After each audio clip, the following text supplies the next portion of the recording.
Hi, my name is Ashley, and I live next to the worst family on earth. They're the biggest snobs ever. They drive around in the fanciest cars and clothes and look down on everyone else. And they have a son named Jack, who's an absolute troll. But before I continue, please like and subscribe. If you do, you might see a shooting star tonight. When I was 6, I was playing with my favorite doll, and Jack ran up to me, snatched it out of my hands, and threw it into the street. A car ran over it and smashed it into pieces. Another day at school, Jack stole a bunch of cookies out of the cookie jar and blamed it on me. Ashley took the cookies. No, I didn't. She hid them in her desk.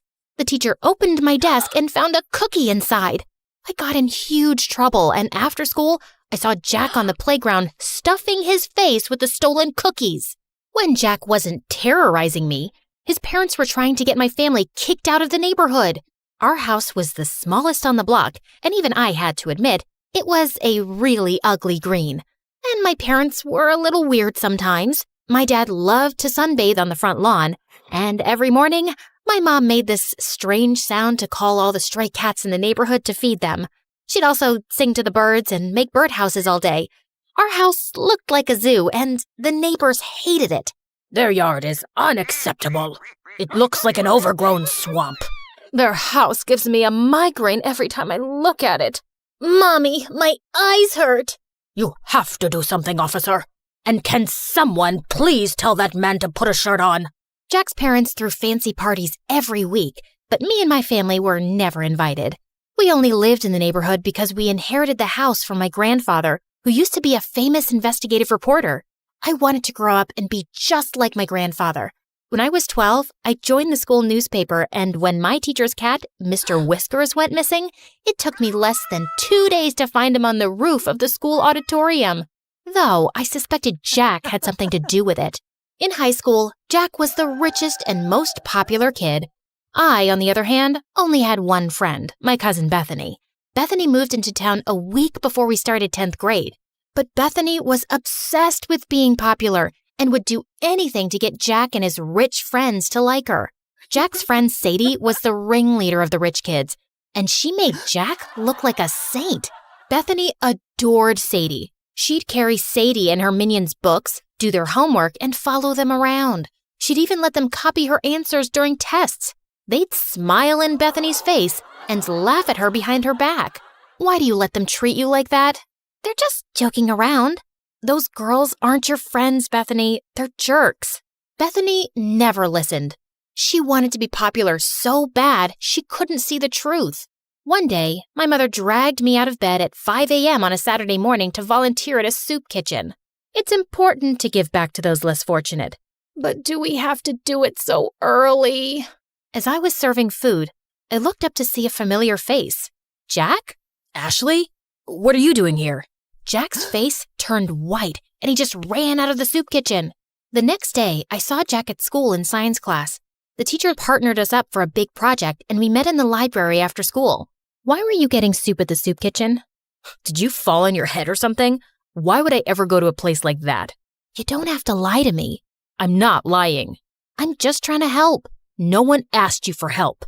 The next day, Bethany and I were walking to class, and we ran into Jack in the hallway, and Jack gave me the meanest, coldest stare ever.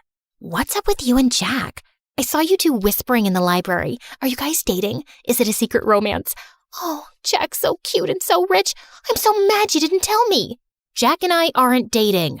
Then what's going on? Can you keep a secret? Of course. I told Bethany about how I saw Jack at the soup kitchen and his weird behavior afterwards. But all Bethany cared about was that I had the attention of such a rich, popular boy. But I had an itch to investigate. So later that afternoon, I stopped by Jack's house to check things out. But I heard Jack's parents yelling inside. I heard someone coming, so I hid in the bushes. Then the door swung open and Jack rushed out. He darted down the street before I could say a word. Jack missed our study session the next day. Then he started missing all his classes. I started to worry, so I called and texted him, but he didn't answer. A few weeks later, I went by his house again, but when I knocked on the door, a strange woman answered. There was another family living in Jack's house. The wheels in my head started spinning. I started asking around to see if anyone knew what happened to Jack. Sadie said Jack and his family were vacationing in the south of France? Or was it the Hamptons or Tahiti? It was probably all three. Jack is so lucky. I wish I was rich. There was even talk about why he'd moved. Jack's dad bought a new mansion that's twice the size of the old one. Twice the size? He's richer than I thought. The explanation seemed reasonable, so I let it go. During summer break, I was heading home one day after running some errands when I saw a boy in an oversized hoodie playing guitar on the sidewalk. He played a sad song that was so beautiful, it made my heart sink. When the song ended, some people dropped money in the can beside him. I walked over to put in some money too, when a suspicious-looking guy crept up and snatched the boy's can. Then the thief ran toward me. Without thinking, I stuck my foot out and tripped him. Give that back, or I'll turn your face into scrambled eggs. I took a martial arts stance that I saw in a movie once. It worked, because the thief dropped the money and ran. I picked it up and turned to the boy whose hood had come off. It was Jack. Jack? Are you okay? Jack shook his head and broke down into tears. He told me that his parents broke up, then his dad sold their house, stole his mom's money, and fled the country. Now Jack and his mom were broke and living in a shelter. I felt so bad for Jack. No one deserved that, not even a rich jerk like him. So I invited Jack and his mother to my parents' house. Ashley, why is this woman in our house? They're in trouble, Mom. They need our help. Jack's mom apologized for the way she treated my parents. My parents forgave her and invited them to stay in our guest room for as long as they needed. Luckily, Bethany was away all summer with her family, so I could keep the secret. Jack and his mom were so grateful that they helped out as much as they could around the house. Jack even tried to help my dad fix a leaky faucet. That didn't turn out well, but the gesture was sweet. I tutored Jack to help him catch up on the work he'd missed at school. It was odd having Jack in my house at first, especially when I saw him walk out of the shower with a towel around his waist. A few weeks later, Jack's mom got a job and they moved out. I hated to admit it, but I missed having him around. On the last day of summer, Jack sent me a text asking me to meet him. What's all this? I wanted to thank you. It's not much, but it's the best I could do. Jack opened the basket and pulled out my favorite foods, chili dogs and Brussels sprouts. You and your family are the strangest people I've ever met. What's that supposed to mean? It's a good thing. No one's ever been so kind to me, and I love how you and your parents live your lives without caring what others think. It's inspiring. How do you do it? I don't know. It's just how I was raised. I wish I was as strong as you. I looked at the biceps bulging out of his shirt. I think you might have me beat. School's gonna be so tough. I'm supposed to be the rich kid with the fancy car and the millionaire parents and… You're not that guy anymore. And to be honest, you were a real jerk before. I like the new you way better. Since we're being honest, I have to admit something. What? I think I have a crush on you. Really? And I'm pretty sure you have a crush on me too. Then Jack pulled me close and kissed me. We talked for hours that night, and he even played me some songs. I saw Bethany at school the next morning after summer break. Jack passed us in the hall and he winked at me, and I couldn't stop smiling. What was that? I don't know. Jack's always been weird. Then why are you blushing? I didn't tell Bethany about me and Jack. We were taking things slow. One day, Jack and I were walking home from school when Sadie and her rich friends pulled up in a fancy car. Hey, Jack, where's your ride? I don't… You're trading it in for a new one, huh? Always trying to one-up me, Jack. We all get it. You're the richest, but I'm a close second. Yeah, my new car is going to be great. It's twice as expensive as the last one. Jack, what are you doing? Ditch that loser and hang out with us. Plus, we have to decide what color we're going to wear to the winter dance. I'm not going to the winter dance with you. Then who are you going with? Tell me you're not going to take that freak instead of me. If you're referring to this amazing girl standing beside me, then yeah, I am.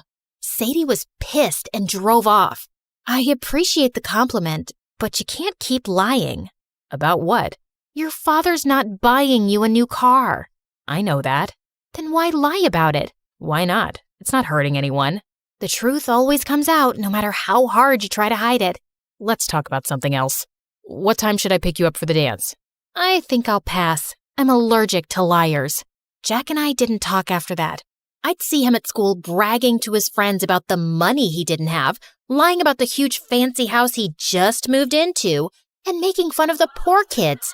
He was a rich, self-centered jerk again. I couldn't believe I fell for this guy. Jack called and texted me after school, but I ignored him and binge-watched MSA videos.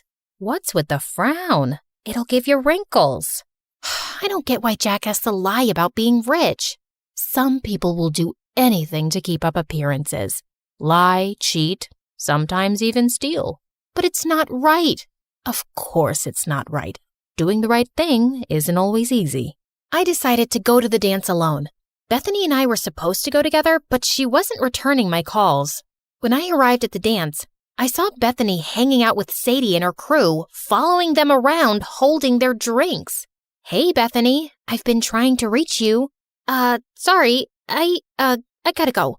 Bethany was acting strange. She could barely look me in the eye. Then Jack walked up to me, and before he could say a word, everyone's cell phone started going off. I looked at my phone and saw a video of Jack's mom working as a maid. You're not rich, Jack. You're a poor loser. Then all of Jack's rich friends laughed at him.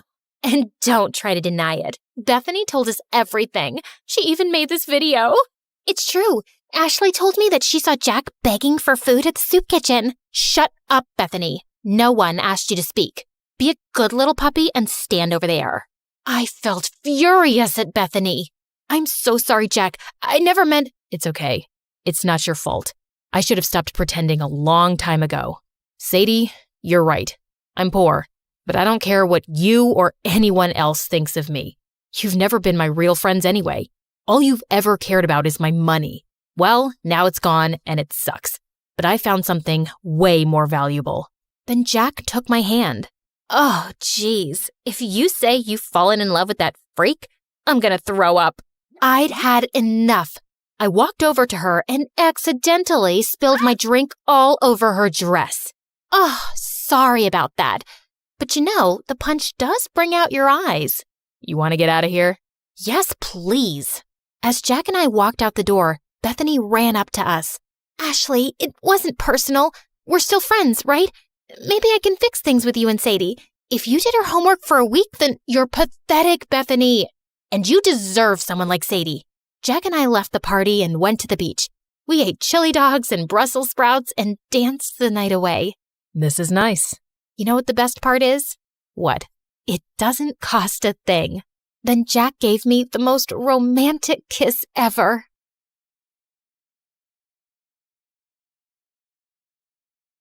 Okay, listen. Onion, honey, or pineapple. Any of those can tenderize meat. Pick whichever one's available. Okay, got it. Noted. I didn't come to this school for academics. I came for the food.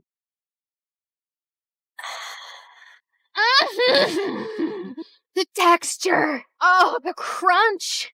The glaze. The magic. Ah! There she freaking goes again. Her freaking scream makes me want to freaking lose my freaking appetite. Freaking... And that's exactly why you don't have friends. You treat food like it's your boyfriend. So what? I've got you. They're reopening the Culinary Society for freshmen, and they're choosing 10 new members. The announcement's tomorrow at the auditorium. I'm joining that club. You in a cooking club? Babe, you're way too lazy for that. But I have a golden tongue. What was he doing here? Don't tell me. He also cooks? Broody boy has kitchen skills?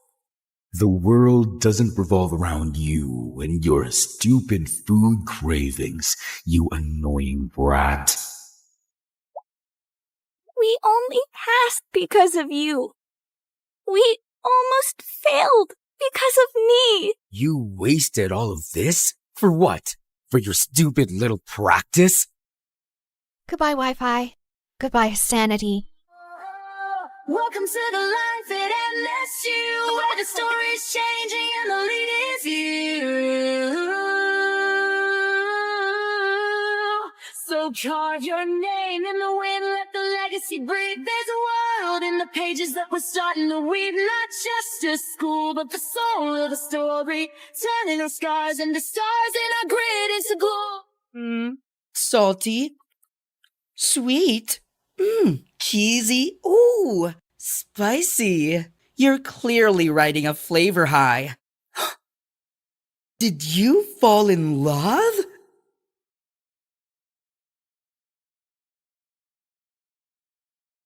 Hi, my name is Alice, and I'm from Rochester, New York. Please like and subscribe. You know how people say that when you meet the love of your life, time stands still and your heart skips a beat? Well, my dad had his own version of it. Love feels like a bunch of fireworks exploding inside your heart. That sounds dangerous. Oh, honey, it's the most beautiful feeling in the world. Dad always tells me about when he met Mom. He was playing on the subway, and when she stepped in, he felt fireworks go off inside of him. And that was it. My life changed forever. Our life changed forever. My mom was a big shot lawyer, and my dad worked as a music teacher at my own school. I inherited my dad's love for music, but wasn't into singing, so I used Mom's lawyer skills on them and convinced them to buy me a drum kit. My life was simply wonderful, but everything changed when I was 12. Mom got stuck on one big case and was working crazy hours, so there was no time for anything else. Not even for me. For months, I kept bugging her to notice me, but the answer was always the same. Not now. I can't, Alice. Of course, this also led to fights between my parents. They used to argue in the kitchen at night when they thought I was asleep. Finally, one night, she just left. There were no explanations, no clues, no goodbye letter, nothing. It was a rough time, but my dad and I always stayed together. As time went by, we both started feeling a little bit better. Despite everything, I never stopped believing in true love, and I eagerly awaited the sensation my father had described so many times. When I turned 16, I witnessed the fireworks of love up close. I was at home cooking an egg when these bratty kids kept ringing our doorbell and running away. My blood was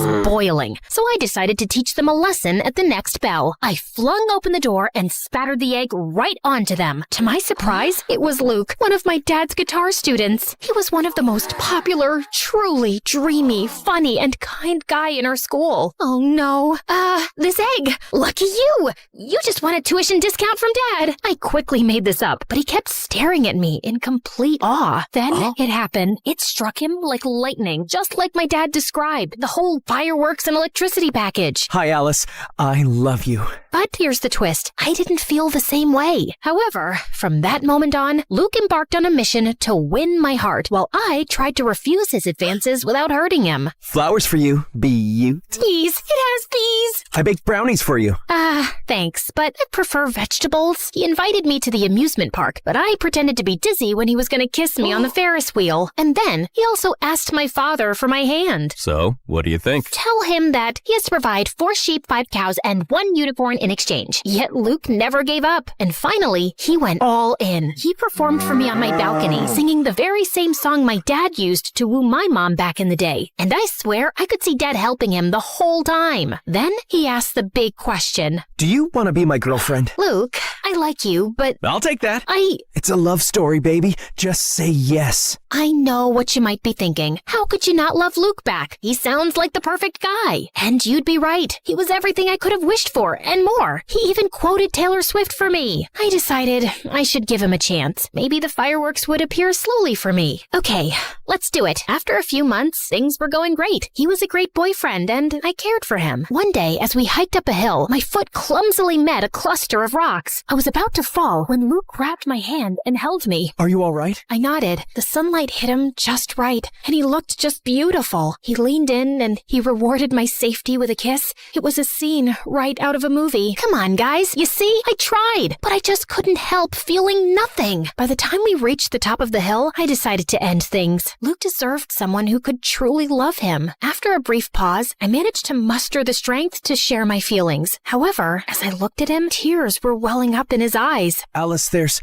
something I have to tell you. Yes, Luke? I'm thrilled that we're together. I've been looking for the perfect partner for what feels like forever. Tears began to fall down his cheeks, and I hugged Luke tightly. How could I break his heart after that? I just couldn't. I needed a new plan, a way to end things without hurting him. Just then, I got an idea. I needed to find my boyfriend a new girlfriend. Yet, it was easier said than done. Finding the perfect girl for Luke was certainly a tough mission. I introduced him to Sarah in a bowling alley, but it turned out she was only interested in using Luke to make her ex-boyfriend jealous. On trivia night, Claire and Luke had a heated argument about the best pizza toppings. They didn't get along after that. Lastly, how can I forget about Julie? When I introduced her to Luke at a party, it was pretty clear that she was more interested in me than in him, much to Luke's amusement. Of course, he knew nothing of my plan. I introduced so many girls to him, pretending they were my friends, but none of them sparked even the slightest explosion. Luke only seemed to have eyes for me. Darn him! After a few weeks of failures, I was about to give up hope. But then, right in my dad's class, the solution seemed to fall from the sky, almost literally. Boys and girls, we have a new exchange student from South Korea. This is Moon. That new girl seemed quiet, but she was a total stunner. We have a little welcome tradition here. You've got to sing us your favorite song while standing upside down. What? You could actually see Moon's soul leaving her body. Kidding. But come on, it'll be a blast. So, which song are we going with? For a brief moment, Moon seemed to be torn between making a mad dash for the exit, pretending to faint, or fighting my dad to ignore his request. Love Story by Taylor Swift. Bingo! That was the girl who was gonna sweep my boyfriend off his feet. I couldn't have been more thrilled. Above all, she had a beautiful voice. She was perfect for Luke. As soon as the class ended, I walked up to Moon. Hi, I'm Alice. That was amazing. Thank you. I just hope I don't have to do that to introduce myself in math class. Don't worry about it. The gym teacher might make you do some push-ups in front of the whole school, but apart from that, well, that's it. I'm going back to South Korea. She even had a great sense of humor. By the way, the music teacher who just made you sing in front of everyone is my dad. But don't hold that against me. I won't. He seems cool. He is, in his own unique way. Surprisingly, considering that if my plan worked, Moon would steal my boyfriend from me, the two of us immediately hit it off. I was happy to make a new friend, but the most important thing was that I had an inkling right from the start that she and Luke were a match made in heaven. I had to rush to my plan. By the way, I'm in a band. Ever considered becoming a rock star? A rock star? Sure, but only if we get to wear sunglasses indoors. Of course. You can't make great music if you don't look cool. With my master plan in motion, I organized a rehearsal in my garage for that same night. As usual, Luke and I began a friendly battle over which song to play next. But just as the tension was mounting, Moon made her grand entrance. Hi there. When Luke turned to meet her gaze, something magical unfolded between them. Their fireworks were so intense that for a moment, I thought the neighbors were bombing my house. Hi, I'm Alice's Luke. Nice to meet you, Alice Luke.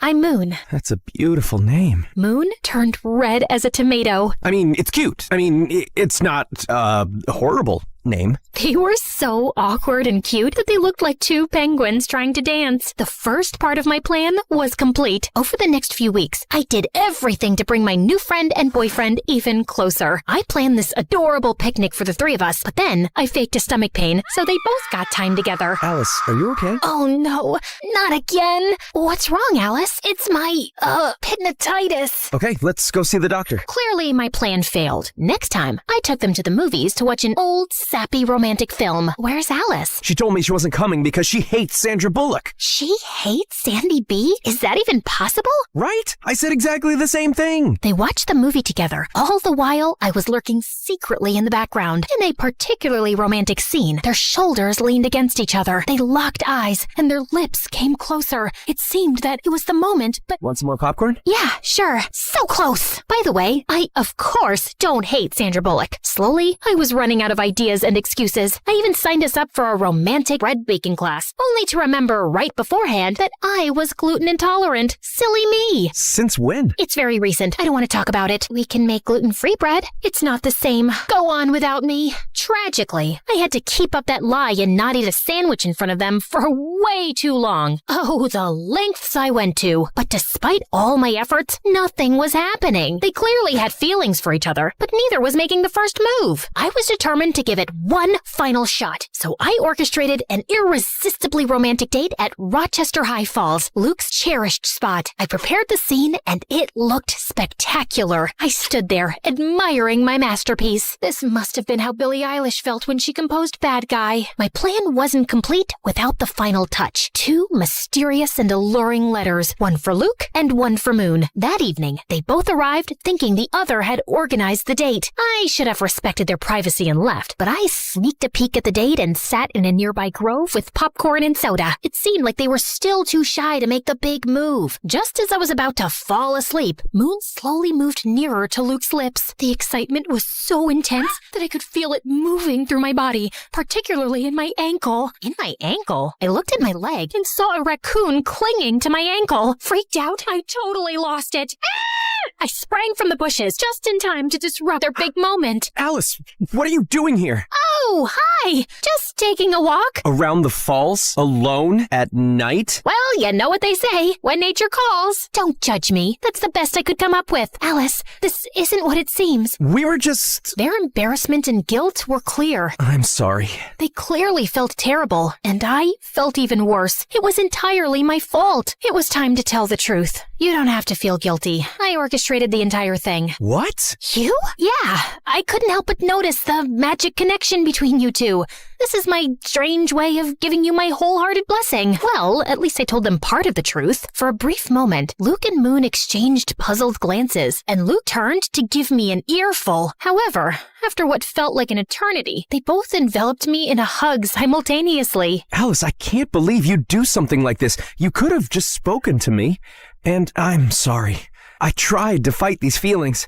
No need to apologize. The heart wants what the heart wants. Are you sure you're okay with this? Absolutely. You two are meant for each other. I'll step aside and let you enjoy the rest of your date. I walked away swiftly, but before I got too far, I turned back to see them finally sharing their first kiss. Well, you could have at least waited for me to leave. Just kidding. Carry on. This may appear like the happily ever after ending, doesn't it? But believe me, there are still some more fireworks to discover. My grand plan had succeeded. Moon was perfect for Luke, and they were really happy. However, sometime later, I started to feel increasingly sad. While I was genuinely thrilled for them, a feeling of loneliness began to take over me. Eventually, I decided to share with my dad my deepest fear. Dad, what if I never experienced those fireworks? Alice, just like music, love has its own tempo. It won't come if you're expecting it. But trust me, sooner or later, your moment will come. But what if I end up with a broken heart, like you when Mom left us? That can happen. Love is not perfect. But believe me, it's still worth it. After that, I decided to give the whole love thing a rest. I just focused on school, my friends, and of course, music. For several months, everything went smoothly. Surprisingly, my dad was right about love. My moment was bound to come just when I least expected it. Boys and girls, we have a new exchange student, this time from Italy. This is Camillo. And that was it. Boom, boom, boom. Just like my dad had predicted, my moment to feel the fireworks had arrived, and it came on strong when Camilo strolled into the classroom. I couldn't take my eyes off of him. And to be fair, no one else in the class could either. He was so irresistible, incredibly handsome, cool, stylishly dressed, and smart. My dad tried to get him to sing a song to introduce himself, but Camilo instead recited a poem in Italian. I didn't understand anything. I was too captivated by him. Ah, right. It's a very lovely and romantic poem. Not really. It's about what hell is like. Marry me. I knew I had to beat out tons of other girls to win his heart, but if there was one thing I was truly confident about, it was my matchmaking skills. Game on. During lunch, I went up to him. He was sitting by himself, with all the girls gazing at him from afar, too mesmerized to strike up a conversation. But I wasn't like the other girls. Hi there. What's cooking, good looking? Not my best pickup line, I know. Hi, you. Alice. Oh, right, Alicia. Already? My name, or a variation of it, coming out of his mouth made me shiver. What are you reading? Robert Frost. Oh, he's the one who invented frosting? Because if so, I want to congratulate him. No, he was one of America's most renowned poets. I felt like my confidence had crumbled like a house of cards. I guess I'm more of a takeout menu reader. Camilo shot me this weird smile and went back to his book. I left feeling defeated and humiliated, all while the surrounding girls erupted into laughter. Still, Still, I wasn't gonna give up so easily. You guys know I can be very stubborn. Over the next few days, I did everything I could to get Camilo's attention and interest. So, you're a photographer? Yeah. Me too. I love selfies. And when I thought I couldn't get any lower, Camilo, I wrote you a poem. Okay. Twinkle, twinkle in your eyes, like the stars in moonlit skies. In your arms, I feel so right, like a star that's shining bright. He rested his hand on my shoulder with second-hand embarrassment. That was very sweet. What was I thinking? Are we going or not? The most stunning gothic girl was walking towards Camilo. Sure thing, Bella. They just walked away while my hope lay shattered on the floor. After the humiliation of a lifetime, I crawled home and locked myself in my own room for days. Is this karma for not loving Luke back? Unwelcome love is horrible. Why didn't anyone tell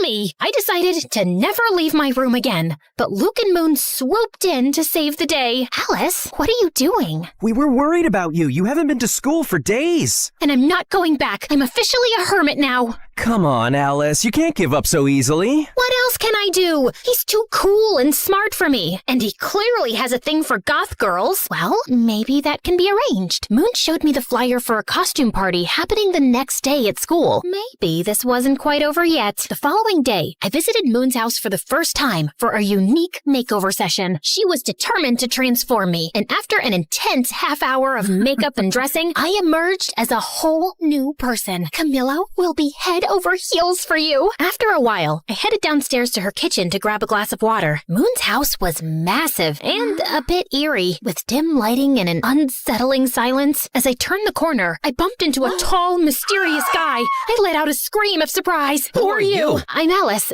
Moon's friend. I glared at him. He was wearing a suit, like a gangster from a lousy movie. I'm Quan, Moon's big brother. Oh, right. Why are you dressed like that? We're going to a costume party. A costume party? So childish. You're like just a year older than us. Besides, you look like you're dressed up too. Whatever, just watch where you're going, kid. Kid? Oh, just then, Moon showed up, probably after hearing my screams. When I turned to face him, Quan had already disappeared down the dark hall. What? Why are you smiling? You know, your brother is a real piece of work. Aha. Moon acted weird. I think that runs in their family. Shortly after, we left for their party. Luke, dressed as a mad scientist, welcomed us. Alice, you look like you just stepped right out of a dark and mysterious fairy tale. Great job, baby. Thanks, baby.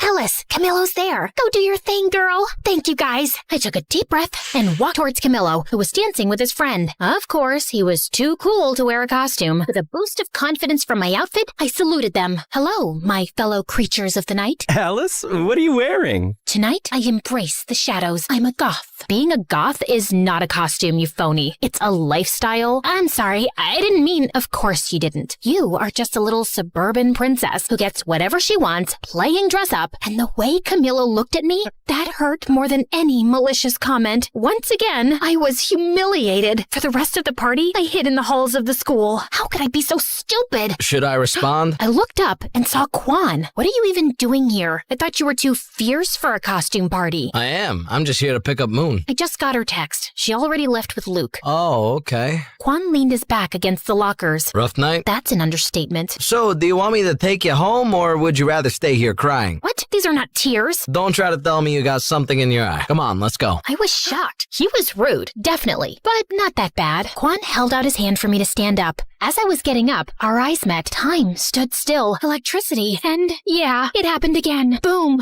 boom, boom. What? Did you hit your head or something? No, it's just that, I don't know.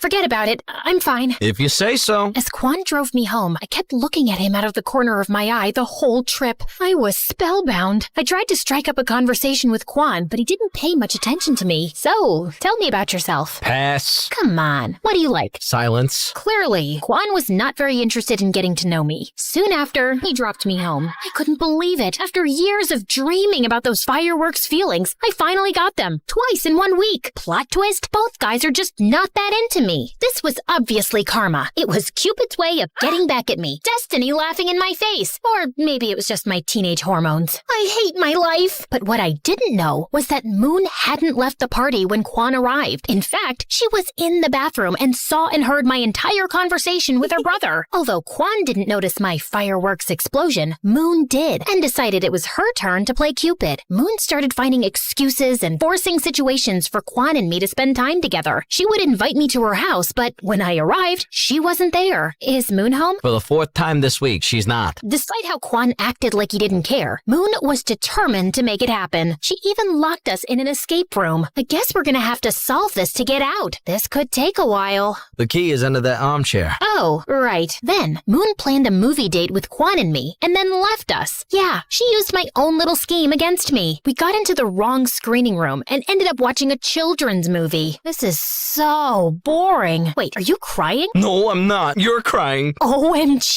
you are! Shut up. It's just a beautiful tale of friendship between a duck and a shark. After that, he started talking to me, and slowly, I understood that his whole bad boy facade was simply a shield Kwan put up when he moved here to cope with this unknown and new place. He actually could be really kind and sweet. One day, Moon set up a sort of double date with me and Luke and dragged Kwan quite literally into a bowling alley. The evening turned out to be an absolute blast. We enjoyed some good food, sent those bowling pins flying, and shared laughs like there was no tomorrow. Kwan even dropped his tough guy persona and had an amazing time. I felt that slowly we two were growing closer. Great strike, Alice. Thanks. I learned from the best. I didn't know I was the best. Who says I was talking about you? The only problem was that Luke found out what Moon was doing and he wasn't too happy about it and cornered me. Alice, Kwan's not right for you. He once told me, If you hurt my sister, I'll turn your hair pink. and he walks around in sunglasses indoors too. And don't even get me started on his weird spoons collection. Did you see the massive plastic to fancy spoons display in his room?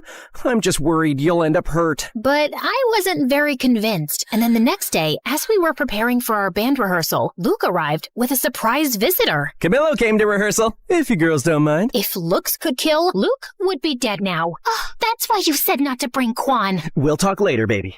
I tell you, man, we have the best drummer in town. So, he has decided to play matchmaker too. Go on then. During our practice, I was super nervous, way more than usual. But then Camilo did some really nice things that made me feel a lot better. I think I did pretty good in the end. That was great, Alice. I didn't know you were so talented. Thanks. That made me melt, literally, right there on the spot. For the next few weeks, I was caught in a love triangle with Kwan and Camilo, and tangled in a dispute between friends. I felt bad, but chose to go with the flow, hoping to solve the puzzle of my heart. But things turned into some kind of competition between them, and in order to win, they went big. Luke orchestrated a fantastic carnival date for Camilo and me. Amidst the chaos, we laughed, won games, and feasted on cotton candy. I even won him a huge stuffed animal. Thanks. Elephants are my favorite animal. I'm more of a grizzly bear girl, but elephants are pretty cool. Then, Camilo and I rode on an intense roller coaster in an odd moment of calm. Before the car sped off again, Camilo pulled out his camera and took a picture of me. What are you doing?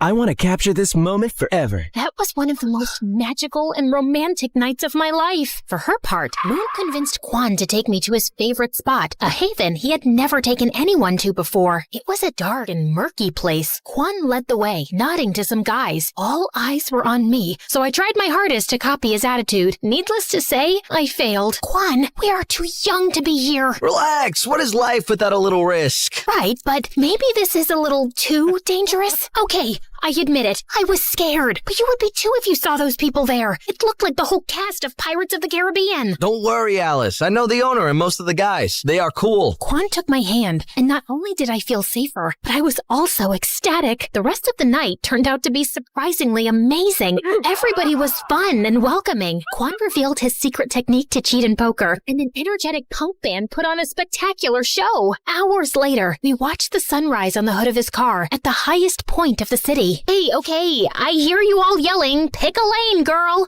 But come on, deciding between Camilo and Kwan is like choosing between chocolate and vanilla when you love both. It's driving me nuts too. It was impossible. Like Camilo wrote and recited to me in an open reading the most beautiful poem I had ever heard. But then Kwan got us the chance to play our first gig in the same place he took me. Clueless of what to do, I turned to the greatest source of wisdom I knew, my dad. Okay, yes, I was truly desperate. Dad, is it possible to be in love with two people at the same time? My dad took a deep breath before answering. Alice, time has taught me not to put any limits on love. Love can be many different things. It constantly mutates, so maybe it is possible. And what should I do? I can't date two people at the same time. No, you have to be mature and thoughtful. Take care of your feelings, but also those of others. But I don't know how to decide this. If you are stuck in this situation, you might not be ready for love. Maybe the best thing to do now is to focus on yourself. And it wasn't very helpful. Maybe my dad wasn't the fountain of wisdom I thought he was. Before you guys go off in the comments, I know this is like the best kind of problem any girl my age could have. For days, I ignored both Camilo and Quan, but finally, the day of the concert arrived. Surprisingly, I was pretty calm. Well, that was until I saw both Quan and Camilo in the audience. At that moment, all my fears surfaced and I completely panicked. I couldn't face it and locked myself in the dressing room's bathroom. Alice, what are you doing? We have to go on stage in 5 minutes. I can't do it. This is all too much pressure. After failing to convince me to go out, Moon and Luke took it out on each other. Why did you invite Camilo? This was Quan's moment. He got us the gig. And Camilo can't be here? He's really supportive of the band, too. Why are you doing this? What do you have against my brother? He thinks he's a Yakuza or something like that. And my brother is a great guy. But he's not good enough for Alice. And Camilo is? He's so pretentious. I was listening to their fight behind the bathroom door. It was like I had traveled back in time and they were my parents. I had to put an end to all this chaos. I gathered my strength and opened the door. Stop! This ends now. You can't be fighting over my love life. That doesn't make any sense. But... No buts. We were just trying to help you, like you helped us. I know, but it just doesn't feel right. I was wrong. Love should be spontaneous and free, not something we try to control and mold to fit our convenience. It's my life and I can make my choices. You're right. We're sorry. I'm sorry, Moony Toony. I am too, Lukey Doovie. That's really sweet. But for now, enough with the cheesy stuff. We've got a show to give. The room was silent and expectant when we got on stage. The air was tense, but we were ready. Hello, we are Cupid and his broken arrows. Are you ready to rock? Let's do this! 1, 2, 3, 4. The show was incredible. To be up on stage playing our music was a life-changing moment. There, I felt everything. Electricity, adrenaline, nervousness, and fireworks. And I can proudly say that it was the first of many shows. As for the guys, I decided to follow the advice of my father, who, as always, was right. I wasn't ready for love, and I didn't want to risk hurting them. I took them aside individually and told them the truth. Luckily, they both understood, or at least I think they did. I decided that I should focus on my first love, music, and that would pay off big time. Cupid, Cupid, Cupid! Ladies and gentlemen, are you ready? Well, it's a good thing you are, because this is Cupid and his broken arrows! Oh, hi guys. Yeah, as you can see, a lot has happened since the last time we chatted. Where were we? Oh yes, after our first show at that shabby place, Luke, Moon, and I promised to do everything we could to get to the top of the music world. First, we decided to go on tour. We rented an old van and set off on the road to our dreams. Well, at first, it was looking more like a nightmare than a dream. Not exactly the Four Seasons. Tell me there's no cockroaches. I can't sleep here if there are cockroaches. Of course not, Moon. Maybe just some 8-legged roommates. But I'm sure they're very friendly. The top bed's mine! Those first few weeks were challenging and scary, but Luke, Moon, and I stuck closer than ever. Sometimes literally. Relax, guys. Nothing bad ever happens to teenagers in horror movies, right? Initially, our gigs were confined to really small and quiet venues. Good night. We are Cupid and his broken arrows. Yeah, there were literally more crickets than people, but slowly, people caught wind of our shows. Our songs started popping up everywhere, and we gathered a group of loyal fans. It wasn't an overnight thing, but somehow we became kind of famous. However, the sudden fame had its downsides. The biggest downside of them all was him. That's Trevor, our manager. He discovered us when we were playing in a tiny, sleazy venue in Los Angeles. Hello, kids. I'm gonna make you stars. Talking about terror? Oh, I mean Trevor? See? It's like his name was meant for a crooked manager role. I'm just spitting straight facts here, guys. Where do you dream of playing? Just name it. In the forum? That's a little too ambitious. I'll make it happen. Sky's the limit for us. Despite Moon and Luke's excitement, something didn't smell right to me, so I decided to keep an eye on Trevor. Follow that car! I always wanted to say that. I tailed him to the forum offices. Oh, tailed is what spies say when they follow someone. Too many spy novels, I guess. So, Trevor got out of his car, but returned as if he'd forgotten something. What could it be, you might ask? His briefcase? His parking permit? Maybe his wallet? Well, not exactly. A gun? Who brings a gun to a business meeting? It's like bringing a gun to a business meeting. I figured he was a little shady, but he was actually dangerous. After a while, he walked out of the meeting with a big smile and put his gun back in his suit. Oh my God! That night, after Trevor gave us the news that he got us a slot at the forum, I revealed what my fierce investigation had unmasked. It's over, Trevor. I saw your gun and how you used it to get us this concert. We can't be involved in something as dark as that. Oh, you mean this? Trevor pulled out his gun and pointed it directly at me. My life flashed before my eyes. Moon, Luke, and I screamed in terror as he pulled the trigger. To find out what happened next, join part 4 of this story.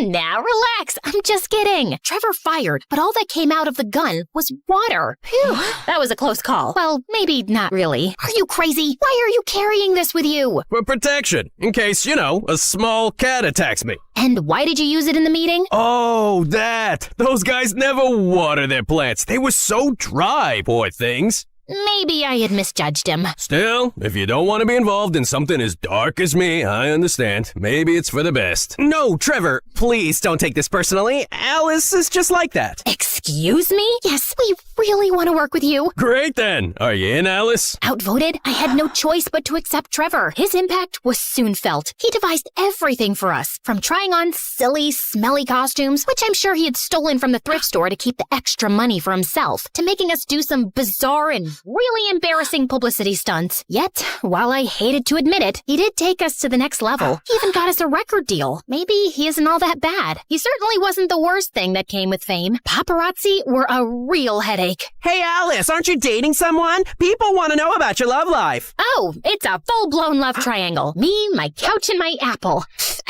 iPhone. Seriously? Can it get any cringier? Well, I know what you must be thinking. What about Juan and Camilo? You guys are so predictable. Okay, after I told him I was not ready for love, our paths simply parted. Camilo moved to the big city to try his luck as a poet, and Juan went back to South Korea. I had accepted that love wasn't my thing, and I was fine with that. Really, I was. But it seems that not everybody was. Alice, people are interested in you and your love life. We must give them something. And before I could say anything, Trevor launched his enormous Find Alice a Boyfriend operation. When he was choosing from the pictures, from his looks, you'd think he was attempting to assemble an atomic bomb. I wish you people would stop meddling in my love life. You're one to talk. Fair point. Must I suffer all my life for that one time I played Cupid? Besides, you two are practically soulmates. I only intervened in the name of true love. Maybe Trevor will find you your soulmate. If he does, he deserves a Nobel Prize in matchmaking.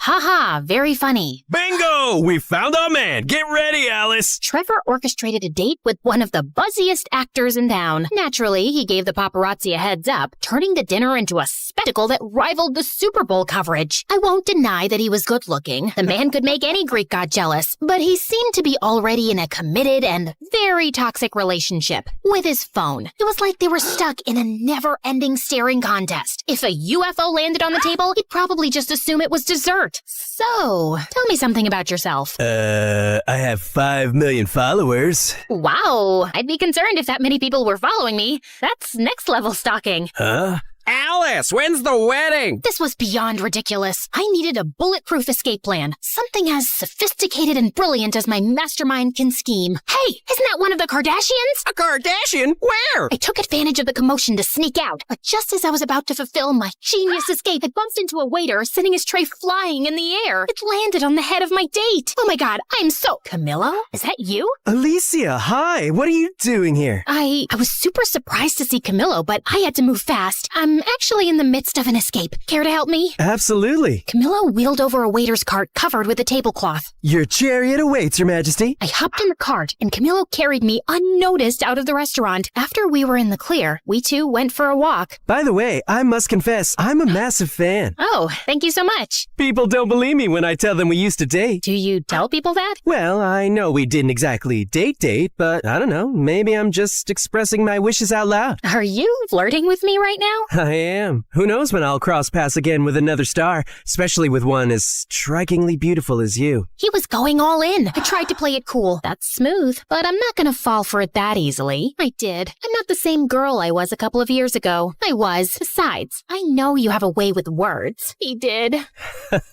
You know what they say, nothing worthy is ever easy. Of course. My inner fireworks were about to start a pyrotechnic show that could rival New Year's Eve. I know, guys. I'm too weak. The rest of the night, we walked around the city just talking. It was pretty magical. The next day, Trevor woke me up. Alice, who the hell is this? Trevor pointed out a couple of pictures of Camillo and me walking through the city last night. Damn paparazzi. They got me again. Just an old friend. TV and social media are going nuts over these photos. Just read these headlines. Drummer ditches movie star for poet waiter. This is genius. I am a genius. I was about to remind him that it wasn't his idea when he went off on a long rant about how Camillo and I needed to start dating for the sake of the band. Well, I hated Trevor butting into my life like that. Dating Camillo didn't seem like a bad idea at all. For the sake of the band, of course. Over the next few weeks, Camillo and I became a thing, and Trevor's scheme worked like a charm. Strangely, every little thing we did became big news that the whole country should know. Look where we are now. Camillo's really turned things around for us. Yeah, but Camillo's writing is taking off too. It's a whole thing, though it felt strange to me. But we were too caught up in enjoying all the attention to bother about it. Guys, you guys are breaking the internet right now. Any advice for your followers? Just be great. Be as incredible as we are. We know that's a pretty high bar. Yeah, I know. I wanted to pinch myself too. But dealing with fame was hard. Everyone wanted a piece of you. And soon, all this glitz and glamour also got between Moon, Luke, and me. You're late again. Sorry, loves. We play in Rochester in a few days. We need to rehearse. I'm here, aren't I? Try to relax a little bit, kid. Kid?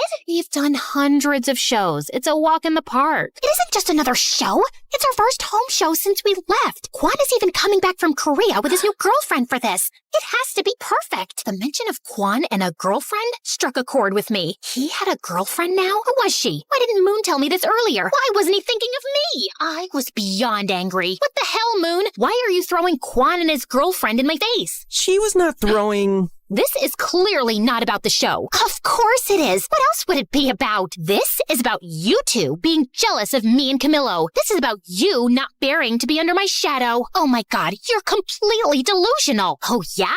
You two are completely... I couldn't think of a good enough adjective, so I simply stormed out. What I didn't realize was that Trevor was standing on the side, just watching the drama unfold. Don't stress. You don't need anyone. I think you could even go solo. What? I mean, everybody knows you're the heart of the band. You're gonna do great things by yourself. I just know it. Oh, shut up. I knew Trevor was trying to manipulate me, but he wasn't all wrong. The band thing was not working. We were always fighting, and I had Camillo. What was the point of continuing? Okay, let's do it. We decided it was best to keep it a secret until after the show in Rochester, which would be our last. I had fears, doubts, and a lot of anxiety, but Camillo managed to calm me down. I'll be right there at your side. Finally, the day of the show had arrived. My relationship with Luke and Moon was more strained than ever. To avoid them, I went to the side of the stage. The arena was packed. Everybody we knew was there. Luke's family, Moon's dad, even the goth girl was present. Wait, where's Dad? I tried to locate my father in the VIP and the crowd, but it was like finding Waldo. When even Camillo, who was supposed to bring Dad, didn't answer my calls, I started freaking out. Something felt really off. Soon after, Camillo called me from the hospital and told me there had been an accident. What? How? I was late. Then I saw your dad's accident on the way, so I followed him to the hospital. But your dad is fine. He's resting now. Why did nobody call me? They said they called his emergency contact. I'm on my way. I ran to the dressing room to grab my things. Guys, I have to go. My dad is in the hospital. Your dad? What happened? I explained everything, and despite our fight, Moon and Luke hugged me tightly. Alice, I'll drive you. Due to my shock, I hadn't noticed that Quan was there. He looked even more attractive than before. Quan,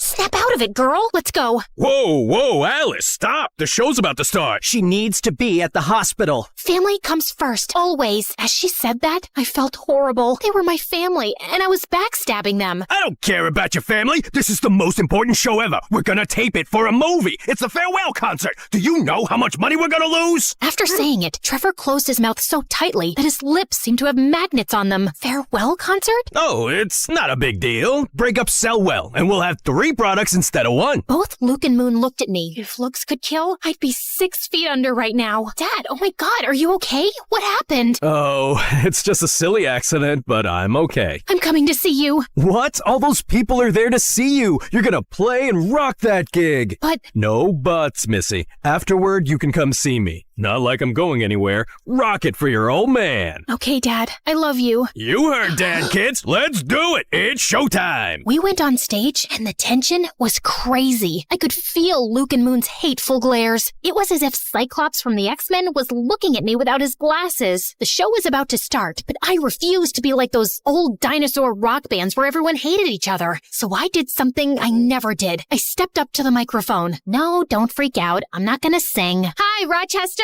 I want to dedicate this show to my family, to my dad, who needs to stop riding his bike at night, and to my siblings, Luke and Moon. No one has taught me as much about love and friendship as you two have. I love you, and I'm sorry, guys. Luke and Moon smiled at me. Now that we got that out of the way, it's time to rock. Then the show finally started, and it was simply incredible. Luke, Moon, and I played like it was the first time in my garage. The show was, without a shadow of a doubt, our best. After that, we 3 reconciled in a big embrace. While they were still angry, at least now it didn't look like they were going to scheme to murder me. Shortly after, Trevor joined us. Oh, Trevor, just the man we were looking for. What? Should we share the honors, guys? At the count of 3. 3, 2, 1. You are fired, kid. Trevor tried to manipulate and scare us with threats, but when we were together, that didn't work. That's why he wanted to split the band. He knew he could control us if we were divided. You're making a huge mistake. This is not over. Can you close the door on your way out? Thanks. We went to see my dad, and apart from a few scratches and a large cast on his leg, he was fine. You'd think I now had everything, and you'd be right. I had my band and friends back, my dad was okay, and I had my boyfriend. It was finally time for my lived happily ever after moment. Well, that lasted for about 2 seconds. Literally. Someone suddenly burst into the hospital room. Babe, are you all right? Mom? Babe? What are you doing? Alice. Well, I guess now I know who his emergency contact was. My mom looked at me smiling, but when she saw Camillo, her face completely transformed. Alice, get away from him. I was beyond confused. I looked at Camillo. His face revealed that he had something to confess. I imagine your faces right now are exactly like mine at that moment. Once again, fate had a curveball for me. But this is running too long. I know no one likes cliffhangers, but you know what they say, nothing worthy is ever easy.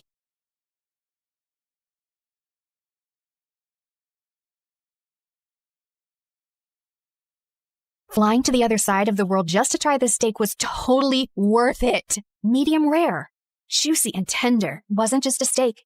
It was a 5-star marriage proposal to my tongue. Her freaking scream makes me want to freaking lose my freaking appetite. Freaking yeah! This tastes like my childhood and my 22nd divorce healing at the same time. My life was basically all about food. Eating and tasting dishes, restaurant hopping, food festivals, cooking show marathon. But here's the thing. I have golden taste buds, and they never lie. So the question is, are you joining the club just to roll your eyes at me every 5 minutes? Or do you actually cook? The world doesn't revolve around you and your stupid food cravings, you annoying brat.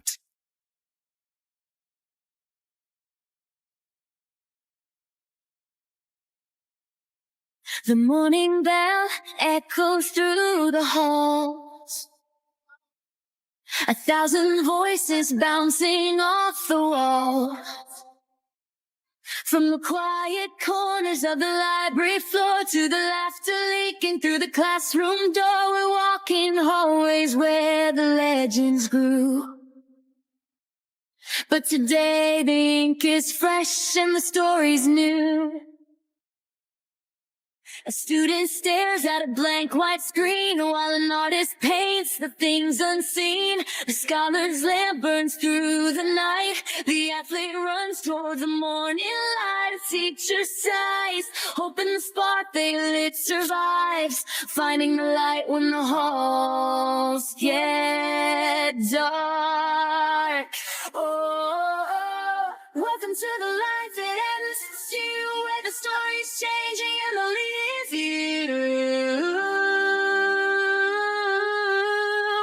So carve your name in the wind, let the legacy breathe. There's a world in the pages that we're starting to weave. Not just a school, but the soul of a story.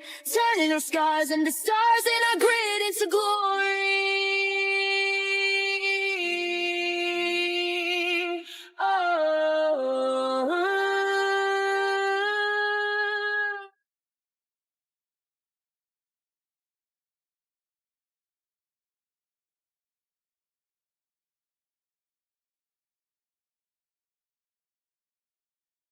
Nutmeg makes soup creamier. Rosemary is steak's best friend. Basil goes with almost everything. Cinnamon brings comfort to sweet and savory alike. And chili sets the soul alight. But nothing could have prepared my tongue for what came next. Flying to the other side of the world just to try this steak was totally worth it. Medium rare. Juicy and tender. Garlic butter glaze, flame-kissed edges. The scent alone levitates my soul to heaven, like it was invited to have lunch with the beautiful angels up above. Okay, here comes the love of my tongue's life. Oh my Gordon freaking Ramsay! My taste buds were twerking like it was a Friday night. It's savory, juicy, yummy, steak-tacular. It wasn't just a steak. It was a 5-star marriage proposal to my tongue. Goodness gracious, lady, get a room. Oh God, she's either possessed or just really, really starving. I was still mid-foodgasm, letting every bite baptize the very depths of my taste buds when the haters around started mumbling. Did I care? Not one juicy crumb. I had my priorities, and it was to finish this masterpiece.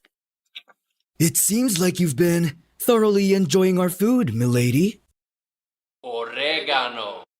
I finally opened my eyes and came face to face with the handsome chef. Oh, I practically proposed to the steak. Weren't you watching me, Mr. Chef? I was, and now I'm wondering, should I be jealous of the steak? Wow. Oregano. Okay, that was my cue to leave before I started flirting back and accidentally dated this man over medium rare beef. I came here for the food. Just the food. Not the flirty chefs with dangerous dimples. Oregano. My life was basically all about food. Eating and tasting dishes, restaurant hopping, food festivals, cooking show marathons, experimenting in my family's restaurant kitchen. Just name it. But here's the thing. I have golden taste buds, and they never lie. So the question is, will your dish make me scream and lose my voice, or spit it out in disgust and hate you for the rest of my life? Some boys at school have made it their life's mission to get option A. And I wasn't complaining. It was literally free food and a little ego boost. Try mine first, Taffy. My mom helped cut the onions and boil the eggs. Forget that, peasant. This is from a 5,000-star Michelin restaurant. It cost me 10 kidneys. Mine's completely and personally handmade. Took me a month to make this, but don't worry, it's not rotten yet. My mouth and soul were ready, but my brain was totally overwhelmed. Just then, my bestie Jules swooped in with his imaginary cape fluttering. Excuse me, take it easy, gentlemen. Form an orderly line if you wish for Queen Taffy to bless your humble dishes with her divine taste buds. If your food makes her moan louder than a K-drama kiss scene, congrats! You win a date after class, but only for 60 minutes. No extensions, no exceptions. The boys went feral. What are you doing? I don't have time for boys. I just want to eat and that's it. Oh, babe, it's time you started eating with them, not just their food. Whatever. But let's see if one of these can make me scream. Unfortunately, every dish was a disaster. This one tastes like a zombie rat crawled out of the sewer, licked a quadruple A battery dipped in rotten mayonnaise, and fell into my mouth. What were you even thinking, dude? Next, fish and chocolate? It's bold and daring, but a total abomination. Next, please. Are you sure you ordered this from a Michelin star restaurant? Or did you accidentally grab it from a dumpster behind one? Suddenly, I felt it again. That weird, stabby vibe that hits me every time I chew. I turned my head, already knowing the source. And there he was. Gavin. The silent, brooding window guy. I always caught him glaring at me as if I just ate his pet goldfish. Maybe the bowl, too. And whenever I confronted him about it, he'd just roll his eyes at me. Like, seriously, did I eat his precious lunch in a past life or what? He was insanely annoying. It was even worse because he's stupidly attractive. Ugh! Why do hot guys always have to have the worst attitudes? I was so ready to snap at him when Nicholas, the handsome French student, stepped forward holding a steaming ornate box. Mademoiselle Taffy, is the taster still open? Depends. What's in the box, Frenchie? Something très spécial, made especially for you. I took a bite, and fireworks started exploding around me instantly. Sweet gravy heavens! This is criminally delicious! Oh, I knew it. His dish looks as perfect as he is. So, do we have a winner now? Did you hear me scream? No, right? Because it's missing something. Are you implying my dish isn't perfect? It's really good, but it needs a little more kick. Maybe some spice, some crunch, some little twist, something to surprise me. Right now, it's just giving something, but not everything. You'll regret this, woman. I'm sorry, what? Nothing. I said I'll do better next time, just to hear that sweet scream of yours, mademoiselle. We'll see about that then, buddy. There was only one place that had ever made me scream so loud I lost my voice. The MSU cafeteria. I didn't come to this school for academics. I came for the food. The cozy, stylish ambience was just a bonus. And you know what was more interesting? Behind those lunch ladies hides a secret cooking legend. A masked mystery chef, whipping up dishes so good they'll make you cry in 1,000 different languages.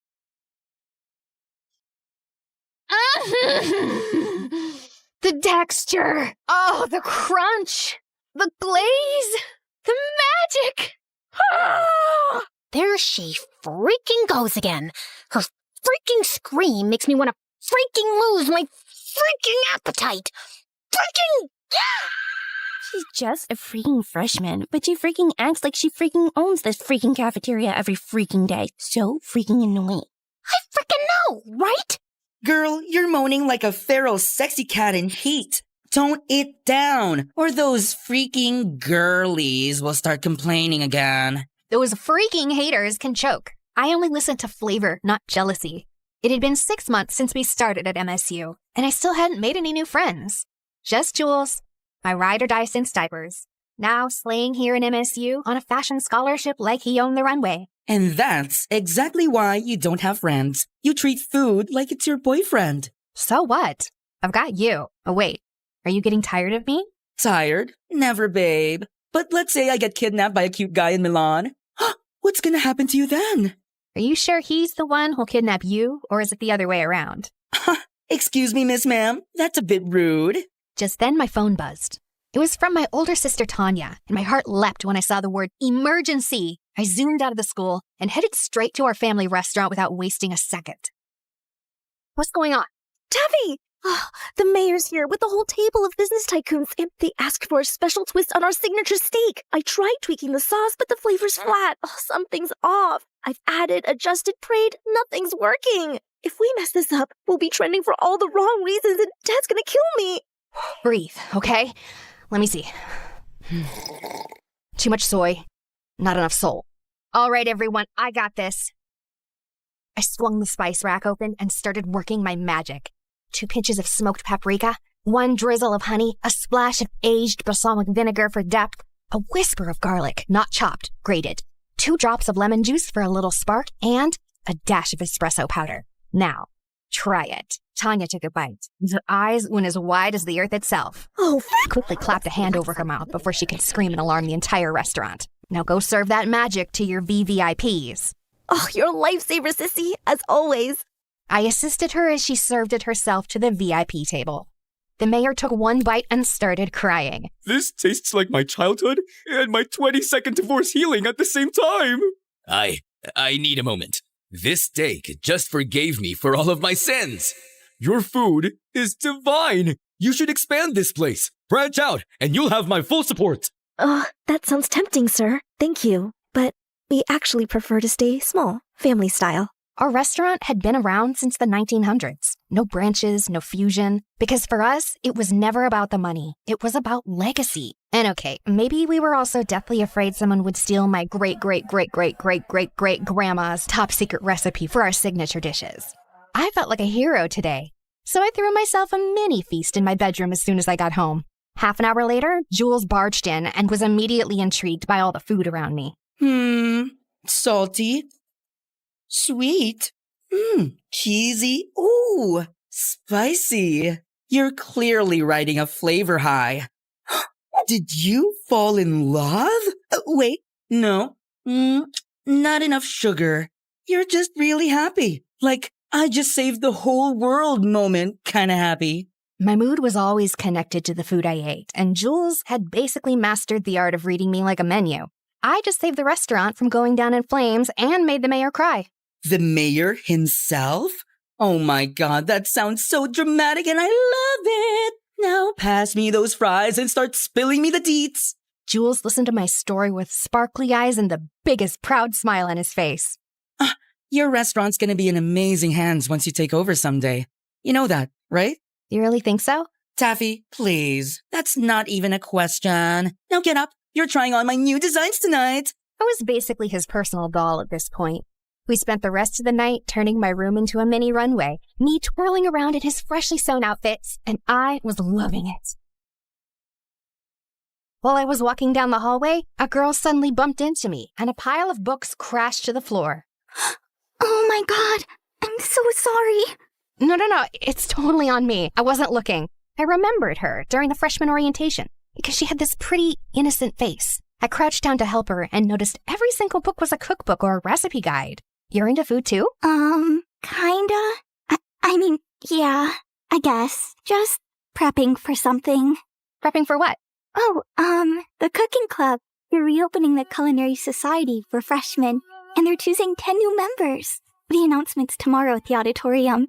Finally! A club that was made for me! No way! Girl, you just made my day! I'm Taffy, by the way. You are? Jillian. Well, see you around then. Future club mate? Oh, I don't know. I'm not sure I'll make it in. The hesitation in her eyes caught my attention. I wanted to ask more, but before I could, someone called out her name and she hurried off. And just like that, my curiosity was hooked. So I immediately told Jules about it. Congrats on finally making a new friend. Please, I think she's way too shy for my energy. But guess what? I'm joining that club. You in a cooking club? Babe, it's about cooking food, not just inhaling and eating it. You're way too lazy for that. But I have a golden tongue. Of course I can cook too. Last time you actually tried to do it yourself, I almost died. I just accidentally grabbed the salt instead of the sugar. It was baking powder. Okay, whatever. This time I'm serious. The Culinary Society could help me hone my skills. Plus, it's great prep for restaurant management. Or you just want to try everyone else's dishes. That too.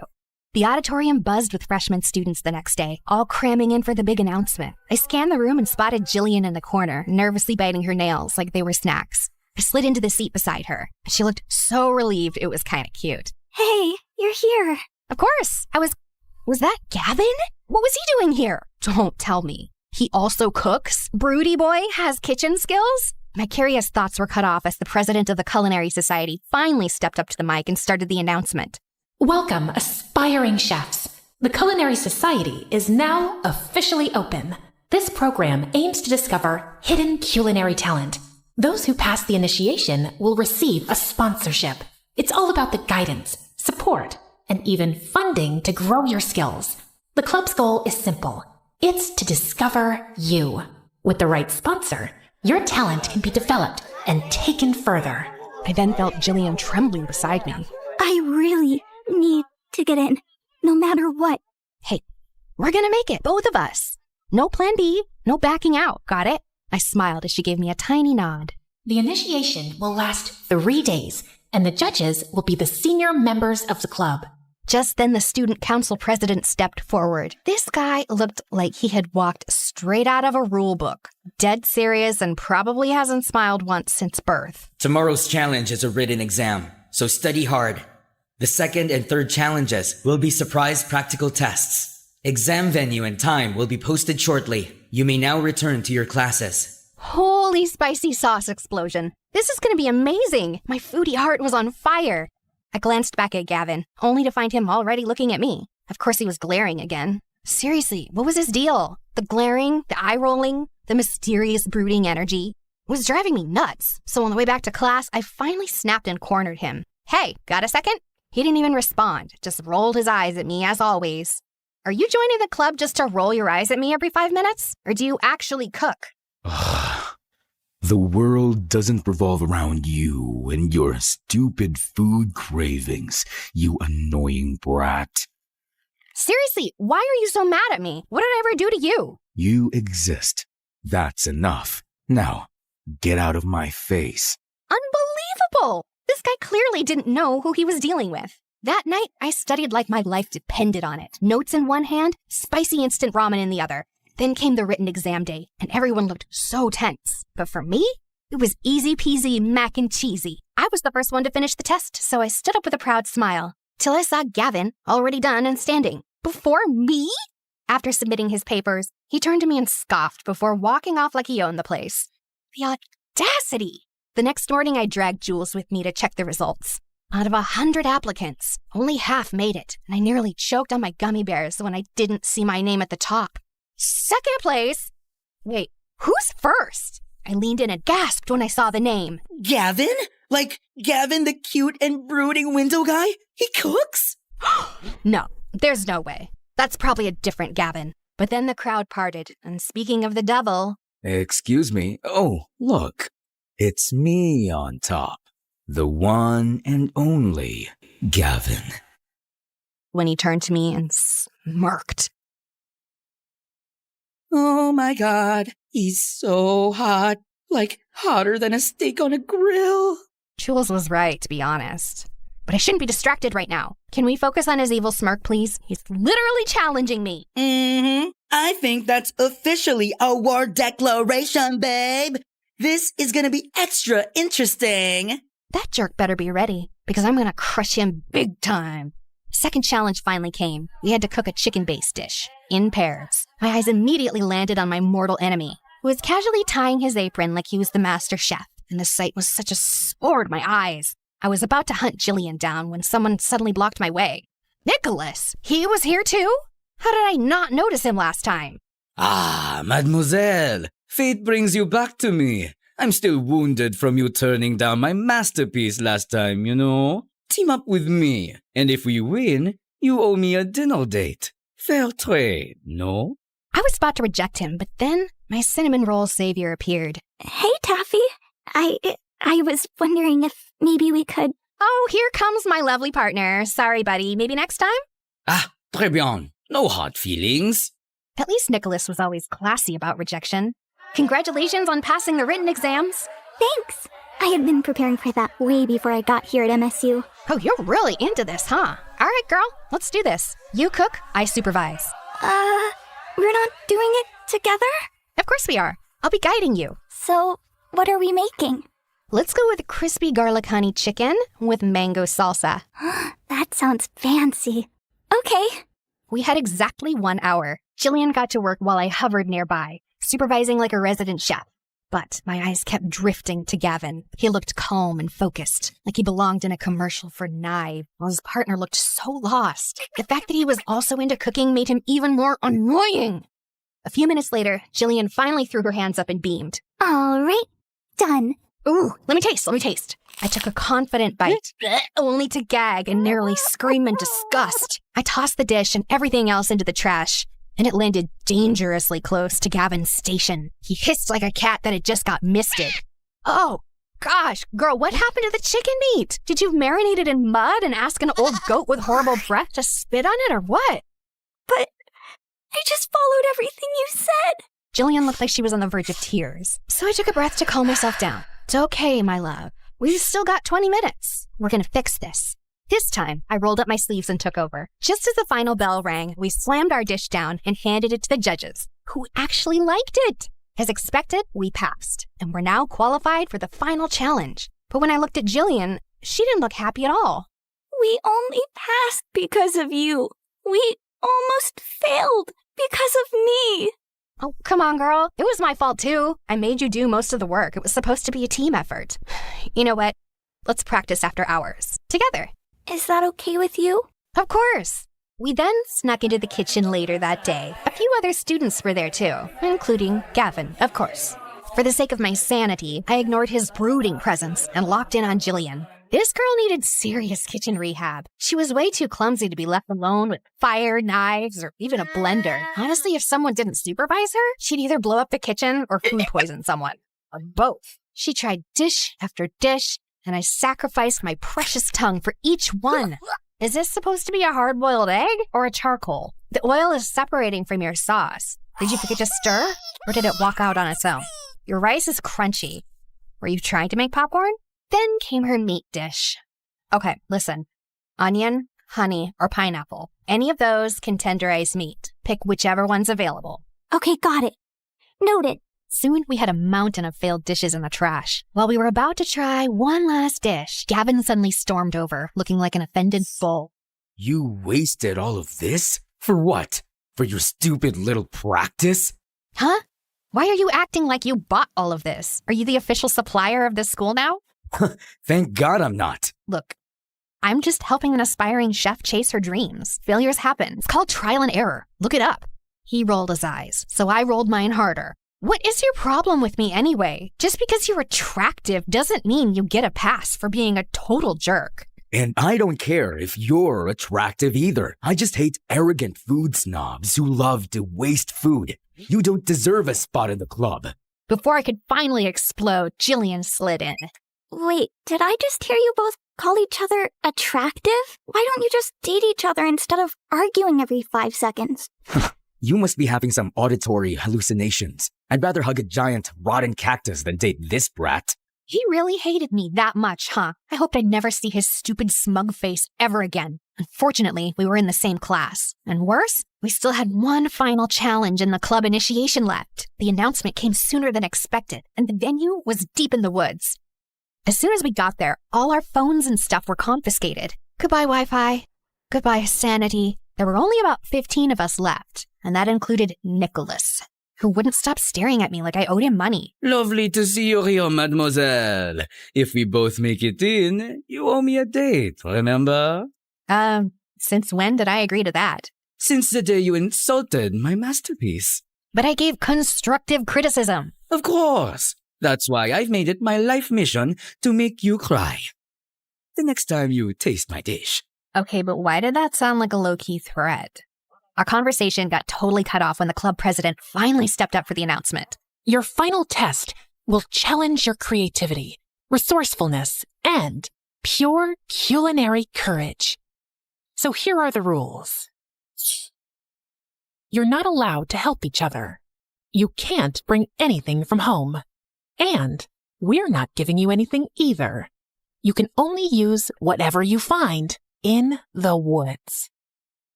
This is going to be harder than I thought. I didn't even know how to start a fire, or cut stuff without a knife, or build a stove out of sticks. I was meant to taste food, not cook in the wilderness. My brain wasn't braining for this.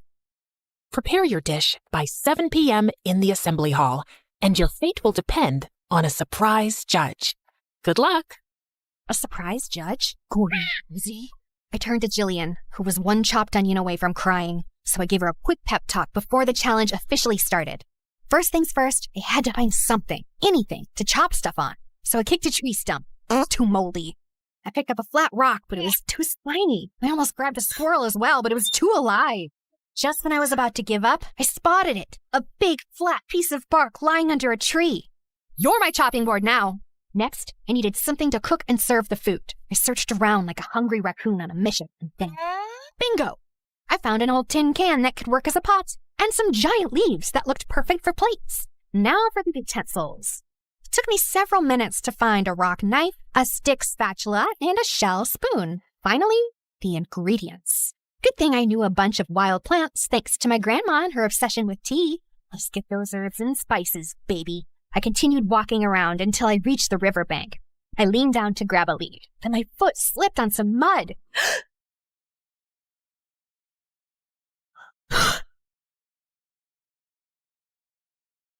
So, you're not just a brat and a snob. You're clumsy too. Do you really have to insult me? I didn't ask for your help anyway. Fine. Then I'll take it back. Wait, what? Ugh, ew, get off me, tall boy. Huh? You're the one who hugged me like I was a pillow. I ignored him and stomped off like I was totally fine, except I wasn't. Because why the heck did I blush? Oh, no, bad hormones, bad. Focus, Taffy, focus.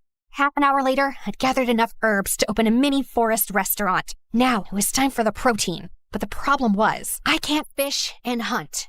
I can't even catch something still. So I did what any desperate girl would do. Target acquired. Eggs. Sorry, Bird Mom. Finally, it was time to build a fire. Tried.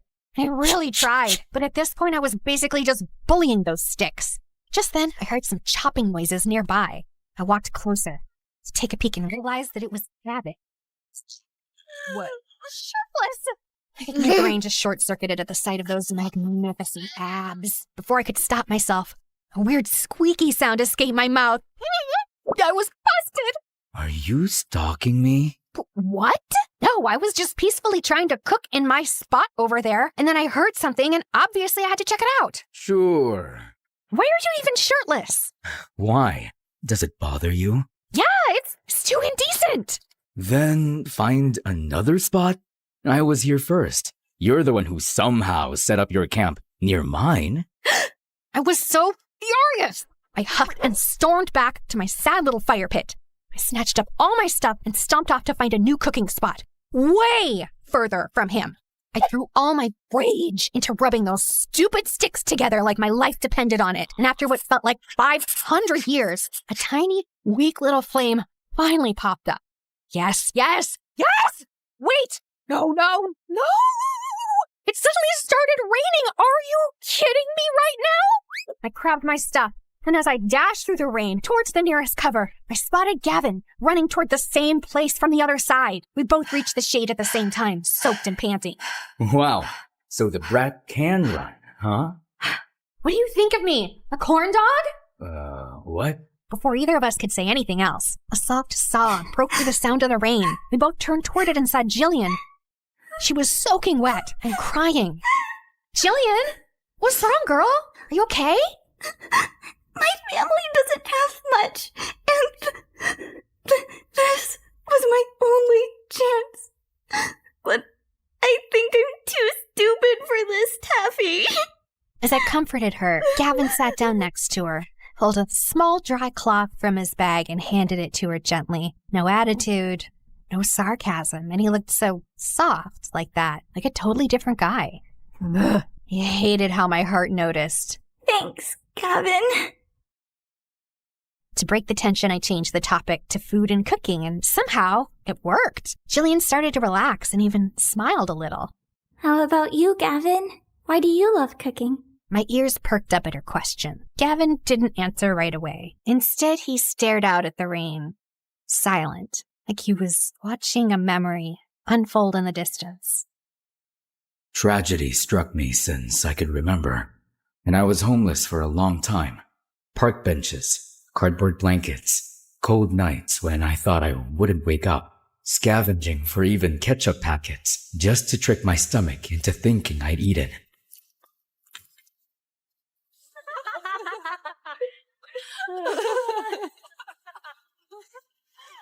One night, I saw this couple fighting outside a fancy restaurant. They were screaming, throwing words and insults, and then the guy just tossed their untouched takeout into the trash like it meant nothing. I hadn't eaten in days. I was dizzy, shaking.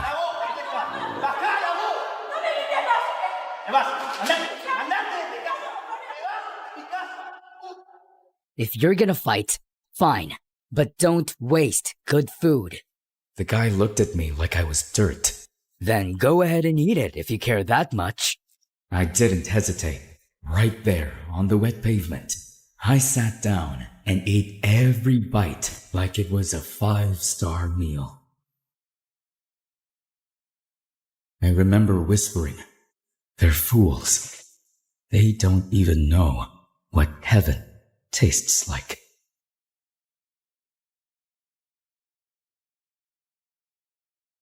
But I didn't realize the owner of the restaurant had been watching. He came out, no judgment, no pity, just asked if I wanted a job and a place to stay. That's how it started. That tiny kitchen saved my life. But also, I found passion. But the rest of the staff, they didn't see me as one of them. Just a stray they took in. A charity case with no pedigree, no past. I worked twice as hard to prove I deserved to be there. And I came to MSU to prove that I belong in the kitchen, to find a sponsor who actually believes in what I can do. You wasted all of this? For what? For your stupid little practice? Just hate arrogant food snobs who love to waste food. You don't deserve a spot in the club.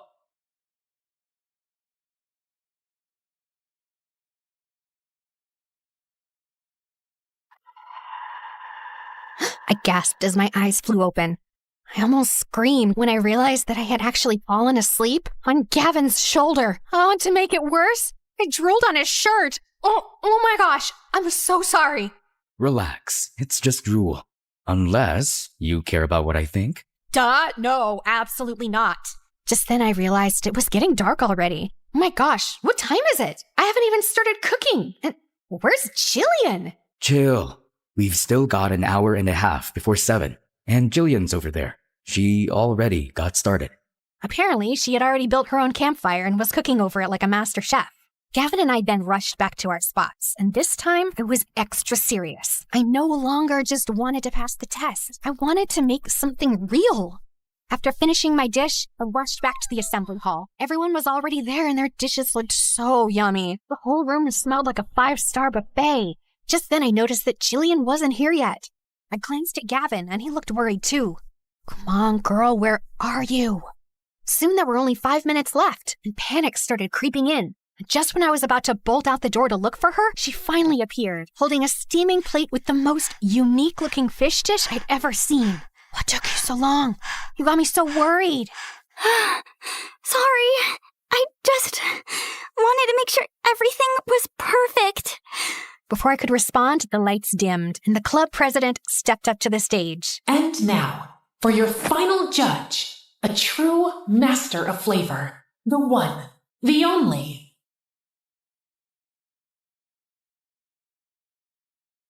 The masked cafeteria chef, the legend behind the lunch trays.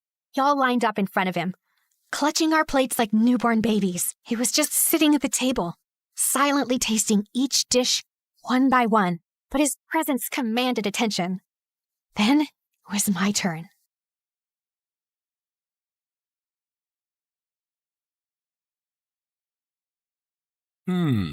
Interesting. Most people played safe with eggs, but you took a risk. The texture's playful, the flavor's daring, and the sauce, it's bold, defiant, and unforgettable. Just like you. I nearly passed out from happiness, or hunger, or his dangerously calm voice. Then came Jillian's turn. There was a long pause before he finally spoke. This is not perfect, but passionate. I like it. Oh, Jillian was finally able to breathe. The judging ended. Then came the moment we'd all been sweating for. The announcement of the top 10. The official new members of the Culinary Society. As expected, Gavin and I made the list. My name flashed on the screen and I nearly screamed. Then, the final spot. Jillian was trembling as she gripped my hand. We all held our breath. And the last spot goes to Jillian. She instantly burst into tears. As we celebrated, I noticed someone storming out of the venue looking furious. Nicholas! Wait, he didn't make it? That actually surprised me. As the winners celebrated, Gavin then strolled over to us, holding his plate like a trophy. Well, well. Looks like we all made it.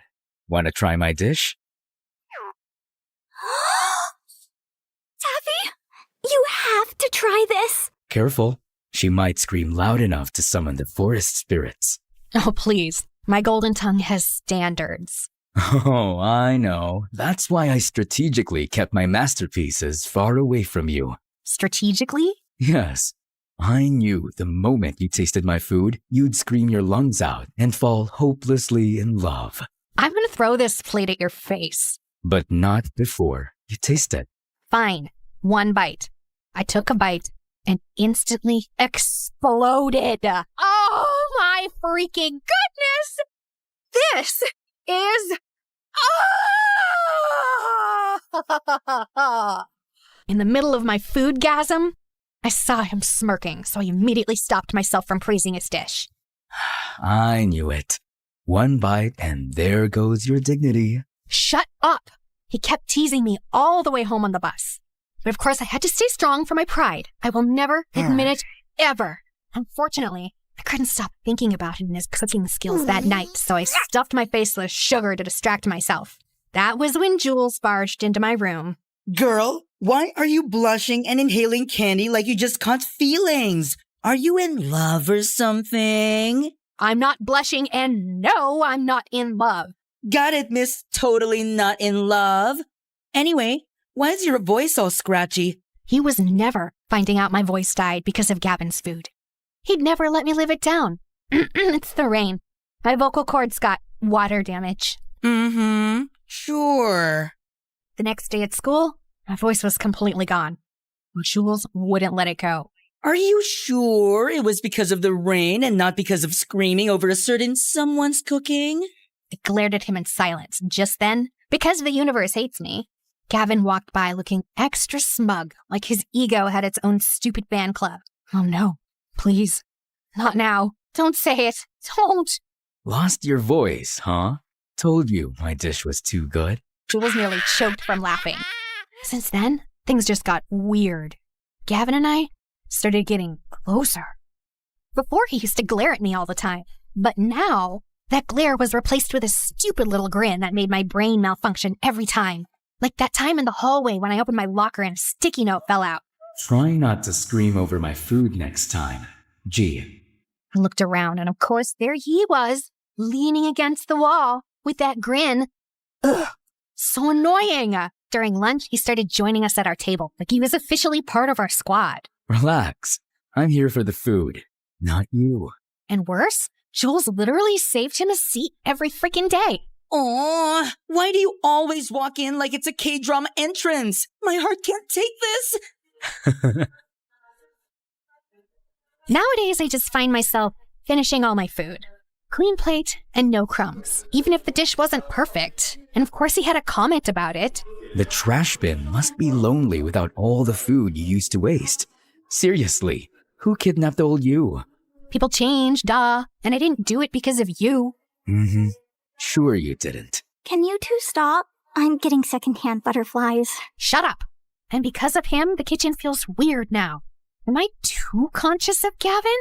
He's still him, the broody, annoyingly talented chef in the making.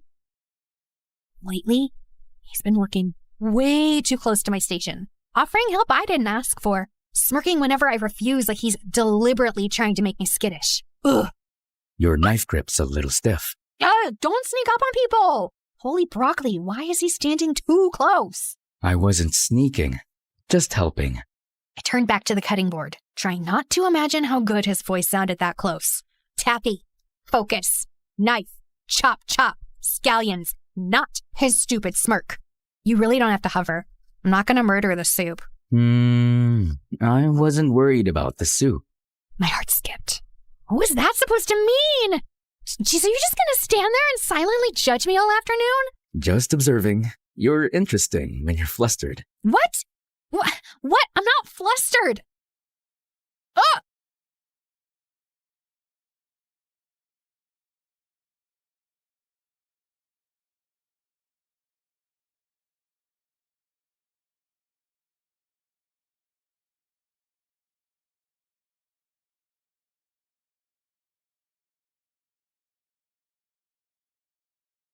Careful now. I bite. I pushed away too fast and nearly slipped again. What? That was... You were just in the way. Gavin finally stepped back. He looked way too satisfied. I'll try to be more in the way next time. Then he walked past me, as if to tease me more, and my back went straight. I could still feel his heat in the air. That's spicy right there. Oh, what are you even doing here? Rude!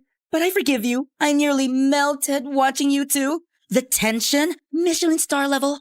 I groaned, trying to will my face not to combust. But girlie, sorry to pour cold water on your sizzling enemies to maybe lover's arc, but your sister called me. Said there's an emergency family meeting at the restaurant. I blinked as my stomach dropped. Emergency family meetings were never casual. Without a word, I grabbed my bag. Didn't even bother untying my apron. Just ran. Apparently, a new diner around the block had been copying our menu and signature dishes. And it had been a week since our sales had gone down to dangerous levels, as in going bankrupt. I went to check on it and got the shock of my life when I saw who one of the chefs was. Nicholas! Ah, pleasure to see you here, mademoiselle. Our family decided to branch out and try a new location. This spot is perfect. Is it not? Everything on your menu is exactly like ours. This is illegal. You copied ours.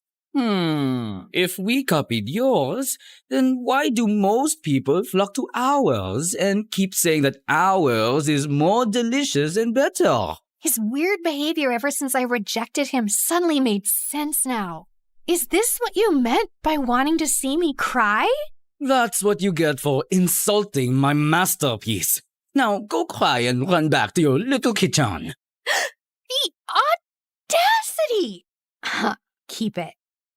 That old recipe is all yours. I can just let my expertise do its magic and make something so good it'll make yours taste like reheated kitchen scraps. And when the tears come, make sure they don't water down your salty little ego. I then marched out of his stupid restaurant without looking back. I went back to our restaurant and saw Tanya and the rest of the staff reviewing the security footage. We all then froze when we realized that a shady-looking guy had been snapping photos of our restaurant from every angle for several days. And if that wasn't bad enough, he even disguised himself as one of our staff. They didn't just steal ideas. They cloned our entire concept and turned it into a fancier, more Instagrammable version. The audacity! We decided to temporarily close our restaurant while I cooked up some new ideas for the menu. Later that day, while brainstorming, I noticed a few hungry street kids outside. Their eyes weren't begging. They were just watching, like food was something distant, almost like a dream. I remembered Gavin and just found myself opening the door. I'm not serving anything fancy as of this moment, but if you're hungry, come in. He sat quietly as I cooked. No fancy plating. No pressure to impress. Just warm food from the heart. As I watched them eat, something shifted in me. A thought came into my mind. Food isn't just about flavor or technique. It's about the connection you share with the meal. After they were done eating, I gave them some more food and a neat takeaway. Their eyes sparkled. They thanked me loudly before waving goodbye.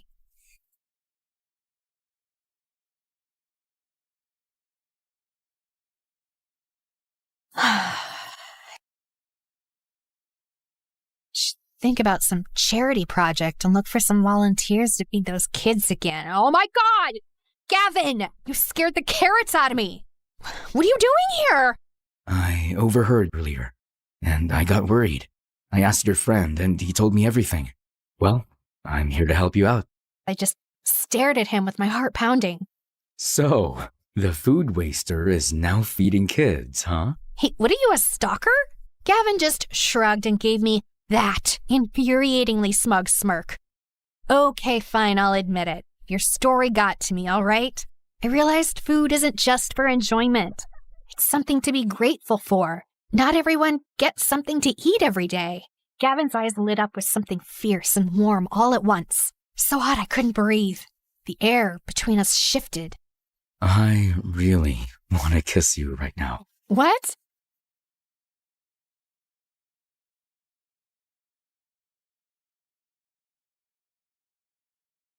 Say no. I clutched his arms, the warmth of his touch sending my heart into a race, and my knees wobbled.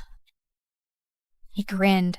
His intense eyes smiled. I take that as a yes. Then he pulled me in, and before I could blink, his lips crushed into mine. Hot, intense, sweet, and it tasted like cinnamon made from heaven. I melted.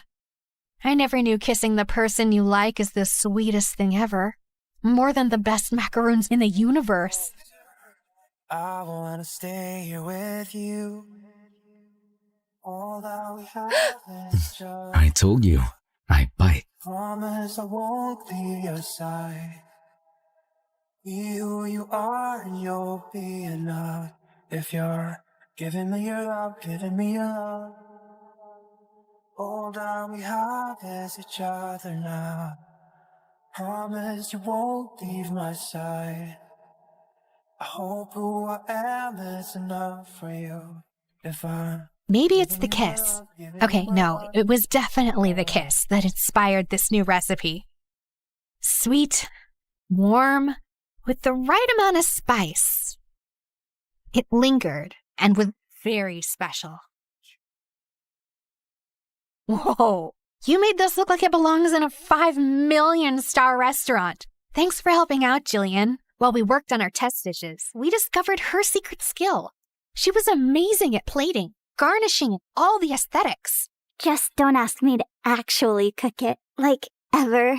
Girl, you're now officially the queen of food catfishing, and I say that with love. Then Jules popped in while holding up a sketch pad. Okay, if we're leveling up the food, then we're leveling up the fashion. He flipped the sketch pad around, revealing a full lineup of brand new uniforms. Chic, comfy, and grease stain resistant. You're welcome. Oh my god, you made slayable uniforms? I am an aspiring fashion icon, babe. Let me slay in peace. We all laughed. And in that moment, I realized that this wasn't just my comeback.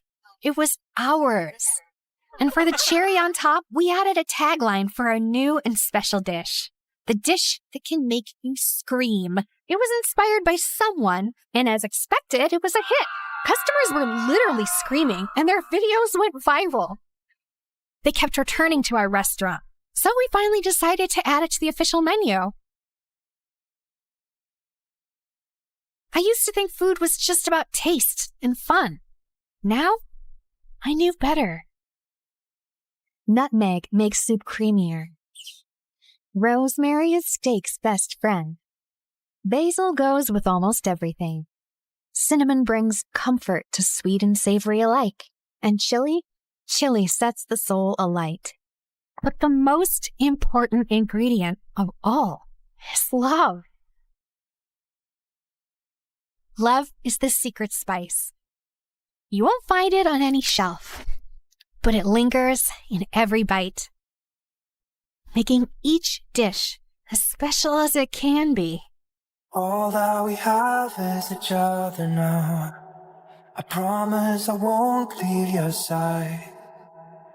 Be who you are and you'll be enough. If you're giving me your love, giving me your love. All that we have is each other now. Promise you won't leave my side. Some superheroes strut around in capes, while others rock pixie boots and a trendy poncho. Because, yes, you are looking at a real superhero. Hi, I'm Annie, and I'm from New Jersey. Don't be fooled by my cute pink locks and dazzling big blue eyes, because as it turns out, I'm also a bit of a crazy, jealous maniac. You know, every superhero has a weakness. Mine was my dad. My dad was the center of my world. Mom left when I was 3, so it was always me and him. We'd hang out all day, and he'd do whatever I wanted. Let's jump on your bed and then go fishing for sharks in the park. I've just made the bed and it's raining outside, but whatever makes you happy, my angel. My dad was the best. He was my superhero. We did everything together and made a big effort to share each other's interests. For example, he learned the names of all the dogs from Paw Patrol. You're such a Sky. In return, I learned to play chess, which was Dad's favorite game. Kapow! That's a chick and a mate. One time, when I had a high fever, I asked him not to leave my side for 1 minute. I promise, Annie, I never will. And I totally believed him. He even made a pulley system to get the Uber food delivery to my bedroom window without leaving my room. But then, the worst thing happened. A couple of days later, instead of making me breakfast, he grabbed his car keys and let a babysitter in. I must go to work today, Angel Annie. Teresa will look after you. No, Daddy, I'll go with you. I'm sorry, sweetie. I have to go alone. It's for the best. Why? Because we need the money to live. Fine. fine. If you want to leave, you'll have to step over me, and everyone knows that's bad luck. And to my surprise, he actually stepped over me to leave. I hated babysitters and caused as many problems as I could to get my dad to come back. He used to be late for work pretty much every day and had to sneak out during lunch and leave early to take care of me. So you can imagine what happened next. I got fired. Yay! Daddy's at home forever! Yeah! I was ecstatic, thinking things would go back to normal when I got the biggest shock of my life, kindergarten. I cried all the way and threw a total hissy fit at the front gates. Why? To learn and get a good job when you're older. Jobs suck! You'll make lots of friends. Friends suck! I hated it and let everybody know that I did. I hate it! Stop! Dad got more calls from the kindergarten than the principal's secretary. I know what you're thinking. I was a little monster. And yes, I was. I just couldn't help it. I wanted to be with my dad so bad. Soon, kindergarten turned to school, but things didn't improve. I felt so alone and sad without my dad, and I was always getting into trouble. But then one day, I got the best news ever. I know how unhappy you are at school, so I talked with the principal and I'll take a job at your school as a janitor. This way, we can spend all the time you want together, and I can have a job. God knows we need the money. I know it's not glamorous, but would it be too embarrassing for you? What? Just you and me again? This is the best job ever! But there is one condition. You must behave, because if not, I'll get fired. You promise? Oh, I promise. Pinky promise! And for some years, things were amazing. We drove to school and worked together, sat together at lunch, and whenever he'd go past my classroom mopping the floor, he'd give me a goofy wave. For the first time, I focused on my schoolwork because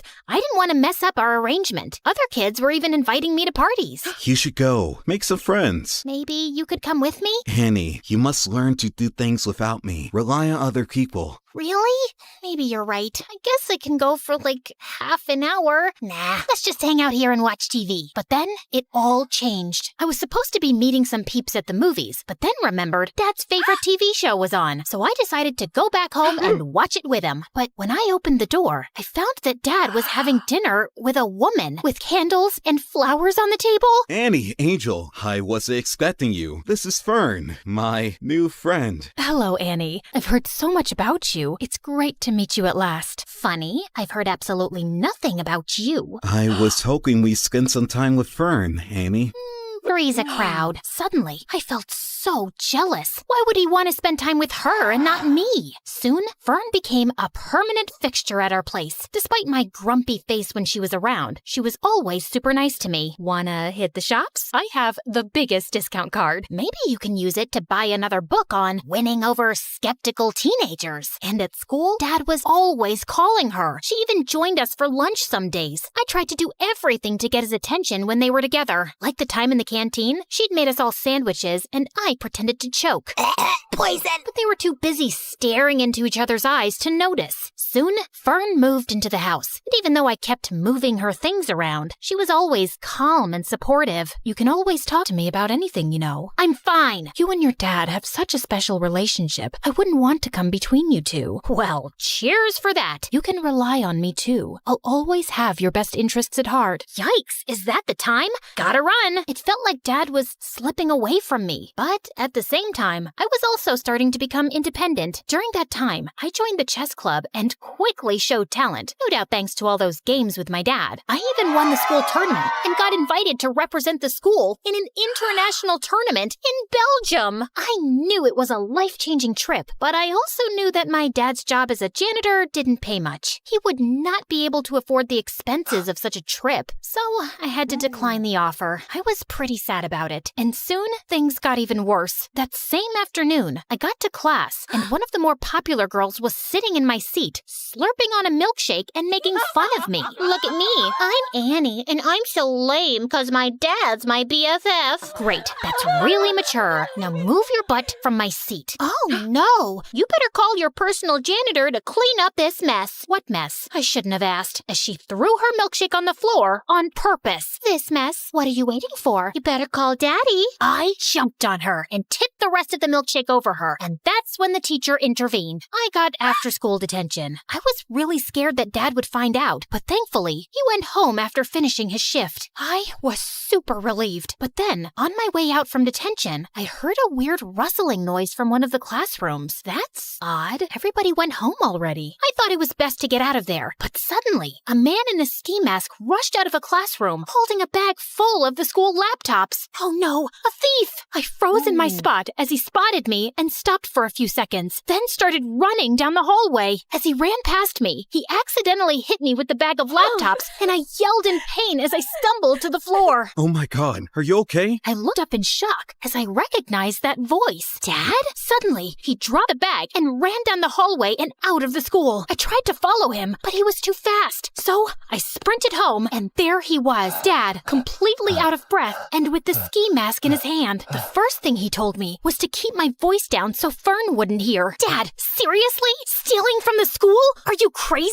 Annie, you've got it all wrong. Oh, really? Ski mask? Swag bag? Come on! Keep it down, will you? We can't let Fern hear this. Start talking. I did it for you, Annie. Professor Parker told me about the chess tournament and the trip to Belgium. He told me that you turned him down without even telling me. I want the best for you. I don't want you to lose out on something like this because of me. But the moment I saw you, I knew I couldn't go through with it. Now, we can't let the police know. They'll lock me up. If you think about it, no harm was done. Nothing was stolen, so everything's great. Of course, everything wasn't great. While his intentions were sweet, he made a huge mess in school. The principal had reported the attempted robbery to the authorities, and I had to testify in front of the police as the only witness. I couldn't turn in Dad, so I had to lie. I told them that the thief was super short and had green hair. I hoped to keep a low profile about the whole thing, but the next day at school, I was treated like a hero. The girl who saved the school. My hair would have just frizzed out in fear. You're like a real superhero now. Yep,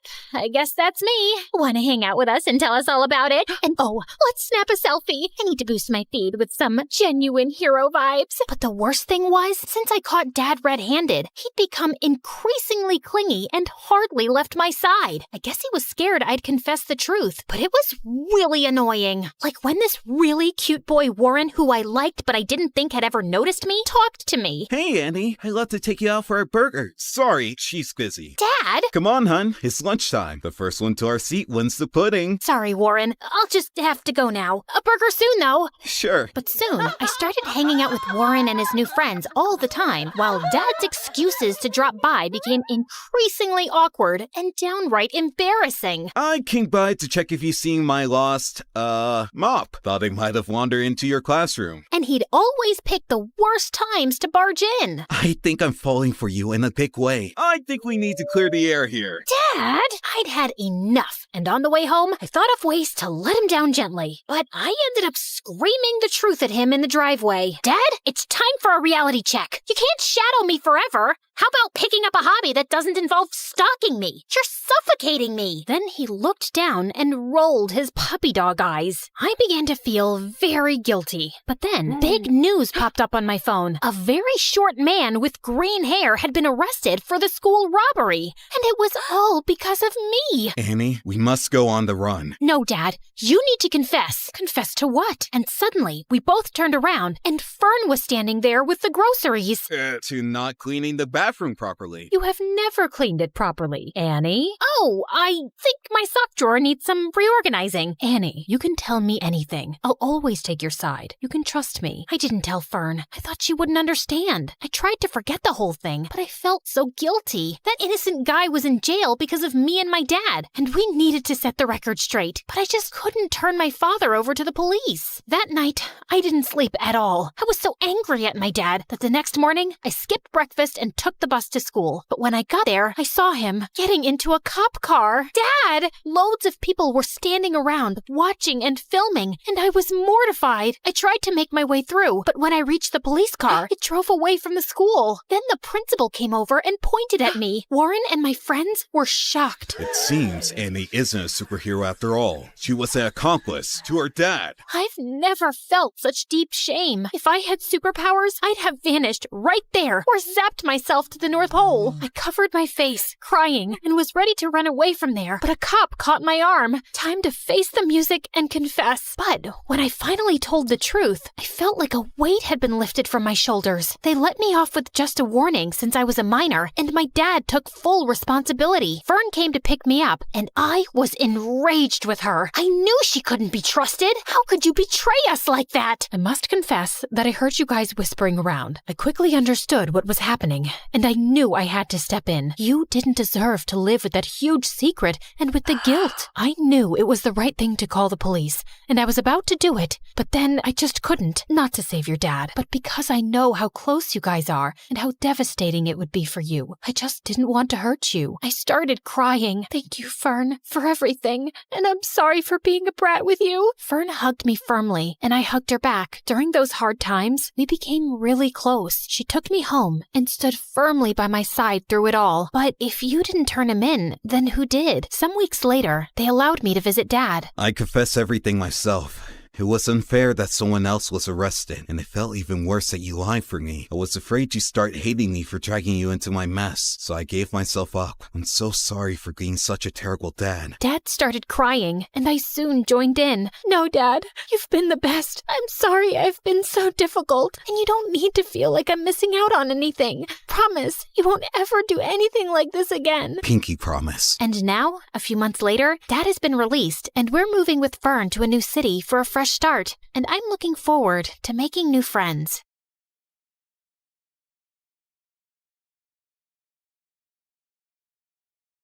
Little Natalie's tummy couldn't stop growling. She had been hungry the whole afternoon, but it was evening now and her mom wasn't home yet. Those rich people should stop making my mom work so much. I wish we'd never moved from France. Mom didn't have to work so hard there like she does here. As she walked outside, she heard loud music coming from the biggest mansion in the whole countryside from afar. Her tummy told her to go there, and she found out there was a large party happening in the garden. Natalie started drooling when she saw the huge feast. She tried to sneak in, but a group of women blocked her. Where do you think you're going, little girl? I'm hungry. Can I have some meat, please? And a glass of juice, too? Just look at her dirty clothes and hands. Disgusting.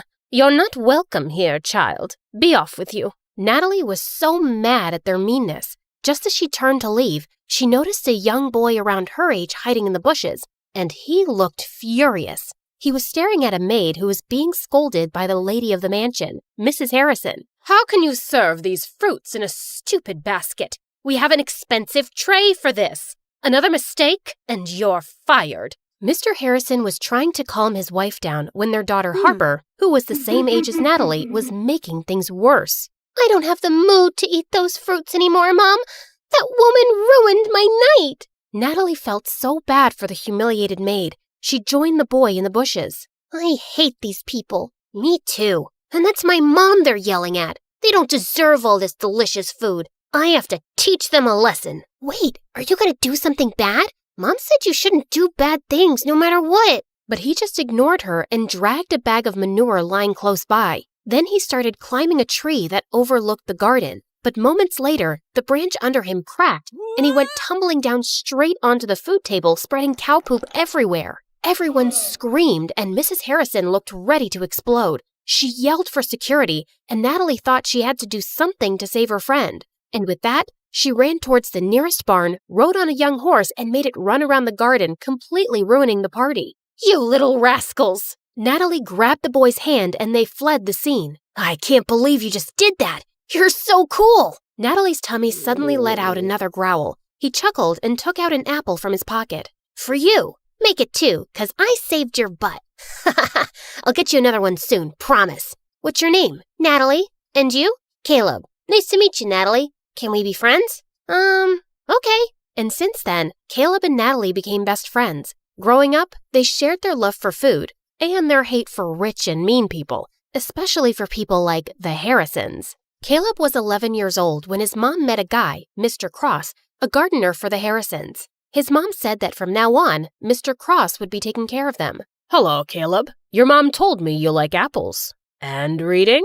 Not long after, Mr. Cross and Caleb's mom got married, and he became the hero in Caleb's eyes. He was so amazed by his stepdad, how smart and strong he was, and how good he was to both him and his mom. "When I grow up, I want to be just like you, Dad." "I'm sure you'll be better than me and every wealthy man in this land, my child." He would help Caleb understand his math homework, give him tips on how to build a dove house, and he also gave him really good life lessons. "My dad told me something. I want to share it with you too, 'cause you're my best friend." "Really?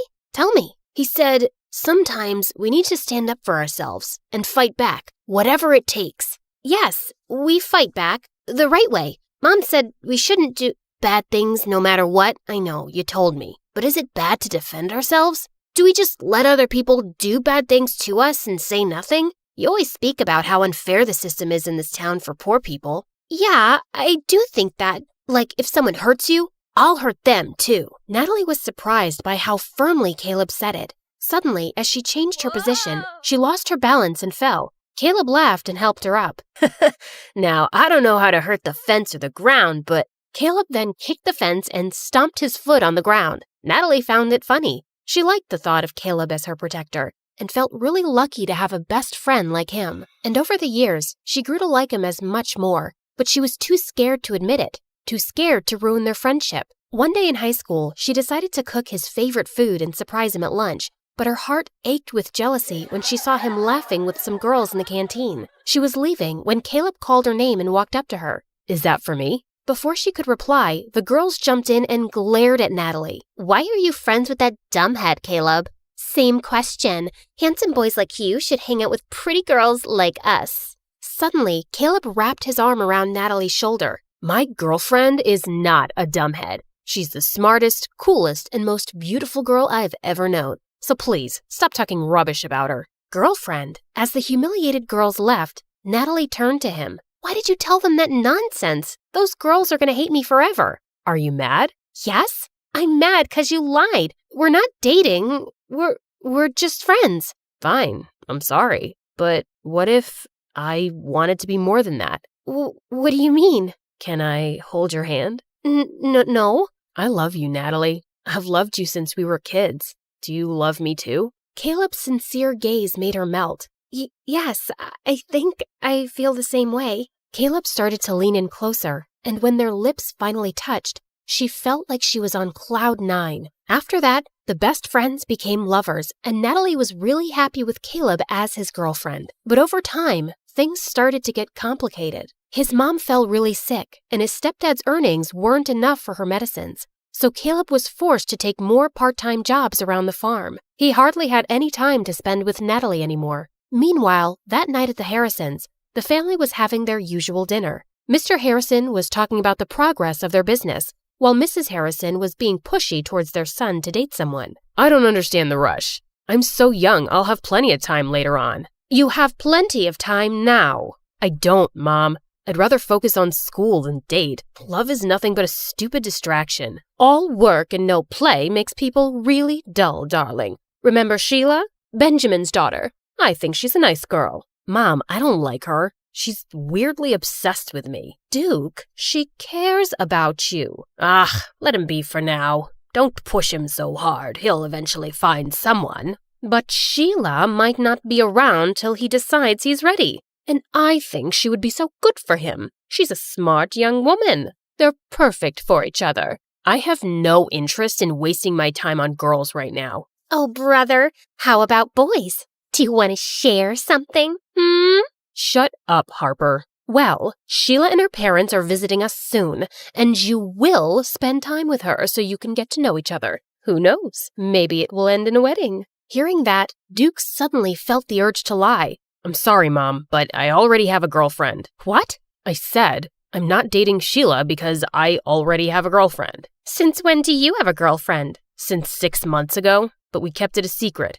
I don't want people in my business." Duke left the table and decided to take a walk in the gardens to cool off. Suddenly, he heard someone behind him and turned around to see it was just Mr. Cross. "Oh, sorry, Master Duke. I didn't mean to disturb your walk. You look a little upset." "I'm not. It's really nothing. Just sometimes parents can be too much." Do you have kids, Mr. Cross?" "A son, the same age as you. Maybe I'll introduce you sometime." Duke was feeling too preoccupied, so he just smiled at their gardener and walked off. That weekend, Natalie's mom caught a serious flu, so later that day she went to town with Caleb to buy some medicine. While they were in the pharmacy, his stepdad called him. "I need to stop by a dad's friend's place to pick up a package. Wait for me in the town square. I'll be right back." Natalie bought the medicines and sat on a bench in the town square. Her favorite thing in that old place was the old horse statue in the center. They're such gorgeous and magical creatures. Just then, she noticed that its red eye patch was lying on the ground. She picked it up, and as she placed it back on, the statue suddenly wobbled. She tried to make it steady, but it just suddenly toppled to one side and broke into pieces. Holy mighty horsey! Natalie stared at the sight in complete shock. The townspeople quickly gathered around, and they went berserk. "How could you be so reckless and ruin the pride of our town?" "Isn't it bad enough that we have to live with a foreigner who badmouths our town and its systems? And now you've ruined our cultural legacy!" Some of them even started crying, and Natalie felt panic. She tried to contact Caleb, but her phone's battery was actually dead. "I swear, I didn't do anything. It was already unsteady. Please, forgive me." But the townspeople were blazing mad. Soon the police came, and as they were questioning her, everyone suddenly became silent as they made the way for someone. Natalie lifted her head and met someone's eyes. Duke, the oldest child of the Harrisons. "What's going on here? This girl just caused serious damage to a public property, and we need her to come with us to the station." Duke just nodded at them, and soon, Natalie found herself sitting in a police station. "Please, officer, just let me go home first. My mom is sick, and she must be really worried." But the officer just ignored her. A few minutes later, Duke came out of the main office. "You're free to go. I've taken care of everything." "Huh?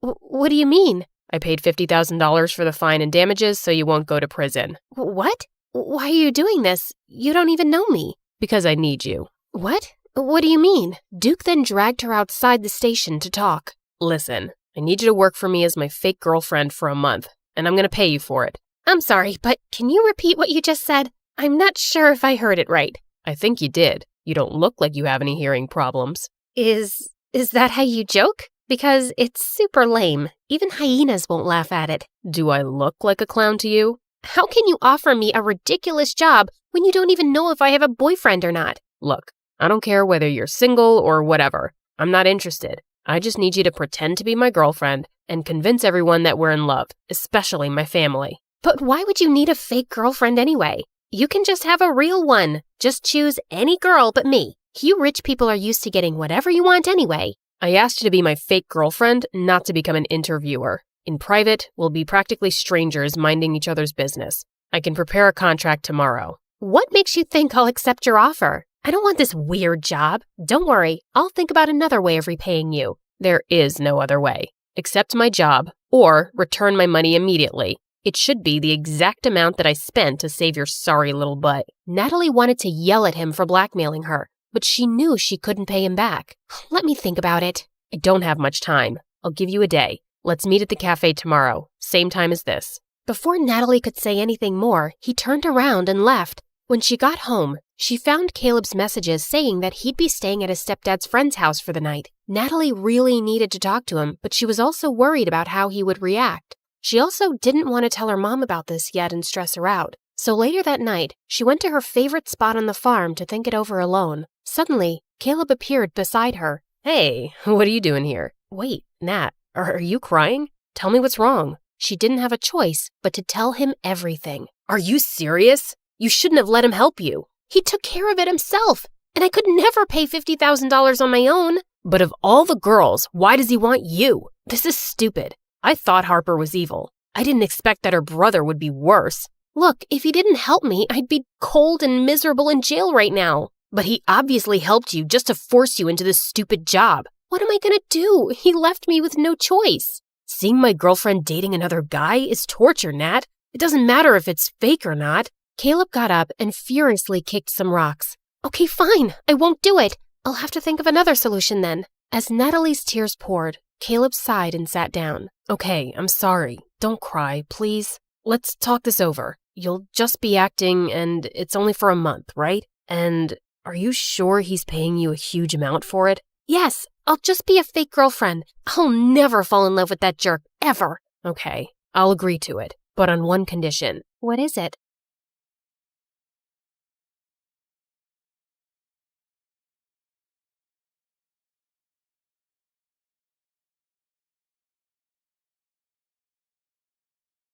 I was peacefully dozing off on a plane to China when suddenly someone yanked my hair and chomped on my ear like it was a snack. I whipped around to find a naughty-looking boy. Ow! Seriously? Keep your teeth to yourself, kid. He then burst into tears and his mom turned to me. 你竟敢对他大喊大叫，他还是个孩子。 I wish I understood Chinese, but her dramatic glare made it clear I was the villain here. I tried to dive back into dreamland, but the woman next to me had other plans. She woke up and started chewing her gum like a goat who hadn't eaten for 300 years. It was so loud that people from 30,000 feet below could hear it. Excuse me, could you tone that down, please? Tone down the what? Oh, great. Her voice was even more annoying. I shrugged it off and reached for my trusty earphones instead. But before I could enjoy some music, the guy on my right suddenly smacked my shoulder. What is wrong with this flight? Everyone was driving me nuts. Left, right, front, and back. The culprit was so engrossed in some stupid adventure game on his phone. Hey, quick question. Do I look like a punching bag to you? A little bit. You can't play your stupid game without attacking a real person, you know. Chill, girl. It's called reflexes. Maybe if you had better ones, you wouldn't get hit. The audacity of this guy! I couldn't help but think, why do these online gamers waste their time in a virtual world when there's a beautiful one right outside the window? Real life is 1,000 times better. Or so I thought. Hi, my name is Alira, and I'm an aspiring photographer who loves traveling around the globe and capturing the most beautiful scenes and moments. I had always enjoyed doing it alone, but things took a wild turn when a weird and mysterious guy started tagging along and changed my life forever. Before I continue, please like and subscribe. After dealing with all those annoying passengers, I eventually fell asleep after listening to music while letting my imagination run wild. Soon enough, the plane finally landed, and I headed straight to my beautiful hotel. I took a short beauty sleep while waiting for nighttime to roll around, and when it finally came, I excitedly jumped out of my bed, took my camera, and immediately rushed outside. Stunning views, beautiful people, inviting lights, glowing lanterns, and the sweet traditional vibes of China. This is the dream. Walking along the streets, I stumbled upon a guy sleeping on a bench. Judging from all the stuff around him, he must be homeless. Poor thing. I found myself clicking pictures of him, my camera perfectly capturing his struggles and hardship from every detail of his form. Just then, a green owl suddenly appeared from behind the bench, perched on the sleeping guy as if he owned him, and scowled at me. Relax, little buddy. He's all yours. To my surprise, the guy woke up and scowled at me too. Who are you? And what are you doing here? His eyes then lowered to my camera. Were you taking pictures of me while I was sleeping? Duh, I was taking pictures of the street, but you were blocking my view. It's not my fault you were sleeping there. That's a terrible excuse for disrespecting my private space. The private space? That's rich coming from you, who is sleeping on public property. Delete my pictures, or I'm gonna delete it myself. Don't you dare touch my camera! Do you have any idea what it takes to capture a beautiful moment or view?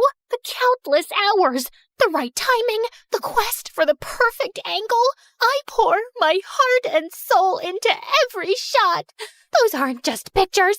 It's a piece of me, a piece of my struggle, my passion, my life. So please, don't take that away from me. I trailed off when I realized that he was now holding my camera and swiping through the shots. But how? So you're not only homeless, you're also a snatcher. Give it back, you jerk. I lunged at him to retrieve my camera, but he suddenly vanished. I spun around, and he was still swiping. This guy, I swear to God. In all fairness, you have quite a remarkable talent for capturing beautiful images. What do you think of me now? Just some lousy, try-hard photographer? I snatched the camera back, and this time he didn't resist. He practically handed it over. I immediately checked my gallery and realized he hadn't deleted anything. Relax. I usually don't meddle with other people's business. Unlike you. I tried glaring at him, but I felt like I ended up pouting, which made him smirk. Oh, well, at least I finally bumped into someone who speaks English. I'm so tired of racking my brains and using weird hand gestures to understand what the locals are saying. He ignored me and started picking up his things as if preparing to leave. So, where are you from? Not from around here. I see. Where are you going? I don't know. Maybe under the bridge? At the back of the junkyard? Just anywhere with a roof where I can recharge my energy, so I can continue my pursuit of answers to my questions. Just then, a sudden rumble of thunder echoed through the streets. I think you should speed your pursuit up, because the rain is about to pour, buddy. I don't mind the rain. It helps me think better. But your owl doesn't. He stopped in his tracks when he realized that I was right. You know what? Why don't you just come with me to my hotel? I'll get you a room. It's just nearby. I appreciate your hospitality, but I don't need your pity. Oh, look. Mr. Grumpy Bench Guy is being such a drama queen. Fine. But the moment the rain stops, we're out. Another thunder rumbled as we started walking away. When we reached my hotel, the receptionist immediately greeted me with a question. 给你朋友另一个房间。 As I scrambled for my translation book, Hatham suddenly swooped in. Shida, Ching.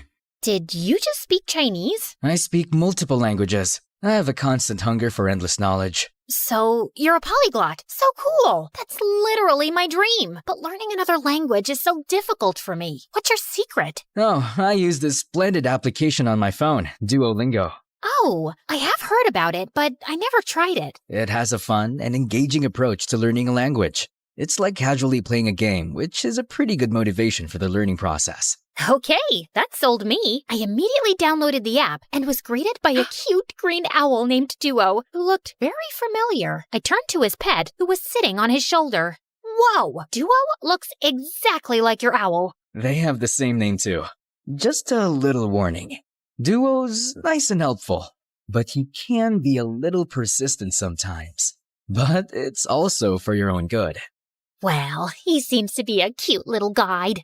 I went straight to my first lesson, and I was already liking it. Shui means water. Shui? Gosh, I am so thirsty. I need some shui. Okay, got it. Okay, so this is my room, and yours will be that one. I was talking to him, but he seemed preoccupied with something over my shoulder. I turned around and realized that he was looking at my collection of postcards on the wall. To my surprise, he suddenly barged inside. Where did you get these photographs? Those are the places that I captured with my precious camera. And these right here are my goal destinations. They're beautiful, aren't they? He looked so ecstatic as he gawked at one of the pictures, like it was the most delicious meal he had ever seen. Where is this place? That's my next destination, the Tianzi Mountain. It's one of the reasons why I visited this country. Take me with you. Consider yourself lucky, my friend, because I'm going there tomorrow. I always preferred traveling alone, but maybe it was time for me to try it with a travel buddy this time, at least for a day, and just for fun. The next day, we traveled to the mountains, and when we got there, Hatham's calm demeanor instantly changed to ecstatic. The stone forest. An image of a familiar place seemed to have flashed right before his eyes. The stone, what now? He ignored me and started navigating the place, running around like he owned it. Dude, wait up! We rode a cable car, crossed a river, and jumped from one stone to another, and after an hour, I felt like collapsing. Slow down, Spider-Man. I'm not a marathon runner with endless stamina, you know. Jeez. When I finally caught up, I found him standing in front of a mysterious and ancient-looking monument. He fiddled with a rock against it, but nothing happened, and he looked super frustrated. Hello? I would really appreciate it if you would tell me what's going on. What is that thing? And what are you trying to do with it? This is a totem, and I need an electro-element to activate it. What do you mean, electro-element? Electro-element. Something, anything that produces lightning. Oh, you mean electricity? Huh? Lucky for you, I've got something here. What is that? You don't know what a taser is? It's my go-to for self-defense. Zaps people with electricity or whatever you call it. Interesting. He immediately took it from me and tried it on the totem. After a few sparks, it suddenly got triggered and a glowing symbol appeared on top of it. Holy cheeky bananas! Is that a hologram or something? He found 2 more totems, and after doing the same thing to each of them, a strong streak of light came from above, forming a pillar. What in the world is happening? Is this some kind of secret experiment from the government? And what's your deal with all of this? I've been traveling from place to place looking for these runes. Since I'm not from around here, I don't know where to go. I need to activate these beacons in 6 places scattered around the world. With your knowledge and resources, things are going to get easier for me now. But for what? Why are you doing all of this out-of-this-world stuff? We need to go.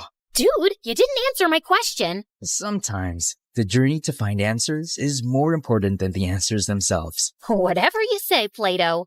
After activating the first beacon, we embarked on a thrilling and action-packed adventure of a lifetime. After Tianzi Mountain, we rushed straight to Huanglong River, which Hatham kept calling Luhua Pool Liu. There, we had to light up some fire totems. There were 5 of them, but according to him, only 3 needed to be activated. Of course, those 3 we needed were surrounded by water. Great, right? Hatham was all business, using his fancy tricks to get those waterlogged totems blazing, while I just snapped pictures of these outrageous moments. Our next stop was the breathtaking Matterhorn in Switzerland, aka Dragonspine, according to my travel buddy, where we faced a puzzle with circular platforms and wall signs. The place was so cold that I had to huddle by fire torches just to keep myself from turning into a popsicle. I let Mr. Mysterious Smarty Pants solve the puzzle by himself while I continued my Duolingo sessions. You know I can't miss those streaks. With each beacon we activated, I felt a mixture of excitement and curiosity. What was this leading to?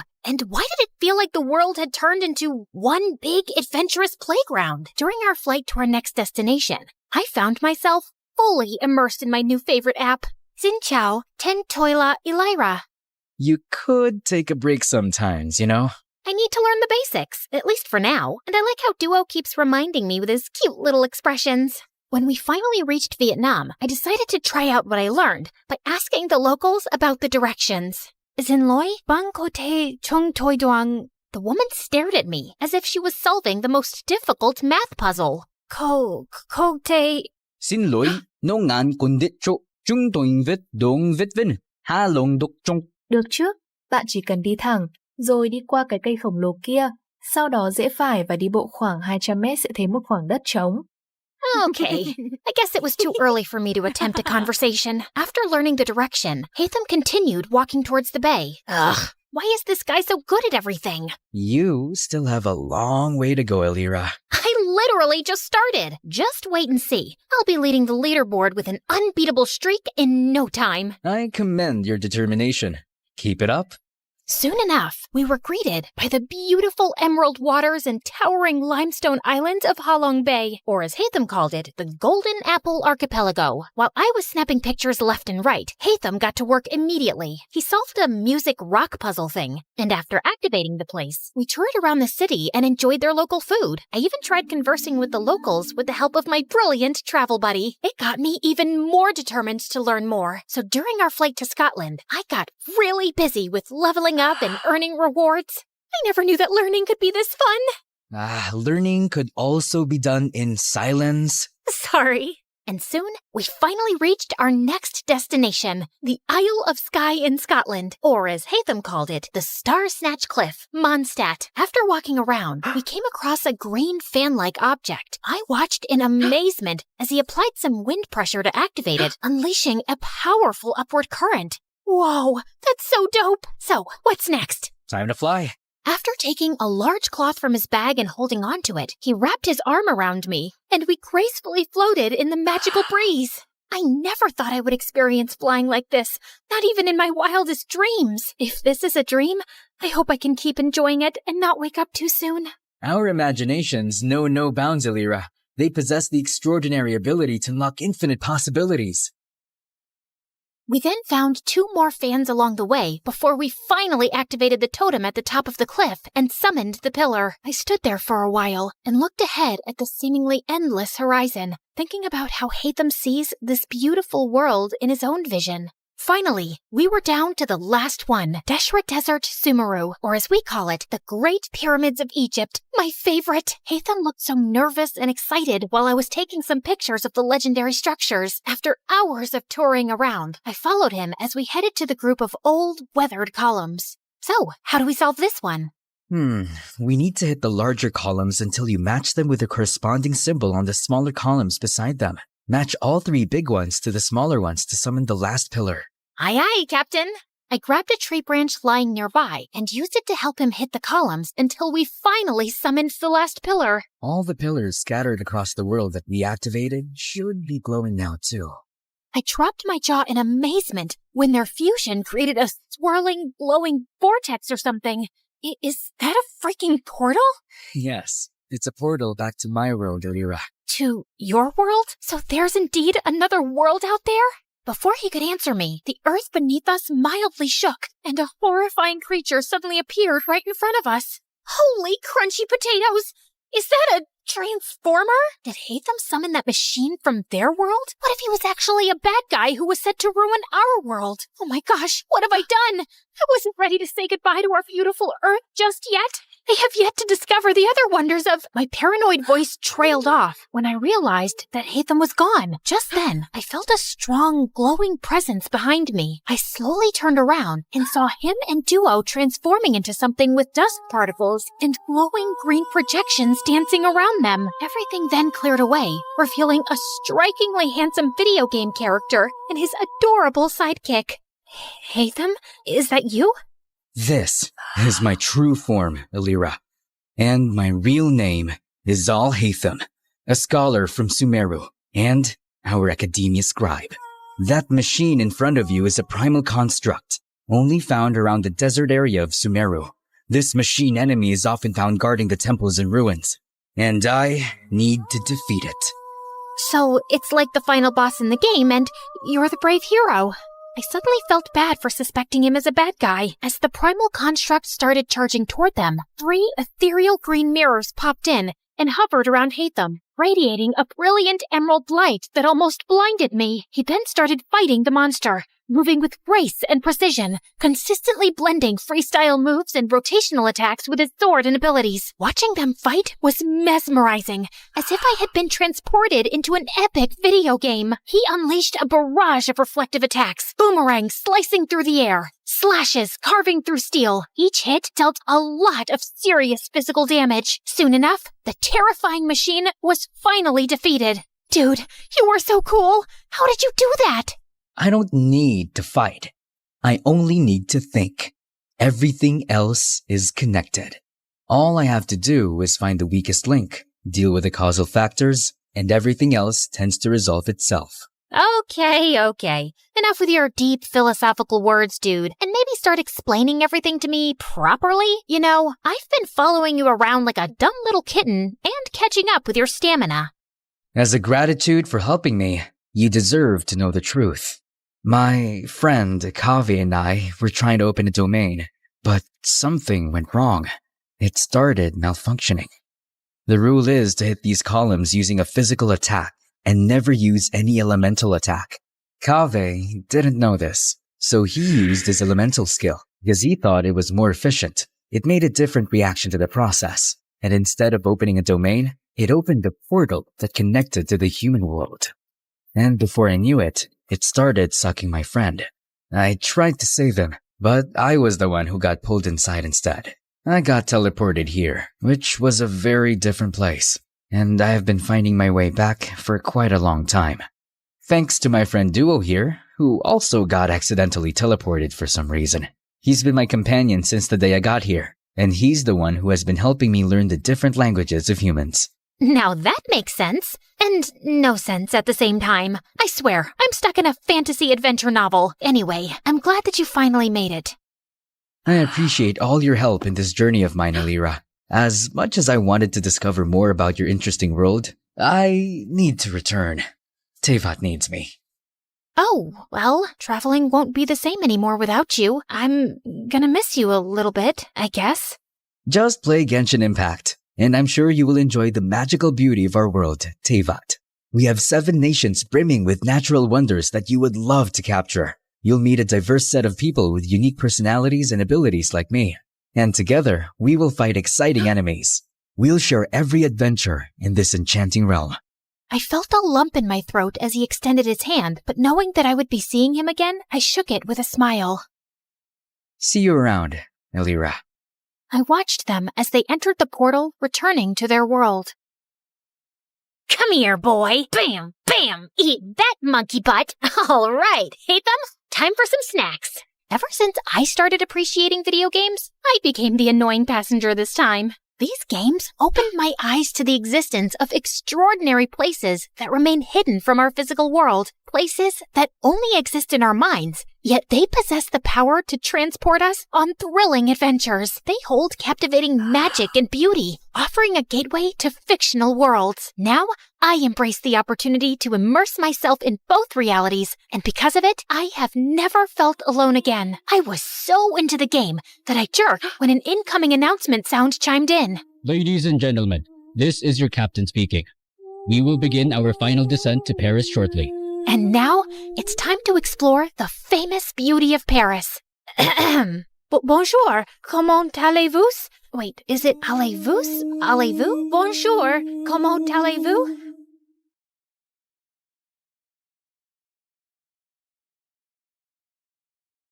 You're never here when my tears dry.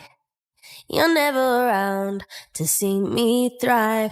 When it's my birthday or my day off, you got other plans and can't show up. Hi, I'm Leah from Indiana. Before I continue, please hit like and subscribe. Since I was a baby, I was meant to be a dancer. I could dance before I could even walk. I would do the cha-cha while cleaning my room and bust a move while brushing my teeth. And of course, I was shaking it all the way to and from school. People smiled and laughed when they saw me, but I never cared. When I was 10, I would watch my friends head off to dance class after school. It would tear me up inside to see them living my dream. I came home one day as my mom was finishing her makeup. Mom, can I please go to dance class? All my friends are going. You're not going. You have no idea how much that class costs. There was no other parent to ask at that time. Just me and Mom and whoever she was dating that week. But Mommy, please. I swear, I'll do your laundry and chores, and when I make money from ballet, you'll get makeup from Sephora. I'll take you shopping, whatever you want. Pretty please. This means everything in the world to me. We'll see if that ever happens. Right now, I don't have time for this. I'm going to be late. The answer is no, and that's final. She left me alone in the cold house while she sped off in Ted or Fred's Ferrari to some fancy dinner. For me, another night of instant noodles. I felt devastated with how my life was going, just dreaming about my dream of dancing. But then I turned 12. I was alone, like always, and before I could blow out my candle on my plain cupcake, it flickered out. Oh no, there's still so much to wish for. I was about to leave for school when Mom barged in. Hold on, Leah. You have mail. My mom handed me a card with my name and address on it. Who's it from, Mommy? To Leah from Aunt Lucy. Who's Aunt Lucy? I haven't spoken to her in years. I don't talk to that side of the family. She gave me a ticket. Mom snatched it immediately from my hand. That's not a ticket. It's a check for $10 million. My mom went crazy. It was like she stepped into a Louis Vuitton fever dream. I didn't even know she was that loaded. I could do so much with this. I could buy a Gucci dress, an MK bag, and a diamond set. And I can't wait to see the look on Mary's face. She'll be fuming. And oh, that Tony who dumped me, he'll come crawling back like a puppy, begging me to take him back. I didn't remember the last time my mom looked so happy. She showered me with hugs and kisses, even making me twirl around like a ballerina. I had so much to ask Aunt Lucy, but Mom said she didn't have her number or anything. And when I turned 14, Mom decided to move. So we packed up everything and headed to New York City. That's right, the Big Apple, the city that never sleeps. We were ready to start a new life. I finally signed up for dance lessons at an art school. Me, the girl who used to have holes in her shoes, had ballet slippers. I practiced every day until my legs cramped, but I was ecstatic. My mom also had new friends, like Tiffany, Chanel, and Fendi. I had always wanted to be close to Mom, so I joined her shopping sprees, and it worked out great. I guess that's what I was always missing. We would spend our time stalking the malls for the best clothes, handbags, and of course, shoes. Oh, Leah, we have to get these too. I was covered with shopping bags and balancing shoe boxes while scooting through the aisles. I could barely see in front of me through Mom's haul. Hurry up! We don't want to miss the first drop of Balenciaga's new collection. I'm right behind you. But honestly, when we were in these very posh stores, I felt like a princess. I was offered fancy drinks, tried on expensive dresses, and best of all, I felt so close to my mom. I walked out of the dressing room in a sparkling dress. Now spin around. Oh, beautiful, so beautiful. We'll take it. I looked at myself in the mirror. I could barely recognize recognize myself, but maybe this is who I was supposed to be. I carefully teetered in the heels my mom had picked out for me, but crashed into the mirror. Do you think we could look at some flats? While I spent so much time with my mom, I might have been distracted from my dancing. My dance teacher seemed to be losing patience with me. Okay, Leah, you're up next. Saute. I smiled nervously at my dance teacher, attempting to jump, but fumbled the landing. The other students giggled at me. Have you been practicing? Yes, of course. I lied. What time did I have to practice? School was out at 3. I told my mom I would be at Bloomingdale's by 4. I mean, it was so unreasonable. Besides, I never looked more like a ballerina. The clothes, the hair, the shoes, the makeup. I was the definition of what a ballerina looked like. It wasn't my problem if my teachers couldn't see it. By the time I was 16, me and my mom had our routine down. Shopping, dining, and dining. Mom had friends she'd visit while I was in school, and we'd chat about them over dinner. And you wouldn't believe her hair. It's turned this terrible orange color. And her roots? Oh, her roots could be seen from outer space. Honestly, Leah, I'm beginning to think you're my only real friend. She loved me. My mom loved me. Just then, 2 men walked into the restaurant and surrounded us with serious faces. Jeannie Roberts?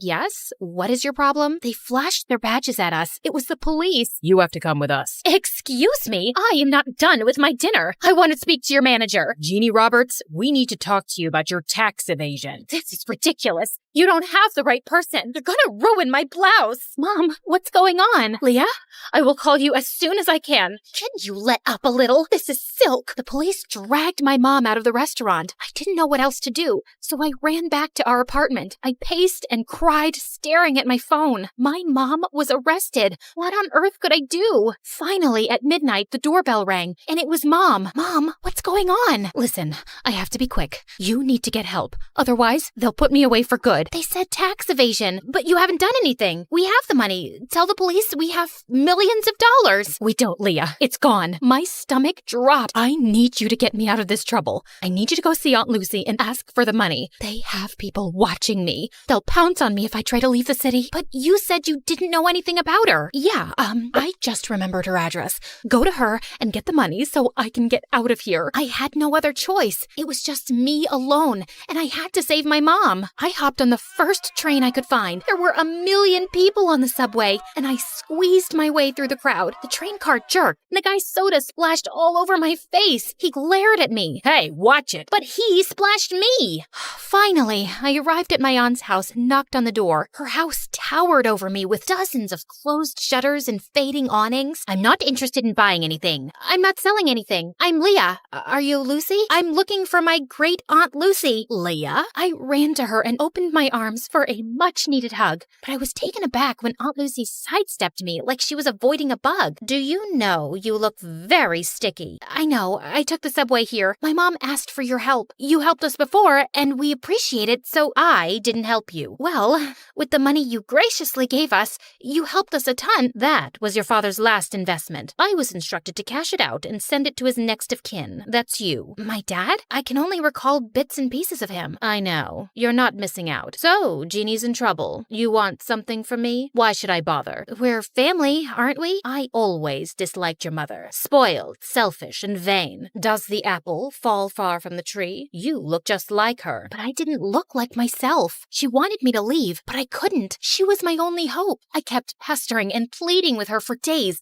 buzzing around her like a pesky fly. Finally, after what felt like forever, she talked to me. This used to be a hotel, you know. I took care of everything, and I was great at it. But it's hard for a person my age to manage everything around here. There's too much space and too many stairs. I have a few guests coming over, but I don't have much staff. I would like to see how useful you can be. Whatever you need, I can do it. I needed to win her over to save my mom, so I got to work by cleaning out the fireplace. Large chunks of ash rained down on me, covering the floor in a thick blanket of gray. Oh my God, what a mess. Leave this and go wash your face. And when I scrubbed the windows, one of the panes cracked and a large piece of glass fell. I caught the glass right before it hit the floor. Oh no. I heard some guests coming, so I quickly shoved the glass under the bedspread. A large older man entered the room and plopped down on the bed. The glass made a large crunching noise and the man screamed. New sheets. You must need new bed sheets. I scampered out of the room and caught Aunt Lucy giving me the death stare. On the way to get new bed sheets, I bumped into a flower vase and knocked water everywhere. I sprinted off into the hall and grabbed the mop to clean, and then thud, The rest of the guests slipped and fell. Oops, I think I forgot the wet floor sign. Ugh, it's gonna be one of those days. I totally screwed up, and I knew there was no way she'd forgive me. So I hid from her, and when she finally found me, I started bawling like a baby. She couldn't be mad at a sobbing girl, right? I could see her face soften, and I figured I had a chance to get on her good side. I tried to make up for all the mistakes I had made. I gave my aunt a foot massage, made her fresh juices and warm soup, and in my final efforts, I polished her dresser and found a music box. Don't break it. Oh, I wouldn't. I love it. I'm a ballerina too. Well, maybe. I used to be. You're a little young for used to be anything. For me, this ballet feels like Aunt Lucy and I were finally talking, and it felt like the ice was melting. She told me how she used to be a dancer. When I was a baby, my dad would tell her all about how much I loved dancing. I finally got through to my aunt, but I still needed her help. I brought up how desperate I was to save my mom. I was wrong. You're not like your mother at all. Okay, enough of all this. Let's go. We took a car downtown and met my mom. What on earth happened, Jeannie? You are still as disappointing as ever. Ugh, here we go. Why did you even bother to come here? You could have sent the money with Leah, but I guess belittling an innocent woman is more your speed. Aunt Lucy asked Mom for her tax forms, but all she got was silence. Mom, just give her the paperwork. She'll help us. What's wrong with you? Okay, fine. I'll just leave. And then Mom spilled the beans. She had conned us. The cops were fake. The tax problem was fake. All a scheme to get money from Aunt Lucy. I can't believe this, Mom. How could you do this? I had to. The bank was going to take the apartment, so I had no choice. I was in debt and knew only you could convince your aunt. I'm sorry. I know I spent a little, but I spent on you too, and it was for us, right, Leah? It made you happy, right? You were happy, and that's what made me happy. But I'm behind on all of my classes. We're out of money, and we don't even have the apartment. And now you're definitely not happy anymore, so I'm not happy. And I don't see how I could ever become a dancer. Enough. Leah, you need to go to school and work on your studies. You want to be a ballerina? Yes, of course. Then you are coming with me. And Jeannie, you need to pay all of this off. You'll need a source of income to dig your way out of this. This is an impossible situation. I know I made a mistake, but I want to change, and I can't live without you, Leah. I had doubts, and I was furious too. I even stepped outside with my aunt to leave, but then I realized I couldn't abandon my mom, not even after all the things she did. Okay, Mom, I think we should try to be a family, all of us together. I believed that this time it was gonna work out. The three of us went back to the hotel and were ready to start our new lives together. But the next morning, Mom, I ran around the hotel but couldn't find my mom. Her clothes and purse were gone. I searched up and down until I got to the front desk. The cashier's box was completely empty. She left and took my Aunt Lucy's money. I was devastated. I brought her here, and it all happened because of me. What should I do? I had brought on enough trouble, and I had to earn and return every penny back to my aunt. Leah, are you leaving too? I'm so sorry, Aunt Lucy. I just wanted us to be a family. I don't want to cause you any more trouble. I thought it would be better if I just left. I'm so sorry about my mom. I wanted to believe that she would be different, but she wasn't. Just the same horrible, selfish woman. Leah, you don't have to go. It's not your fault. We're family. Sometimes the family you're given isn't the family you end up with, and that is okay. Really? Really. I love you. And I do have some good news. I made a few phone calls, and you have an audition next week. Oh, thank you. I love you too, Aunt Lucy. At the audition, I danced my heart out, and for the first time ever, I was supported and loved by my Aunt Lucy, and that sounds like the perfect kind of family to me.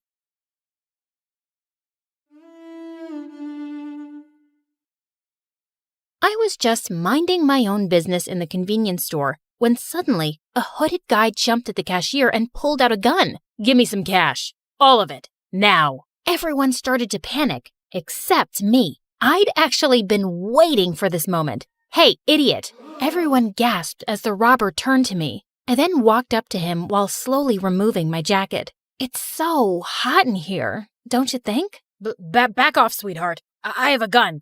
Not anymore. He tried to dive for it, but I immediately locked him in a tight grip and pinned him to the ground. It's jail time, baby. And that's how you catch a criminal. Hi, my name is Artemis, and I've always wanted to become a detective, just like my dad. Before I continue, MSA will give $1,000 to one lucky person who subscribes in the next 7 days. Tell your friends, your sister, brother, and mom to subscribe now. As the robber was being arrested, someone approached me with a proud smile on his face. My favorite police detective, Lewis. I'd met him during a Future Detective summer program for high school students last year, and we'd kept in touch. You're really something else, kid. Kid? He was just 5 years older than me, but he kept treating me as his little sister. And it was so annoying because I actually liked him. I learned from the best. If you're free tonight, do you want to have dinner with me? Would he finally confess his feelings for me? The anticipation was killing me. He took me to a romantic restaurant and my heart was racing.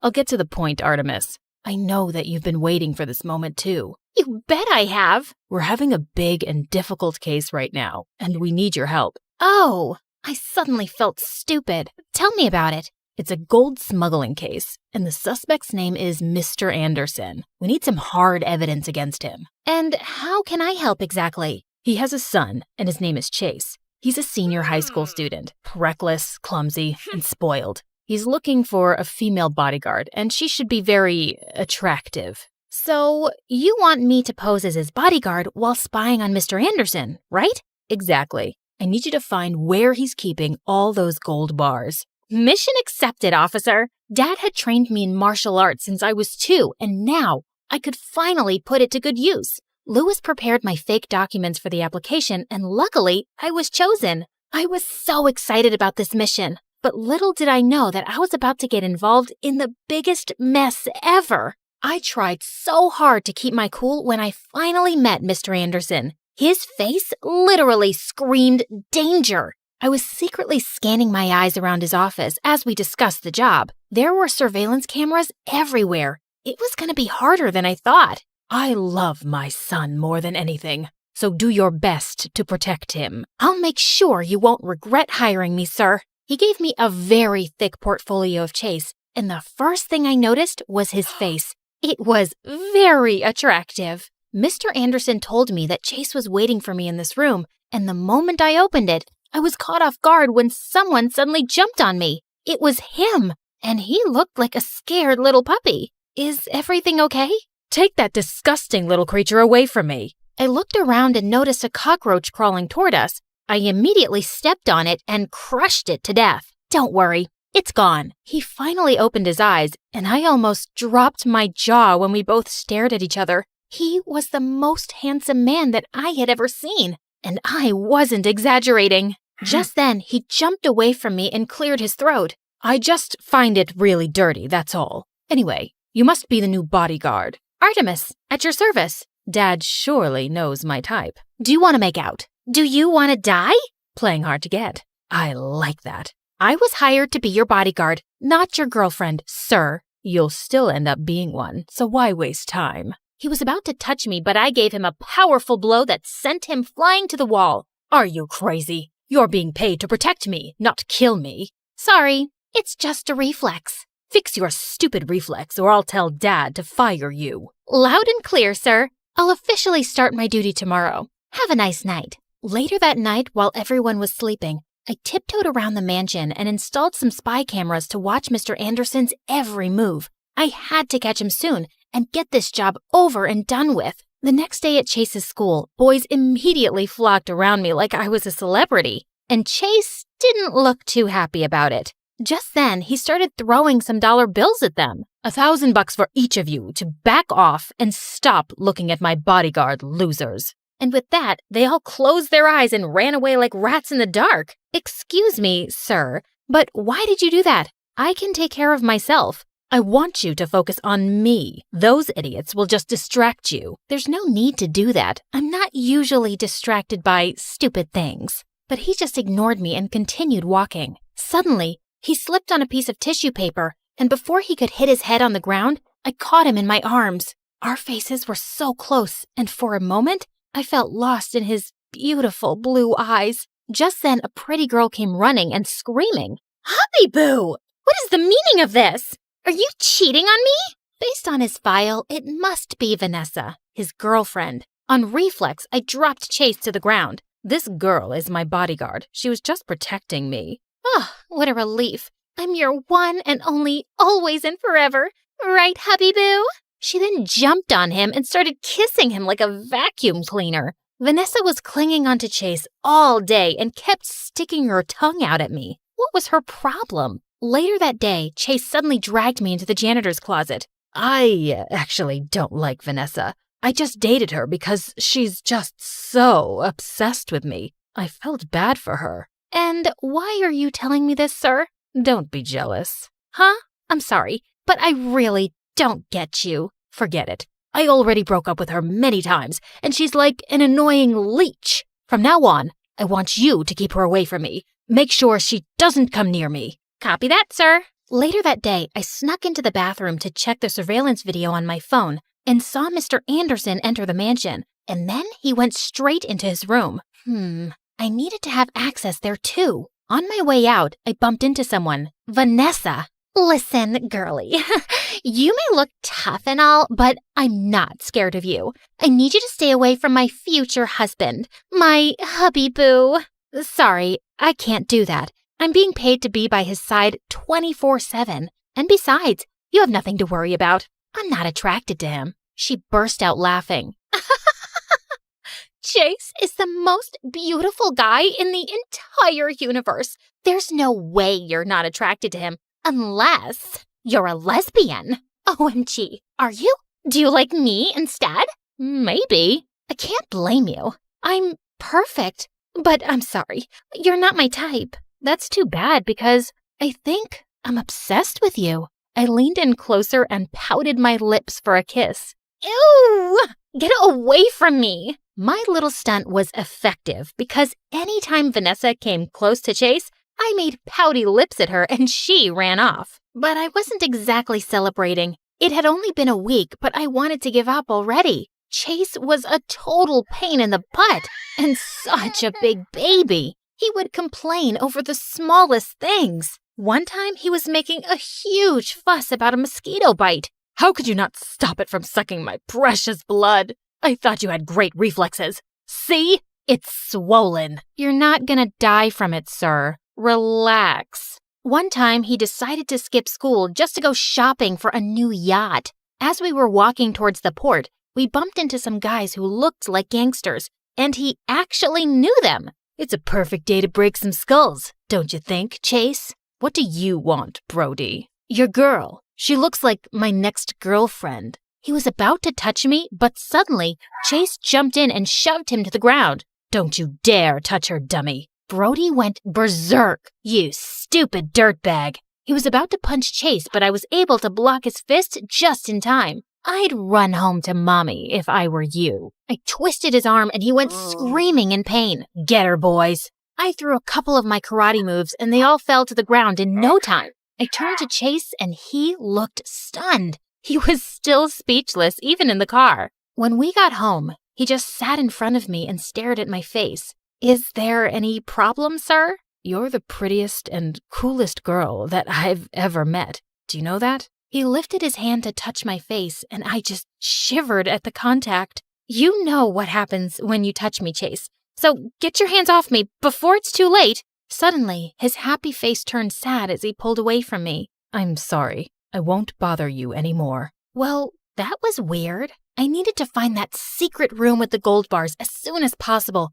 before things got any weirder. But whenever I had the chance, I looked all around the mansion and found nothing. One day, Mr. Anderson had a business trip and he'd be away for a week. It was finally my chance to work on his room. After making sure everyone was asleep, I went to his room and while I was checking his drawers, I felt someone watching me from the door. Chase, what are you doing here? I was looking for you. In the drawers? I don't think I could fit in there. Oh God, I needed to distract him. And then I did the unthinkable. I walked up to him, grabbed his face, and kissed him on the lips. And worse, I kinda enjoyed it. Whoa, what was that about? I've been craving your lips. I knew it. No one could resist me, not even you. I guess you're right. Anyway, we have to sleep now. It's late. How could I when you just kissed me? I tried getting rid of him, but he was persistent. First,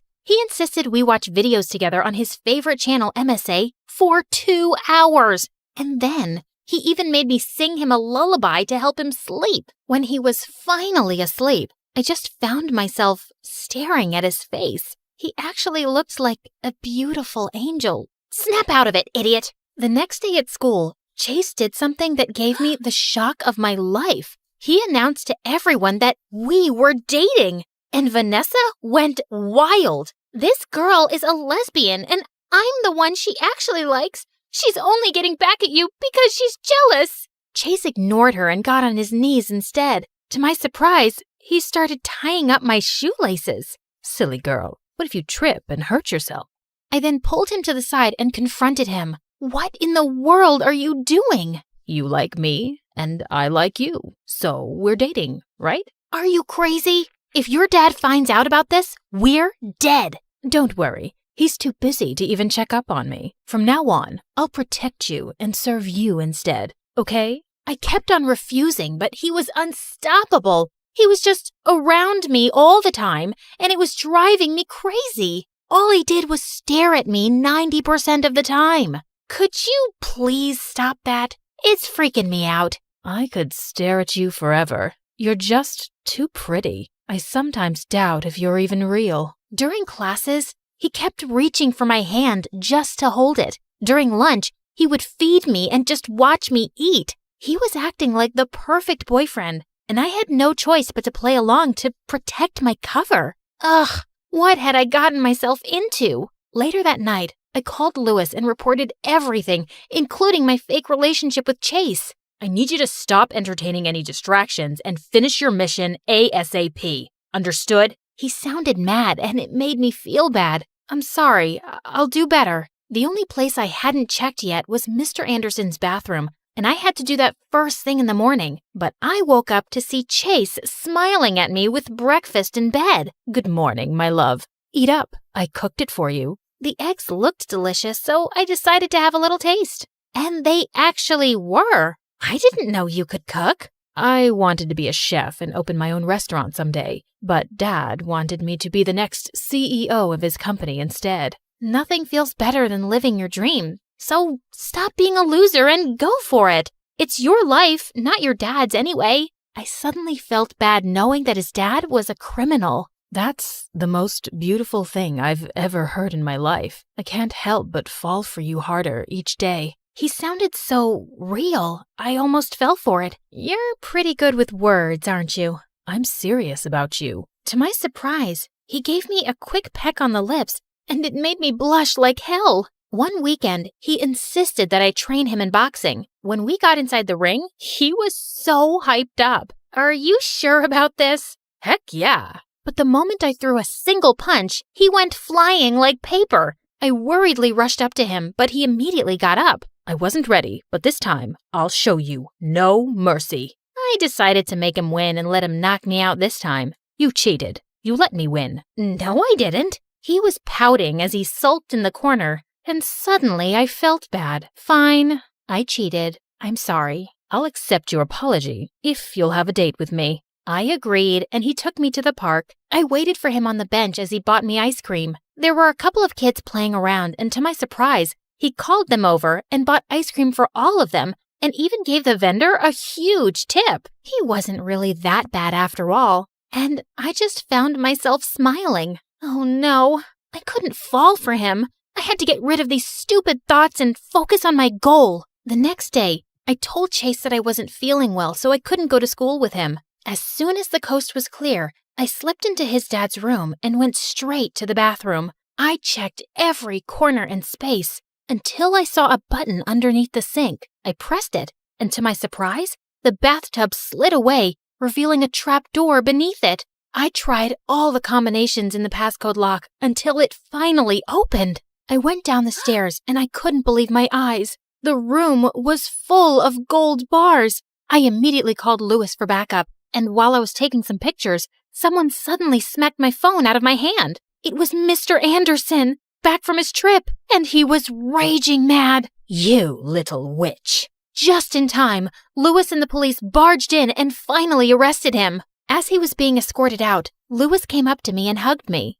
Good work, future detective. I'm so proud of you. You can even get rid of that little punk and hang out with me again. I miss you. Suddenly, someone spoke from behind us. So, it was all about this, huh? I turned around and my smile instantly disappeared upon seeing Chase standing by the door. The hurt look in his eyes broke my heart. Chase, let me explain. No need. Congratulations on your successful mission. I watched him walk away with tears in my eyes. I wanted to run after him, but I guess this was for the best. I didn't see him again, and he also never contacted me. I should be happy I was done with him, right? Wrong. It kept on bothering me. A lot. One day, Lewis took me out for dinner, and I was expecting him to give me another case. But he completely surprised me by saying, I like you a lot, Artemis. Will you be my girlfriend? I had been waiting for this moment. I should be happy. But why was I thinking about Chase? I'm so sorry, Lewis, but I think we're better off as friends. You like someone else, don't you? I just bowed my head down and smiled. It didn't matter now because I'd ruined his life. 2 years had passed and I was finally studying criminology at university. One day during lunch, I decided to try the new restaurant around the corner, and I was shocked to see who the chef was. Chase! It's so nice to see you here. How are you doing? I'm doing great. I took your advice and here I am. He looked even more handsome than before. I didn't know what to say. It's really good to see you, Artemis. You too. I wanted to hug him and tell him that I missed him, but I couldn't. He then excused himself and walked up to a familiar girl who had just entered the restaurant. It was Vanessa, and they were hugging sweetly. I felt so jealous. I just got up to leave. As I walked out of the restaurant, I felt someone running after me. Are you jealous? Huh?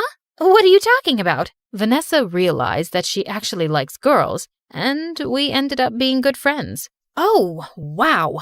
I didn't expect that. Just then, he stepped closer and held my hands. I've been in love with someone else for a long time now. I bet you know her. You're supposed to be mad at me for putting your dad in jail. I'm not. He's a criminal, so he deserves it. I'm upset because you pretended to love me. When did I say that I was just pretending? You weren't? He looked so cute as he blushed, and with that, I grabbed him by his collar and kissed him.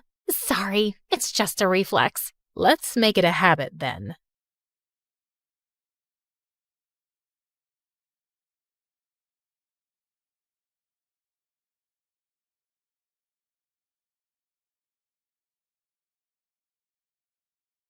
Hi, my name is Elena, and I'm from Seattle. Please like and subscribe. I was born to a single mom who used to travel from one place to another, entertaining people on the streets. And after I was born, I became part of her gang too. She'd wrap herself in bandages and dress me up in shabby clothes, and then we'd go out and put on little acts in front of people. I'd feel weird about this, but seeing Mom's face light up after getting the money from people would make me happy too. Oh, honey, ever since you've come into my life, I've been bathing in riches. You're so lucky for me. Mom adored me and often took me to parks and picnics, and we'd put on our little acts there too. Our life was perfect, but there was one issue. I couldn't speak. No matter how hard I tried, not even a single word would come out of my mouth, and it really upset me. Honey, you're gonna be fine. We love you just the way you are. But when I was 7, I discovered something really shocking. Like always, Mom asked me to put on an act and faint in front of an approaching bicycle one evening. But surprisingly, the man went all bonkers on us. Get the kid out of my way, you morons! OMG, what have you done to my daughter? I know people like you. Frauds. You rob innocent people like this, but I'm not gonna fall for your act. Suddenly, a crowd gathered, and Mom broke into tears, and I couldn't keep still. I got up and hugged her. Look, she's totally fine. Huh? So you want my mute daughter to die now? You heartless jerk. But the fight just got worse, and in all that chaos, I somehow let out a loud scream. Stop! Everyone turned to me. They are frauds. The girl's not mute. Catch them! Mom grabbed me and we ran from there. But when we reached our van, she looked at me suspiciously. Why didn't you tell me you could talk? I'm the one who tricks people, but you've been tricking me this whole time?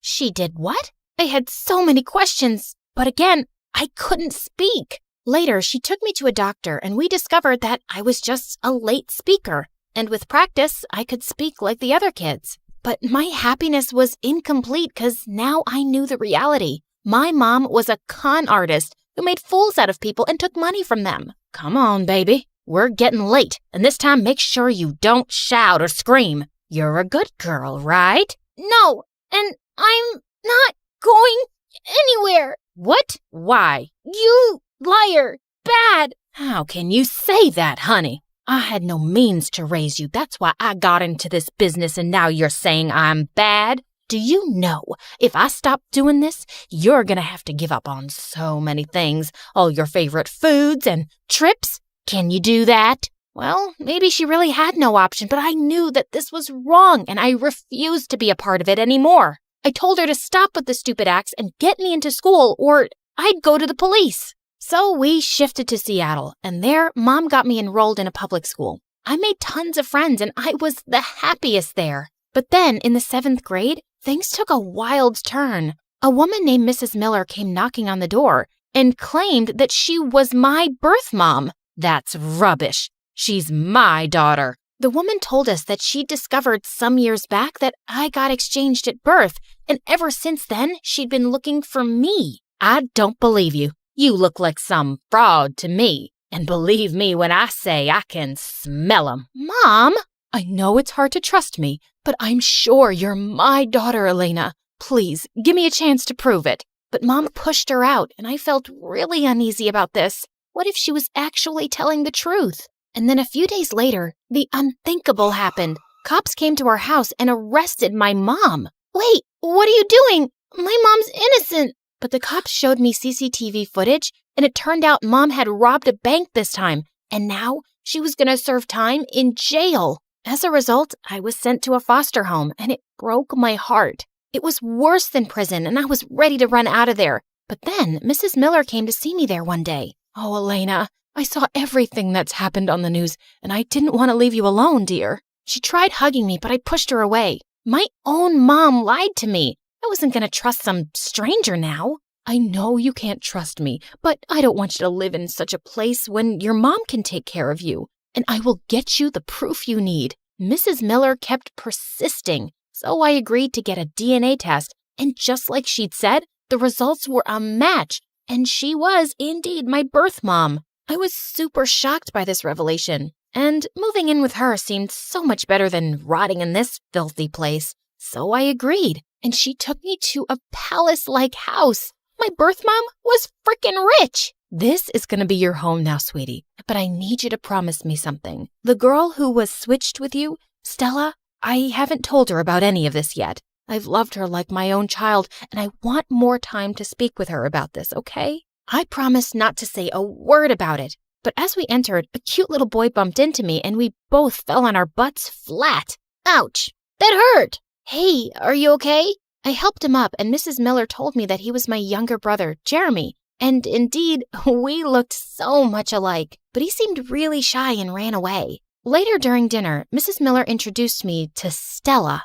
A distant relative? But how come I've never heard about her, Mom? Because she lived very far away, honey. But now Elena's gonna stay with us for a while, and I want you guys to be good to her, okay? Don't worry.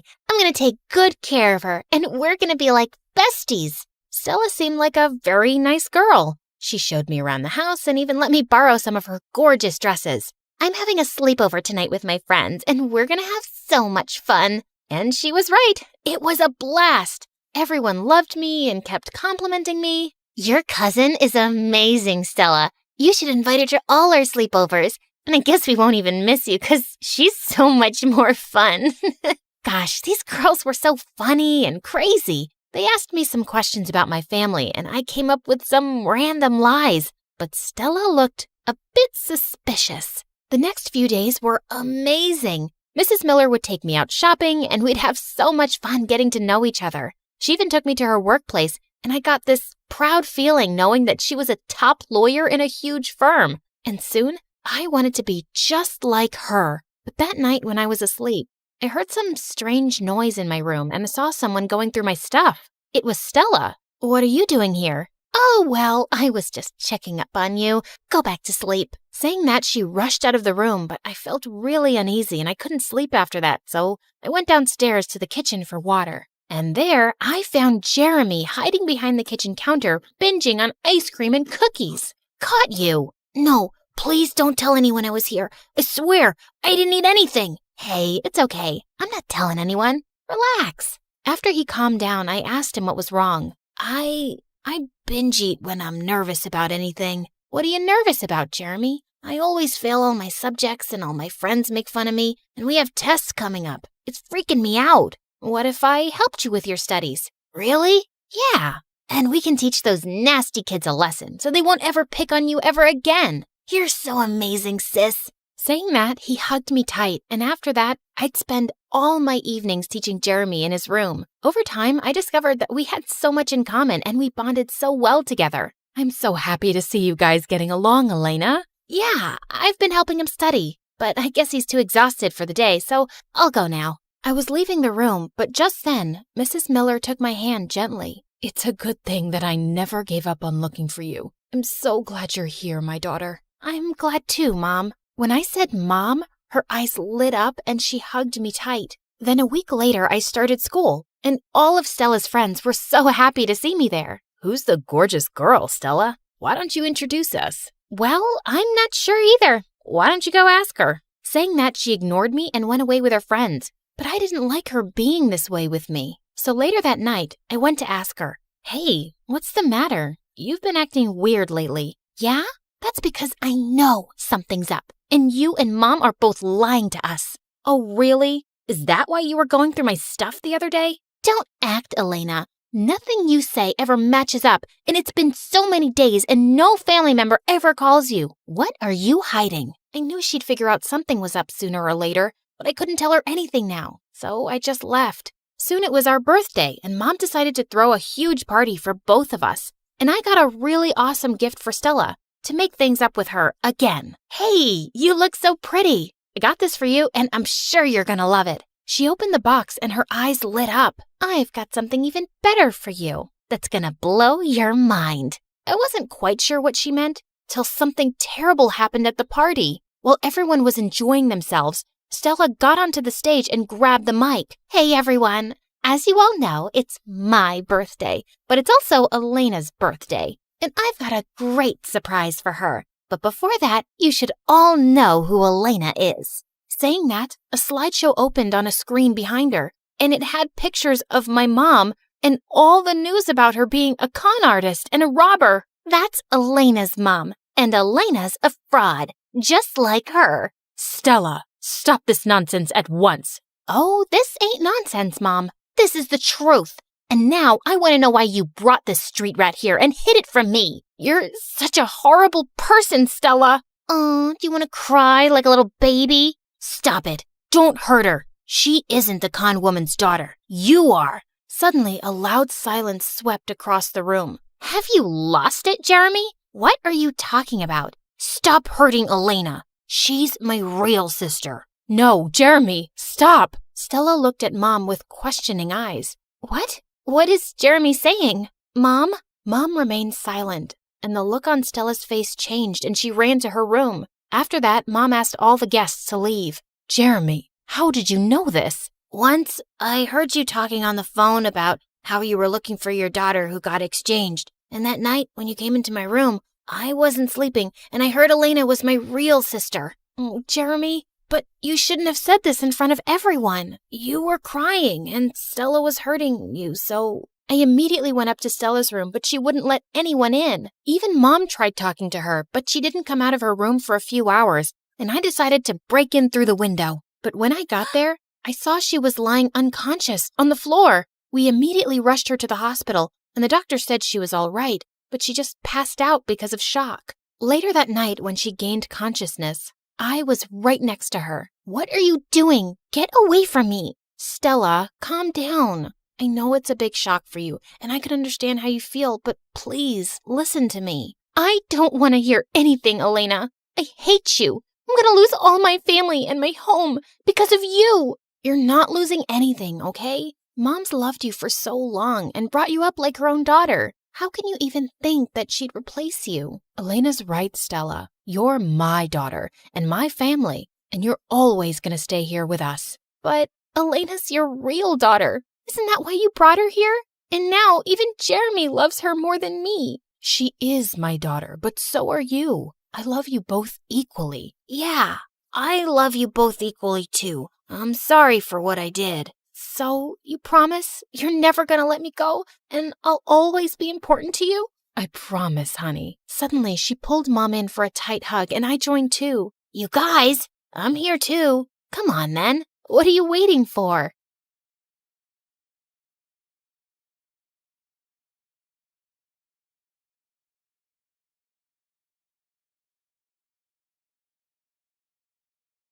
The morning bell echoes through the halls. 1,000 voices bouncing off the wall. From the quiet corners of the library floor to the laughter leaking through the classroom door, we're walking hallways where the legends grew. But today the ink is fresh and the story's new. A student stares at a blank white screen while an artist paints the things unseen. The scholar's lamp burns through the night. The athlete runs towards the morning light. A teacher sighs, hoping the spark they lit survives. Finding the light when the halls get dark. Oh, welcome to the light that enters you, where the story's changing and the lead is you. So carve your name in the wind, let the legacy breathe. There's a world in the pages that we're starting to weave. Not just a school, but the soul of the story. Turning our scars into stars and our grit into glory.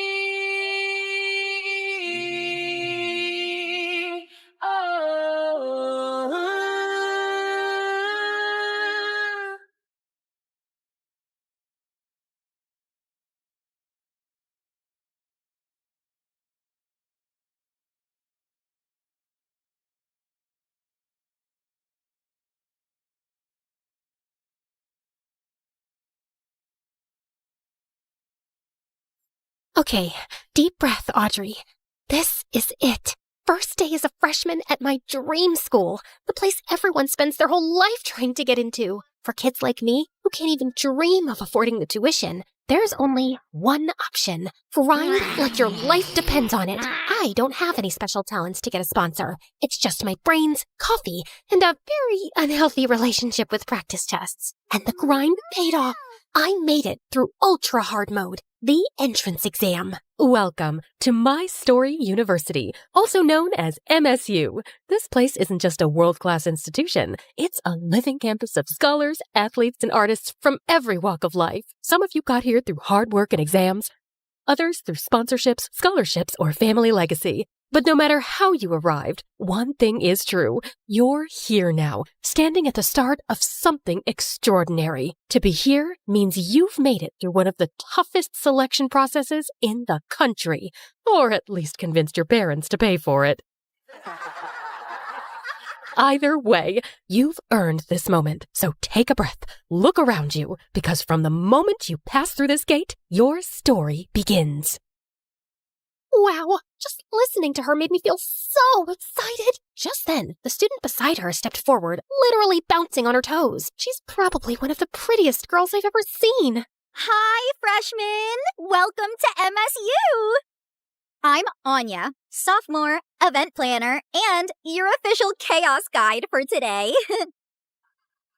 All right, before anything else, keep your brand new ID close. It's your golden ticket. Tap it on the scanner at the first gate, add a fingerprint check, and boom, you're officially inside MSU. Very spy movie, I know.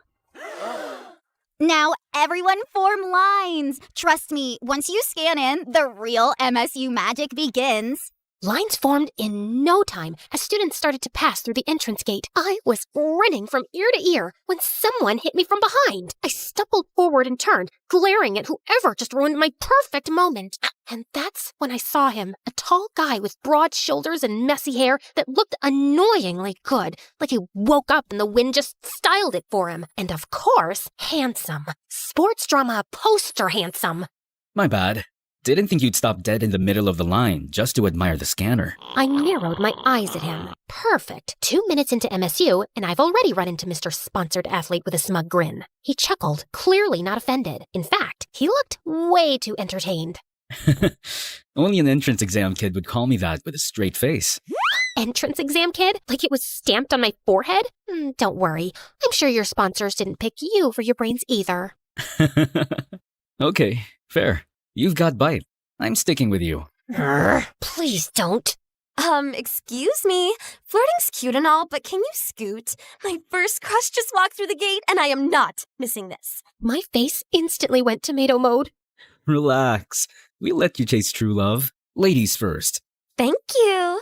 Thank God she swapped places with Mr. Sponsored Athlete. I was able to focus again. Then it was my turn. I stepped up to the scanner, swiped my ID, pressed my fingertip, and the gates slid open. A security guard by the arch tipped his cap at me, smiling like he'd been waiting all morning just to say this. Welcome to MSU. Big day, huh? You're gonna love what's waiting on the other side. I gave him a smile as I walked toward the side entrance, and my breath hitches as I stared at what I can only describe as a dreamlike paradise. Rows of cherry blossom trees arched overhead, petals drifting like pink snow across a stone bridge that seemed to glow in the sunlight. Students slowed down, phones snapping, voices hushed, like we'd all walked into some dream sequence. So this is the famous Blossom Bridge of MSU. This was the kind of moment you wanted to bottle up forever, the kind that made every sleepless night, every exam, every meltdown feel worth it. I clutched my pamphlet tighter, grinning without even meaning to. For a second, everything felt perfect. Beautiful, right? You'll see this every day on your walk to school. Okay, now on to important people. Introducing our student council president and vice president. The student council president looked intense, posture straight, sharp eyes scanning the crowd, practically glowing with authority. Meanwhile, the vice president had this cheerful, approachable vibe, like the type who'd hand out snacks during finals week. Welcome to My Story University. You should all be proud because earning your place here is no small achievement. But pride alone will not carry you. MSU demands discipline, excellence, and respect. Your time here will test not only your abilities, but your character. Remember that. The air went heavy. Students straightened their backs like we'd just been drafted into the military. My grin slipped into something closer to panic. Don't let him scare you too much. Yes, MSU is prestigious. Yes, it's challenging, but it's also where you'll find friends, discover passions, and create memories you'll never forget. The tension broke instantly, and I felt my shoulder relax. To help with that, we have a special event for the whole day. You may form your own groups, but if you're too shy, we'll group you. Like, for example... Her eyes swept the crowd, and then landed right on me. Her perfect couple here. My eyes went wide. Perfect couple? Me? With who? I glanced sideways and saw Mr. Sponsored Athlete standing way too close to me. He grinned at me. Told you. I'm sticking by you. I'm Tyler. And you? Before I could roast him, a camera shutter snapped. A boy popped out of nowhere with a massive camera, already crouching like he was shooting for National Geographic. Yes, that's the shot! You two are like campus power couple material. Vogue cover, MSU edition. Don't mind me, just documenting history. I'm Jaden, future photography club icon, and future sponsored legend. Once the universe wakes up.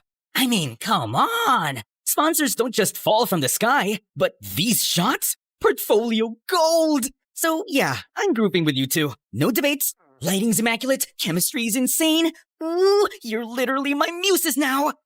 Ugh, holy pachoochie! I almost went to heaven studying hard day and night to enter MSU, and I ended up with a smug boy and shutter weirdo as my group on my first day? Pray for me. We went to the school auditorium, and I was stuck between my team. The ceremony kicked off with the basics about the school system and classes.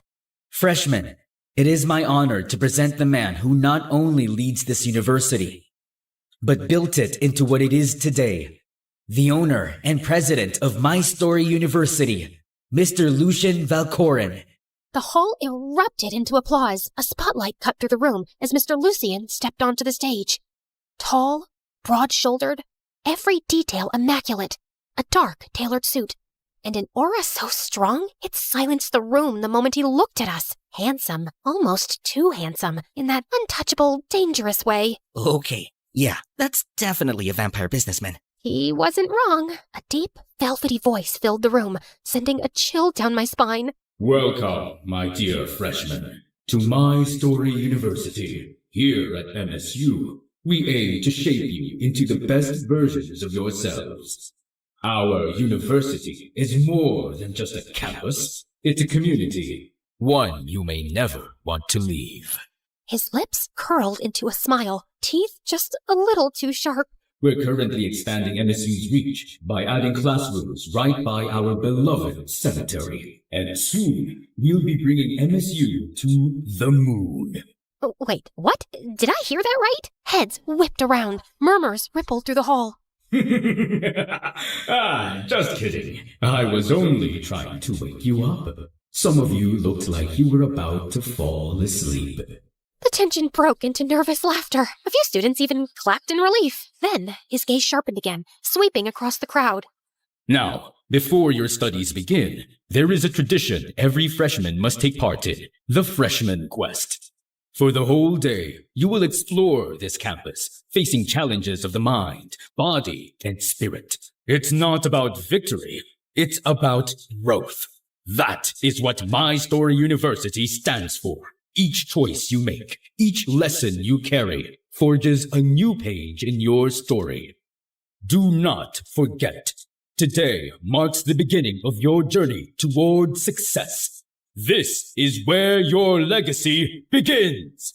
The hall erupted in genuine applause, excitement buzzing like static in the air. Thank you, President Lucien. Freshmen, your orientation continues with the first phase of your freshman quest. Your initial challenge awaits inside the Grand Library. Grand Library? Totally my thing! Students buzzed with excitement, groups already chattering about strategies. I adjusted my bag and straightened my stuff, ready to dive in. Except, of course, I wasn't alone. Bet you're dying to boss us around already. Boss you around? Why would I? I mean, I saw your notes. You scream perfectionist. Oh, I gasped, because I totally was. Wow, rude. I would not call it bossing around. I'm leading our group. Yes, boss. Why, you... Perfect! Tension, drama, I love it! This quest is practically a reality show. Ah!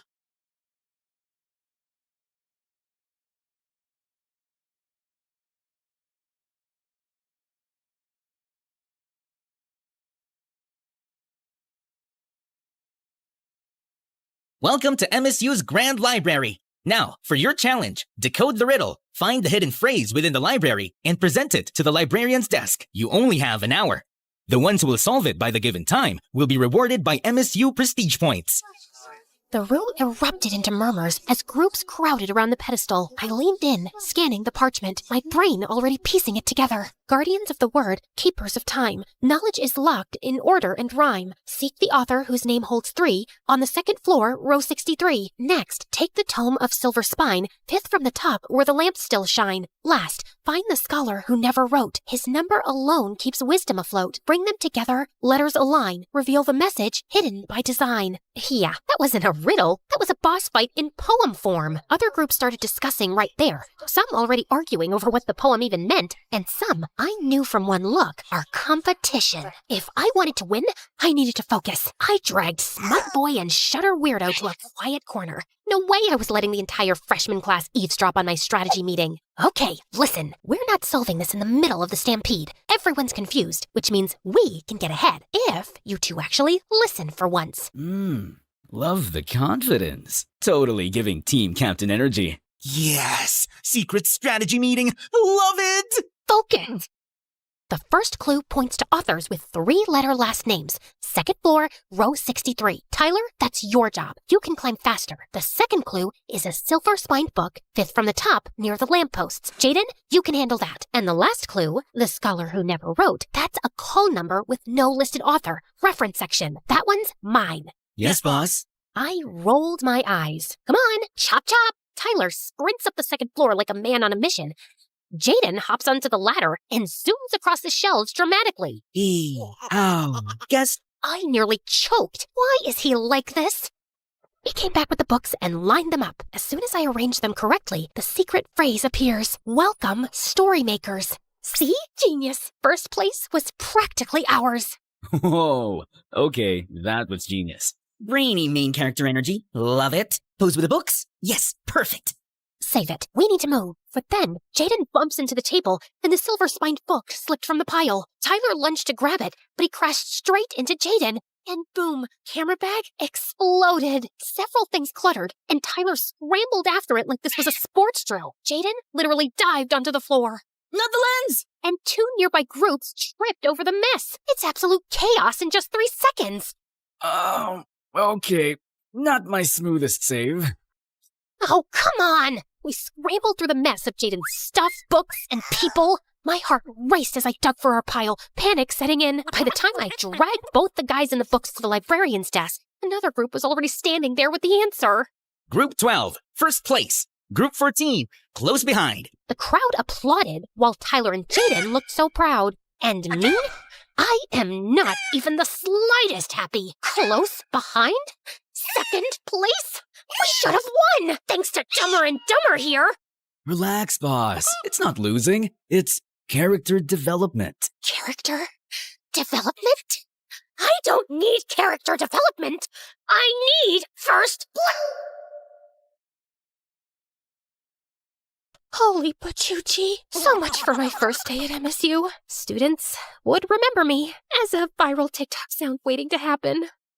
The next quest, art challenge. I hid behind my map like it was a security blanket, trying to block out the stairs. And of course, Tyler and Jaden were crackling like hyenas behind me. Apparently, my rage and humiliation are their new favorite hobby. We finally stopped in front of the art building. Its glass doors framed with colorful murals painted by past students. Anya bounced ahead of us, waving both arms like she owned the place. Welcome, freshmen! This is MSU's art building, one of my absolute favorites. We've got cozy rooms for solo artists who like to brood, and big studios for collabs or group lessons. You can make anything here. Painting, sculpture, digital art, photography, even the weird experimental stuff. And right in the center of MSU, our pride and joy, the Art Museum. Only truly extraordinary work gets displayed there. If your piece makes it in, trust me, people remember you forever. Check it out later if you're curious. Jaden practically vibrated beside me. He's looking like he'd found religion. Oh, this is it. This is fate. My portfolio is gonna hang in that museum. Center stage, spotlight, destiny.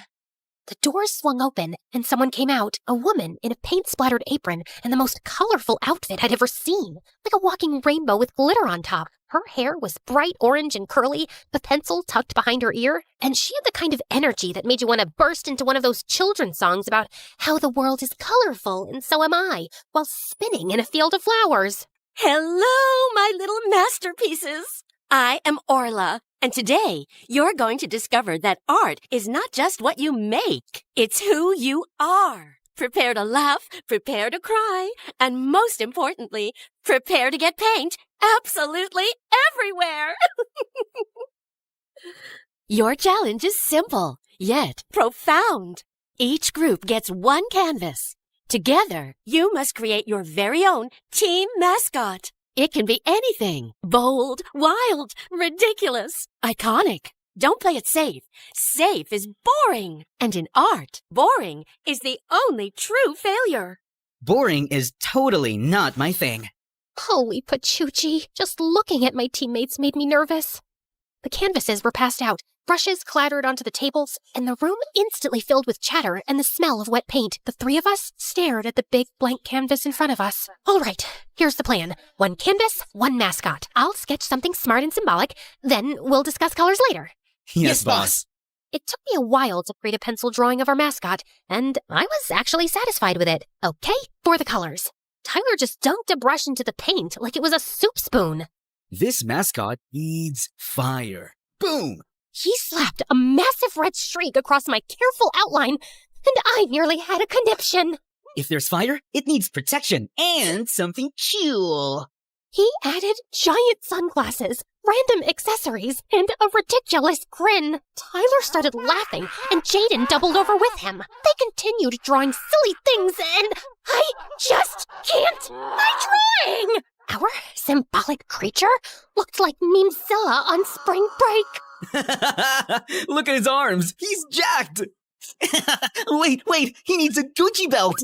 I snorted a tiny giggle, then clamped my hands over my mouth. No, Audrey, don't encourage them. Stay strong. My eyes caught the team near us, and oh, holy pachuchi, they looked so artsy and serene, like they'd been born holding paintbrushes, and their mascot was a masterpiece. Relax, boss. Ours has flavor. Jaden added glitter to the sunglasses and posed proudly. And style. Don't forget style. They just kept laughing while I was practically combusting on the spot.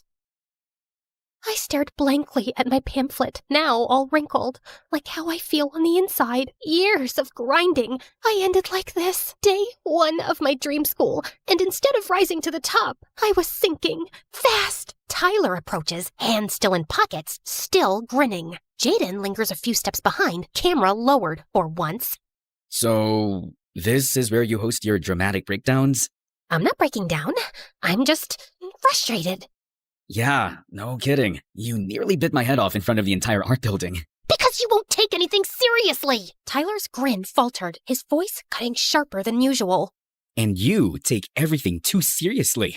Newsflash, boss. It's supposed to be fun. My chest tightened. I shot to my feet, clutching the pamphlet like it might keep me steady. Fun doesn't win. I worked my whole life to get here, and now I'm stuck with 2 clowns dragging me down. Tyler's eyes narrowed, his arms crossing. Maybe the problem isn't us. Maybe it's you who are so obsessed with being perfect. You forget this isn't just your quest.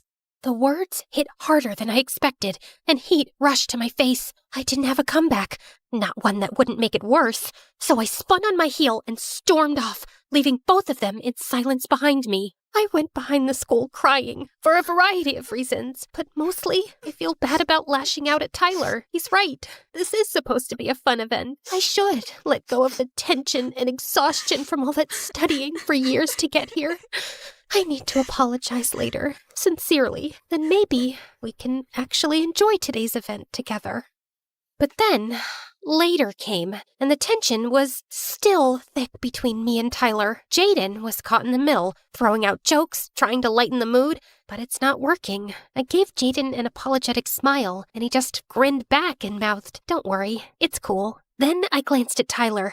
My stomach twisted immediately. Come on, Audrey, just open your mouth and say you're sorry.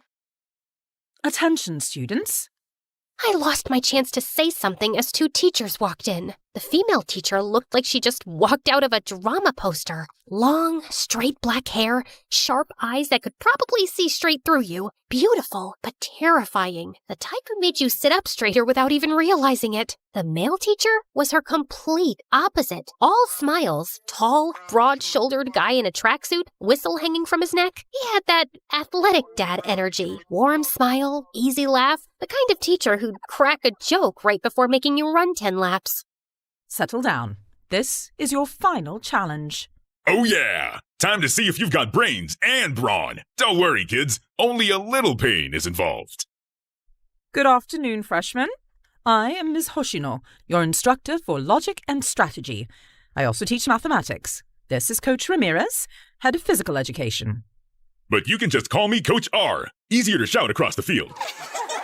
All right, final challenge. Brain power, muscle power, team power. If you don't work as a team, you're gonna eat dirt. Let's see what you've got.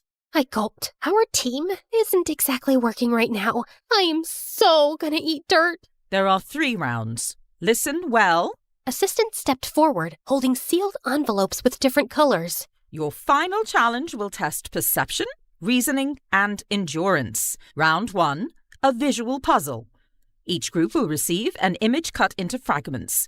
Your task is to reconstruct it correctly. Only then will you move to round 2. Round 2 is a logic puzzle, a riddle requiring critical thinking.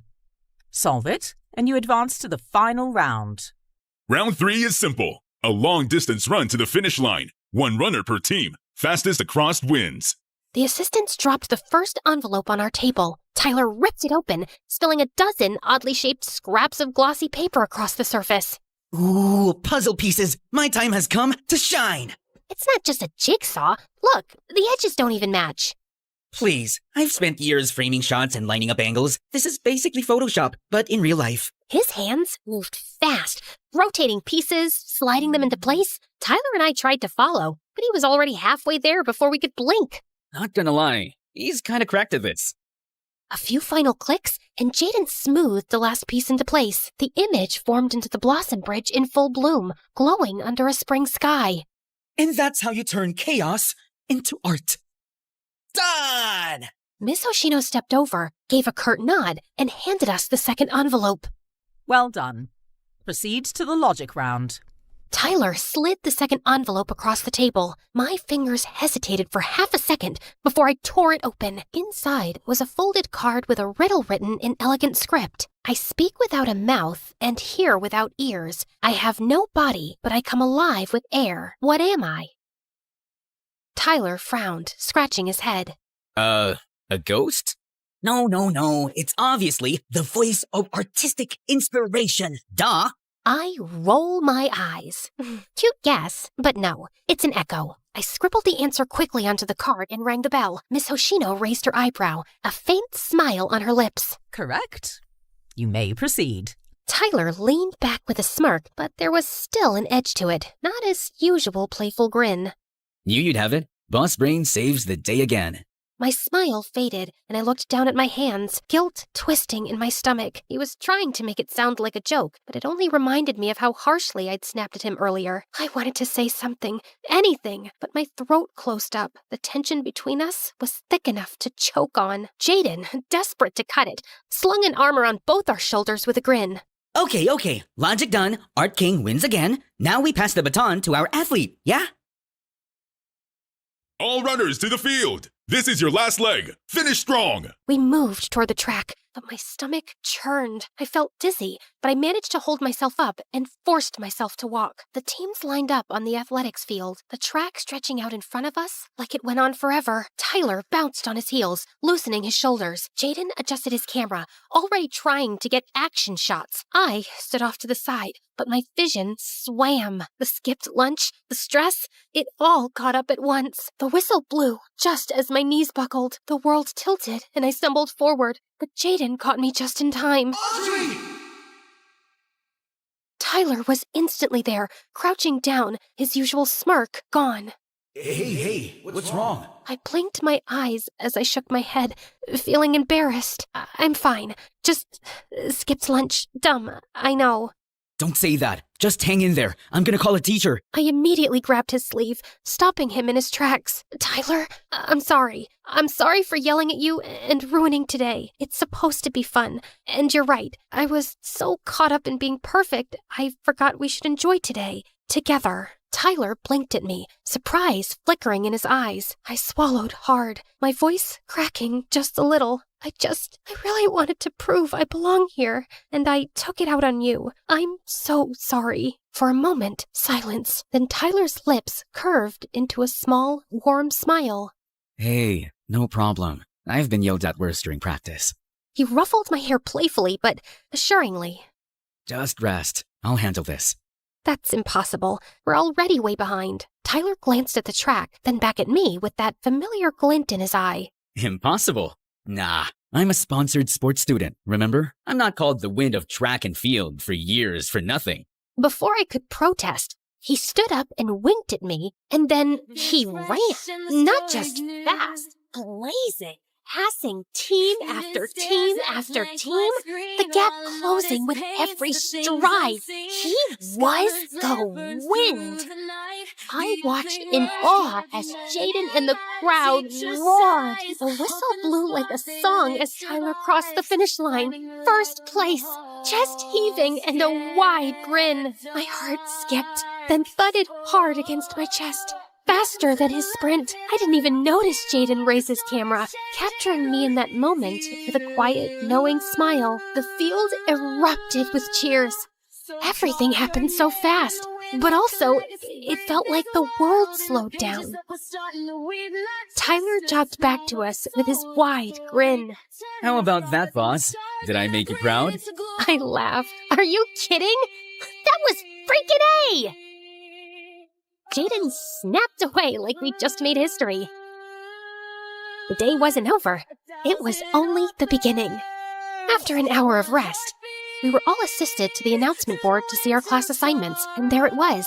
My name, Tyler's, and Jaden's. Same class. They really had it out for me, huh? We stepped into the classroom and instantly started bickering over seats. I wanted the front row, Tyler claimed the window, and Jaden tried to sit in the middle just to capture the tension from both sides. From there, the tour kicked off. The science laboratory was first. The second I walked in, my heart fluttered. Rows of microscopes, glass cabinets of specimens, lab coats hung neatly on racks. The air even smelled like potential.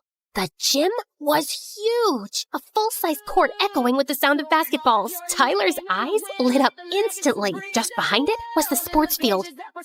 And Tyler was in his element, high-fiving Coach R like they were old friends, and younger athletes chasing him as if they were already their hero. Jaden, he practically screamed when we reached the photography club room. He gasped so loud people turned, then begged the club president to let him live there forever. And from there, the day blurred into moments stitched together. And there's a lot more to explore. We walked leisurely on the Blossom Bridge at sunset, petals drifting around us. For once, I didn't feel like I had to walk fast. We laughed, and the sound felt lighter than it had all day. For the first time since stepping off that bus this morning, MSU didn't feel intimidating. It was alive. It's our school, where our journey begins. The sky deepened into twilight, and lanterns flickered to life one by one until the whole campus glowed like a magical realm. Booths lit up the central campus, the air filled with laughter, music, and the smell of food. This is just pure happiness. Freshman night has officially begun. Each of us was given an envelope with our very first MSU points. To use them, we just tapped our ID and fingerprint at every stall. Like magic money, we bounced from food stalls to game booths, Tyler somehow winning me a giant plush with one throw. He plopped it in my arms before I could argue. Congrats, boss. You're a winner too. Thanks. Soon, the lantern walk began. A glowing river of students weaving through campus and ended at the campfire. Flames leaping high into the night. Cheers echoed. Sparks danced skyward. For once, I wasn't stressing about perfection or plans, just living, and it felt good. The bonfire roared higher. Music drifted through the crowds as students paired off, some laughing, some swaying in clumsy circles. Tyler turned to me, his usual smirk, softer now. Come on, boss. Dance with me. My heart stuttered. 1,000 excuses buzzed on my tongue, but his hand was already out, waiting. Before I knew it, I was stepping into the circle, firelight flickering across his face as he pulled me close. The world felt smaller, warmer. We both turned. Jaden stood there behind his tripod, grinning like he just caught the cover of a magazine. Perfect. Firelight, romance, history in the making. Before either of us could protest, he barreled in and hugged us both, nearly knocking me off my feet. I'm so glad it's you two. We're gonna make the next few years at MSU unforgettable. We all burst out laughing, tangled in the world's messiest group hug. And for the first time that day, it didn't feel like chaos. It felt like home. MSU Freshman Quest. It wasn't perfect. It wasn't according to plan. But maybe that's the point. The best stories aren't flawless. They're unforgettable. This is My Story University, a place where ambition awakens, your dreams take shape, where passion becomes flame of purpose, where friendships deepen into lifelong bonds, and each moment becomes a page in the legacy only you can write.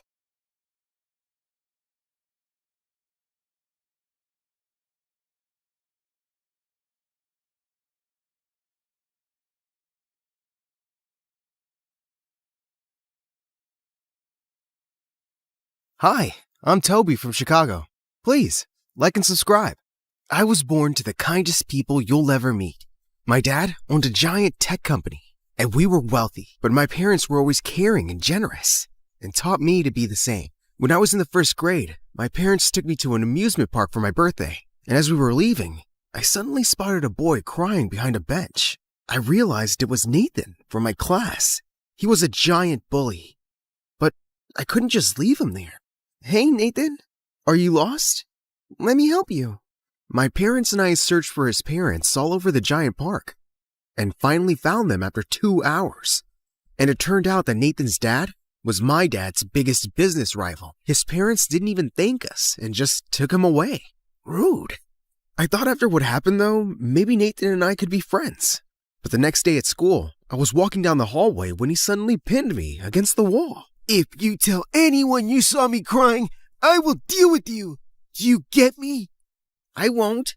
But how about you stop being a jerk to me? Why? I still don't like your face. He pulled my bag and threw it across the hall, sending my things flying everywhere as he laughed and ran away. And things never got better. He kept being a jerk, and my revenge was beating him in both studies and sports. And everyone else at school really liked me, but I always tried to be kind and helpful. Once in 8th grade, I was helping our driver wash the cars when I noticed something heartbreaking at the gate. It was a girl my age, searching the trash for food. I walked up to her, but suddenly she dashed away like a cheetah. Oh, wait, come back! I don't want to hurt you! But she was so fast, I couldn't keep up. We have lots of food in the house, even cakes. I'll get you some. She stopped immediately, then slowly walked back to me. Cakes? When I told my parents about her, they immediately invited her for lunch. Her name was Jessica, and she gobbled down her food like she hadn't eaten in weeks. Jessica started coming to our house every day after that. She never talked about her family, and whenever I asked, she got moody, so I dropped it. One day, we were having lunch when we heard a loud knock on the door, and seconds later, a huge man barged into the dining room. Jessica, it's time to go home. Hey, I don't know who you are, but it looks like she doesn't want to go with you. I'm her father, and I don't need your charity. Stay away from my child. Jessica, we're leaving, now! She crept out and he led her away, and she didn't come again. My parents and I were really upset, and we contacted Child Services to try to track Jessica down. And it turned out that her father was a wanted criminal. He was arrested soon after that and was sent to jail, while Jessica ended up with some nice foster parents, who even enrolled her in my school. Hey, I'm really sorry about your dad. It's okay. I don't really miss him. He wasn't very nice. He often forgot to get me food and made me leave school because he was on the run. That's awful, but it's all in the past now. Yeah, and I wanted to stay there. I don't ever want to talk about it again. Pinky swear, we won't talk about it again. I wanted to give Jessica a present for her first day at my school, so I asked my mom to take me to the mall. And I picked out a beautiful red sweater for her, and I waited for her at the school gate. She was late, and I was beginning to panic. What if she decided she didn't want to go to school anymore? But thankfully, she showed up. You thought I changed my mind, right? Yeah, you had me a bit worried. Here, I got you something. Oh, it's so pretty. And red's my favorite color. Thank you. She hugged me, and I felt a million butterflies in my stomach. Whoa, who's this, babe? And why are you hugging that cockroach, babe? I was about to tell Nathan off, but Jessica spoke up first. I don't know who you are, jerk, but don't talk to us again. Come on, Toby. Let's go. Jessica fit in easily and was making new friends in no time. I was a little jealous that I didn't have her all to myself, but I was glad she was enjoying school. Guess what I did today? I joined the track team. That's awesome. I'm sure you'll beat everyone. I'm still trying to catch my breath from the first time I chased you. The secret to slowing me down is to say, hey, I got cakes. I'll probably stop running and follow that person. Having Jessica around was a dream come true, and I was just falling more in love with her. One day after school, I was looking for Jessica when I found her in the hallway with Nathan. Hey, is he bothering you? Nathan, just back off! Whoa, calm down. He's part of the track team, and we're going to an event together. I pulled her away to speak privately. That's Nathan. He's been a jerk to me since we were kids. But he's my teammate, Toby. And actually, he's not that bad. Come on, Jessica. We're running out of time. Get it? Jessica laughed out loud and walked away with him. What? It was a terrible joke. But from that day on, Nathan was always around Jessica, and it burnt my heart. Jessica was so good on the track that she was winning medals in no time. She became really popular and was always hanging out with the cool kids now. But one night in the 10th grade, I was studying for a test when she crept through my window. Hey, Toby. I missed you. Really? You bailed on our plans like 100 times. Yeah, I know. I'm sorry. So, listen. Nathan took me out for a drive, and I completely forgot about this big math test tomorrow. Will you help me, please? Okay. I'm studying right now, so pull up a chair. Oh, not right now.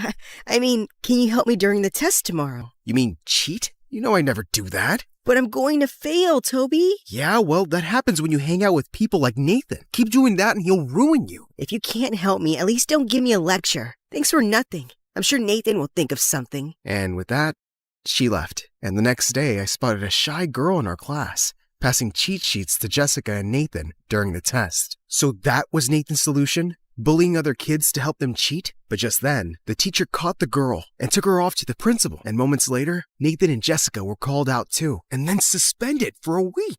I really hoped that Jessica had learned her lesson. But a week later, I found her and Nathan cornering the shy girl in the hallway. You're supposed to be one of the smartest girls in class. So how come you're so stupid?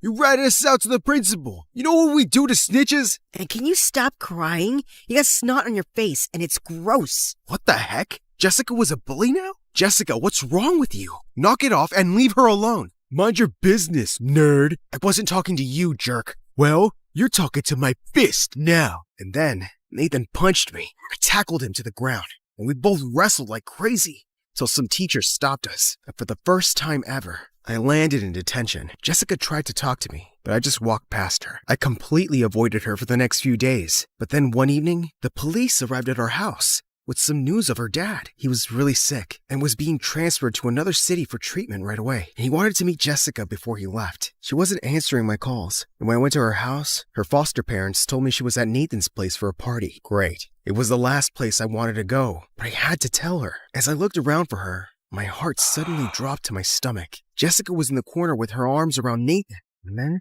she kissed him. Jessica, I need to talk to you. It's urgent. What are you doing here, man? You're not welcome in my house. It's not like I want to be here. Jessica, listen. I'm gonna call security. Toby, can you please leave? I don't want you creating a scene in front of my friends. She started walking away, and suddenly felt a wave of rage. Is that all you care about now? I thought you'd like to know that your dad is sick, and he wants you to see him before he's shifted to another prison. The loud music suddenly died as I shouted, and everyone stared at us. What? Your dad's in prison? You're some criminal's daughter? Jessica burst into tears as she ran out. Jessica, please stop. I'm sorry. She suddenly turned around and pushed me so hard I fell to the ground. It's the one thing I ever asked you, Toby. I said I never wanted to talk about my dad, and you decided to announce it? I didn't mean to, but I had to tell you about him, and you wouldn't listen. I think you can't stand that I have other friends, and you just wanted to ruin that. Do you think I should be eternally grateful to you and not have a life of my own because you saved me from a dumpster? Jessica. Just leave me alone. The next day at school, everyone had heard about her dad, and her friends had dropped her like a dead fly. I tried sitting next to her at lunch, but she immediately walked away. But later that day, I saw Nathan and her holding hands, and she didn't look so sad anymore. I stayed away from them and tried to focus on schoolwork. Dad asked me to start coming into his office after school to learn more about our business, and I was happy to keep myself busy. Our tech company was launching new gadgets soon, and I was quite excited to be a part of it. But a few weeks later, I woke up to really loud voices downstairs, and I went running. I found my parents watching the news, and I couldn't believe my eyes. Nathan's dad was on TV, introducing a prototype of the gadget our company had been working on. I just don't understand how our plans were leaked. My office is secure, and my home study is always locked. I just can't believe anyone working for me would betray me. This is terrible news. All our investors will be furious, and our company is going to take a huge hit. And it did. The company suffered huge losses, and there was no way to prove the theft. I went to school a week after the whole disaster, and I couldn't bear to even look at Nathan. His dad was a crook. But later that day, I was going to sit on the bleachers when I spotted Jessica yelling at him. How could you do this? You told me those files were about some small project Toby was working on, and you'd mess up the plans to embarrass him in front of his dad. You never said it was something that could bring his parents' company down. Okay, I lied. Boo-hoo.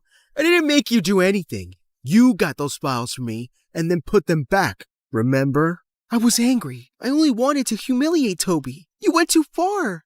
And I thought you loved me. It's not my fault you're stupid. You really thought I loved you? Daughter of a felon? Jessica, you did this? I couldn't believe it. The girl I loved was responsible for our ruin. Toby, please wait. He lied to me. I didn't know what he was doing. I just wanted to mess with you because I was upset. I'd never hurt your parents. Don't ever speak to me again.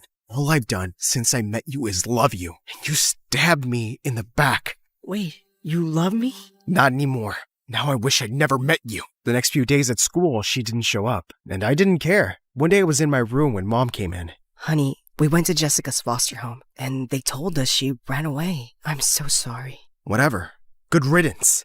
Toby, that's unkind. Mom, you still think she deserves kindness? After what she did? I'm sure she got manipulated by that boy. Remember? She had a rough past, and maybe she was just trying to fit in and be loved. I know what she did was awful, but she was a good girl, and I hope she's okay. Mom's attitude made me feel ashamed of myself, and I soon started regretting the things I said. But I couldn't take it back because Jessica had vanished. But in a shocking turn of events, an employee from Nathan's dad's company came forward with proof that the product had been stolen from us. They had to pay millions in damages, while his dad served time in prison. The family moved away, and I never saw Nathan again. High school passed fast enough, and after graduating from university, I joined Dad's company and helped build it to newer heights. But one day, I was at a shopping mall when I caught sight of a girl who looked like Jessica. My heart was pounding as I ran after her. But by the time I got outside, she was nowhere to be seen. Toby, is that you? Oh my God, Jessica, I've always wondered what I'd do if I ever saw you again. I don't even know what to say, except that I'm so happy you're okay. Toby, I've thought of this meeting a million times too, and I really need to say that I'm so sorry. I was so stupid, and I knew even then that you'd never hurt me on purpose, but I ended up hurting you and your family so much. I left because I couldn't face you guys anymore. Please say you'll forgive me. I hugged her, and we sat on a bench and talked. After she'd ran away, she ended up in a foster home again, and then got adopted by some really nice people. And I was so glad her life hadn't been miserable. As I loaded her groceries in her car, I spotted something in her back seat. It was the red sweater I'd given her in the 8th grade. Jessica, do you think I can call you sometime and ask you out on a date? I wanted to since forever. You can ask me right now, and my answer is yes.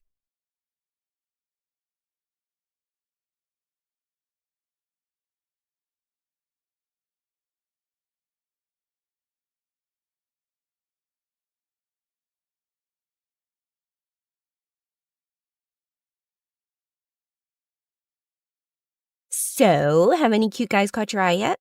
Well, there's this one guy. Girl, we need to hunt him down. It's just a harmless little crush. And who knows, he might be taken already.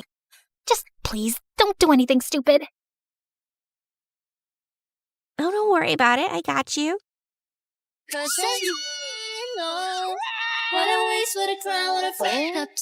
should have at least gotten his name. And he's way out of my league. Nah, I think he's from here. I can literally sense it.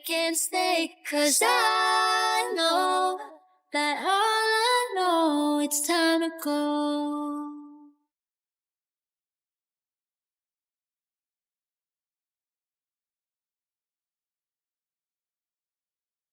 Hey, I'm Leah, and I'm so excited that I won the Me Animated giveaway on Instagram. Woohoo!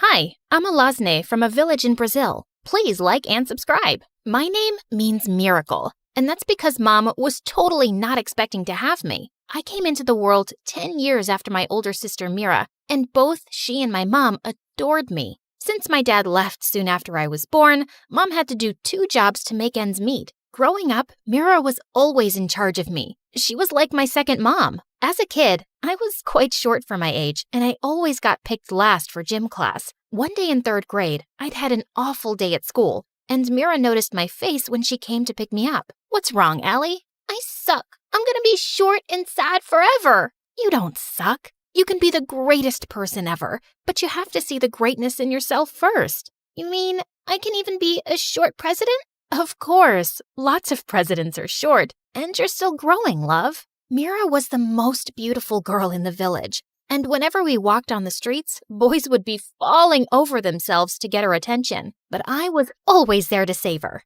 Mira, please marry me. Buzz off, bozo. Mira and I are gonna live together forever in our candy castles. No space for boys, right, sis? Right. Everything in our life was great until one day in 7th grade, I came home to see my mom, Mira, and some strange man in the living room. I'd never seen Mira look this happy before. Allie, I'm getting married. Wait, what? My heart stopped as I looked at the man holding her hand. You can't get married. What about me? Plus, that man is quite ugly. That's so rude. Apologize right now. You lied to me, Mira. You said we'd live together forever, and now you're leaving?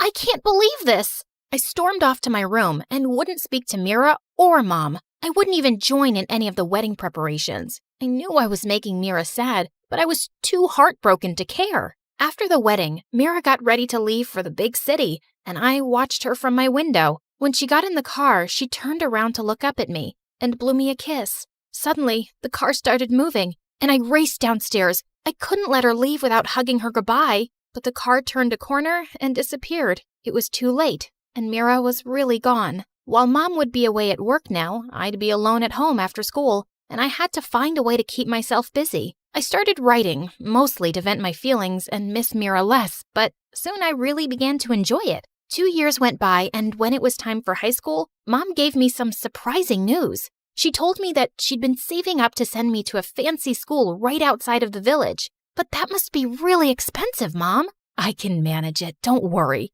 You're so smart, Allie, and I want you to have the best. A few days later, I was busy writing when I suddenly looked out the window to see a boy on a horse plucking apples from our tree without even asking. I wasn't letting him get away with this. I grabbed some eggs from the table and ran after him, flinging them straight at his head. Oh my God, are you crazy? What do you think you're doing? The boy jumped off his horse and came towards me, and I noticed that he had the most extraordinary eyes, one green and one blue. How dare you take those apples without our permission? Girl, do you have any idea who I am? You can be the Sultan of Morocco for all I care. I'm from the Carlos family. My parents practically own this village. But you don't own this apple tree, and you don't own my house, so you're stealing and trespassing, sir. The boy stared at me and then smirked. You're a little firecracker, aren't you? And you've got great aim for someone with such short arms.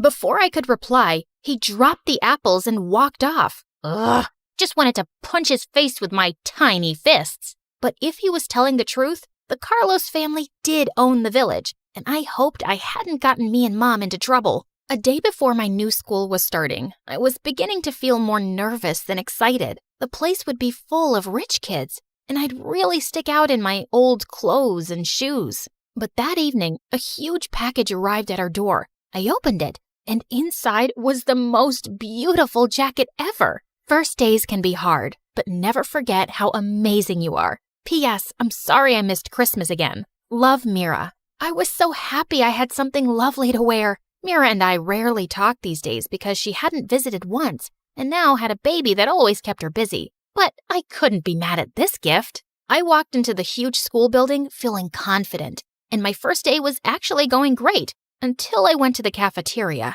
I just sat down at a table when suddenly someone pushed my head straight into my food. Sorry, this table isn't for losers. As the kids around him snickered, I felt angry and speechless. I got up to leave when suddenly a boy appeared, the apple thief. Guys, you mind if I sit here? Of course not. Please, join us. Well then, my friend sits with me. He gently took my arm and led me back to the table. I played along with his act, but as soon as recess was over, I turned to him. You didn't have to do that. I can take care of myself. Oh, I know that. Look, we didn't get off to the best start, and I'd like for us to start over. So, what do you say? Friends? Okay, if you insist. Friends. His name was Julius, and he'd been studying in the city, but he had returned to the village to help his father with the family business. I started hanging out with him and thought he'd be rather spoiled, but he was actually quite sweet. And even though he was new, he was soon one of the most popular guys in school.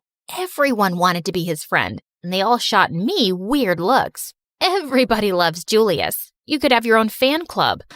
It's not me they like, it's my parents' money. They're also wondering why you're friends with the poor short girl. Why are you friends with me, man? because you wouldn't be fake with me, even if I was the Sultan of Morocco. By the time high school was ending, Julius and I were best friends. I secretly had the biggest crush on him, but I would never say anything. I knew he'd never see me like that. One afternoon, I was walking back home after some errands when I spotted Julius in the park with this really pretty girl on his arm, and I felt my heart sink. Julius waved me over and introduced the girl as his dad's business partner, Sabrina. He asked me to join them as he showed her around, but I muttered some reply and quickly left. She was everything I could never be, and that hurt. For the next few days, Sabrina was stuck to Julius like a fly, and I made every excuse I could to avoid them. But one day when I was home alone, I heard a knock at the door and found Julius outside. Am I imagining it, or are you avoiding me?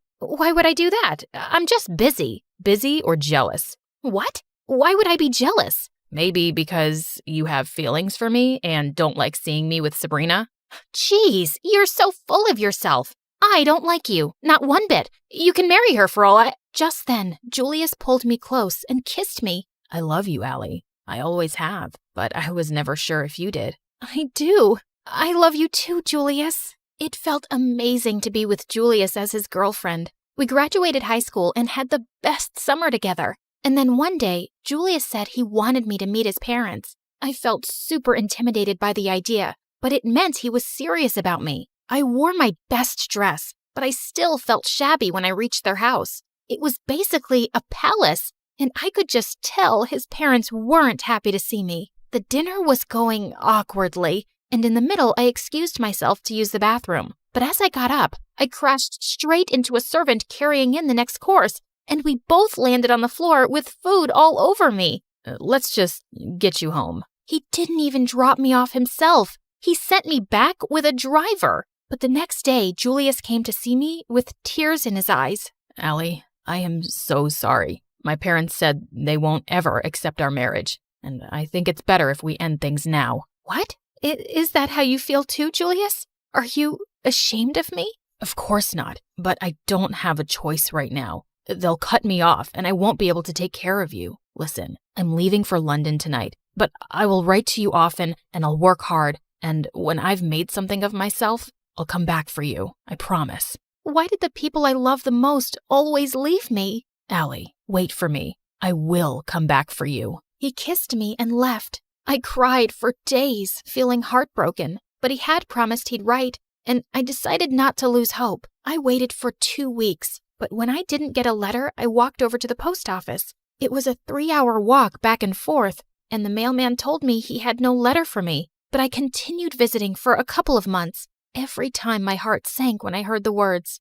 "Sorry, miss, no letter for you today." But he promised he'd write often, and I believe him. The minute I get your letter, kiddo, I'll come and deliver it as fast as I can. But since I didn't stop visiting, the mailman offered me a spare bicycle so I wouldn't have to walk so much. One day at the post office, I saw a woman get a letter, and as she held it up to read, I noticed that the handwriting looked like Julius. I rushed to her and snatched it. That's my letter! But I was so embarrassed when I read it and realized it wasn't. The woman yelled at me and called me crazy before she left. Maybe I was losing my mind. And then one day, a man read his letter outside the post office, tore it up, and threw the pieces in the air. And I just couldn't stop thinking, what if he'd gotten my letter by mistake? I fell to the ground and frantically started gathering the pieces, trying to put them together like a puzzle. Kiddo, I can't watch this anymore. You have to stop. The mailman picked me up as I sobbed and took me home on his bicycle. Mom looked really worried to see the state I was in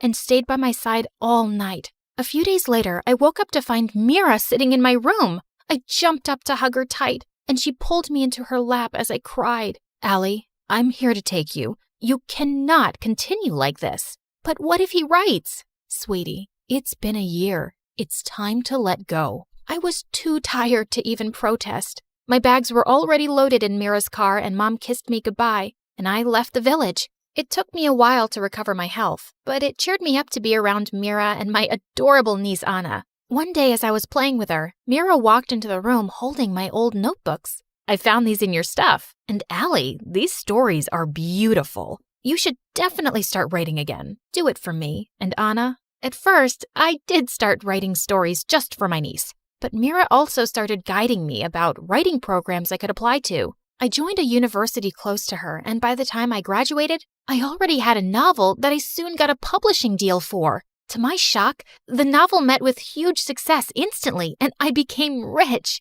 I moved to a small apartment in the city, and I convinced Mom to come live with me. Life was good. And then one day, as I was attending a book signing event, I heard a voice that made my heart stop. Can I have your autograph, please? I looked up into those eyes, one green and one blue. It was Julius. I stared at him in shock, and then I felt a wave of rage. Without a word, I picked up my bag and left the event from the back exit. But he followed me. Allie, wait. Please, just listen to me. How dare you show up just like that? You have no right to speak to me, and I don't want you anywhere near me. Leave me alone, Julius, or I will scream for help. But he blocked my way and took something out of his coat pocket, which he shoved into my hands. These are all my letters, Allie. I wrote to you, just like I promised. You just never got them. I stared at the letters and then started to cry. Julius led me to a bench, and as we sat down, he explained everything. I was devastated when you never replied. I thought you'd decided to forget me and move on. And then my mom told me you'd gotten married and left the village, and I gave up completely. But a few months ago, I finally came back home because my dad died. And Allie, I found all my letters in his closet. Mom confessed that Dad had bribed and threatened the village mailman to make sure my letters never reached you. I couldn't believe that we'd gone through years of heartbreak and anger because of his evil parents. And I had been right to believe in him. I've missed you more than I can ever say. I know exactly how that feels, Allie. And with that, he kissed me, and we held each other close for the longest time. We got married soon after, and it was the happiest day. Life with Julius was amazing, and I was so excited to have kids soon. But one evening, he came home with a really serious face. Allie, there's something I've been meaning to tell you. I can't have kids. The doctors told me a while back. I just didn't know how to tell you. I felt my world crashing down. You knew before we got married? How could you keep something like that from me? Did you just come back into my life to hurt me? Before he could even say anything, I left the house in tears and went straight to Mira. I told him not to contact me for a few days as I thought things through. I'm not angry because he has a problem. I'm angry because he kept it from me. I don't know if I can forgive him. Of course you can, and you will. It's Julius. After everything you've been through, you're finally together, and I guess he was just afraid to lose you. You can make this work, Allie. She was right, as usual. I went back home to find Julius standing on the balcony, and I took his hand. Julius, we'll adopt kids, as many as we want. As long as we're together, I don't care about anything else. I love you. Oh, Allie, I love you too.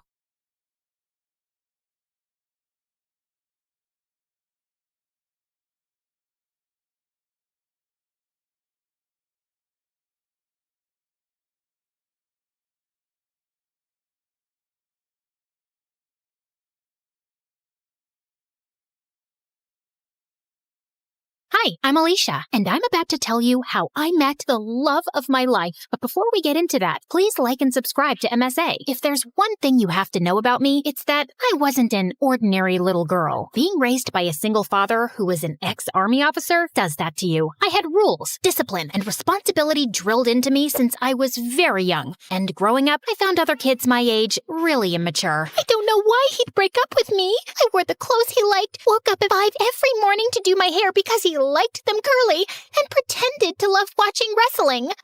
Excuse me, but I need to get that muffin. Can't you see that I'm crying? My boyfriend just broke up with me. Aw, I'm so sorry. You know, it reminds me of the time my dad took me for this obstacle course, and I twisted my ankle so badly, the doctors told me I'd never be able to walk again. But I didn't lose hope, and here I am. How is that the same thing? It's not, because that was an actual problem, but yours is just a bunch of high school nonsense. Now move your butt, please. Needless to say, I didn't have a lot of friends, and I didn't care either. My life was all sorted out. Graduate school, get into a good college, work, and retire. But then I turned 18 and met Arthur. He was a transfer student from Greece, and boy, was he dreamy. The first time I met him was in gym class. We were playing catch, and I was so lost in looking at him. I totally missed the ball and it hit me right in the face. I fell on my butt and Arthur came running. Are you okay? You're bleeding. It's nothing. I'm used to much worse. On second thoughts, I might need a doctor. Arthur smiled and carried me to the nurse's office. The entire time I was there, he sat next to me and later he dropped me home. We became friends after that and slowly I fell for him. He was smart, mature, and sweet. If there was one guy I wanted to date, it was him. So I decided to ask him out, except I didn't know how. So I turned to MSA for help, and it did not disappoint. Rule number 1, never let your crush know you're interested in him. Avoid eye contact and do not speak at all. The next day, when Arthur waved at me in the hallway, I wrinkled my nose and turned away. He sat next to me in class, but I didn't pay any attention. But then in the cafeteria, he caught up with me. Are you avoiding me? Me? Avoiding you?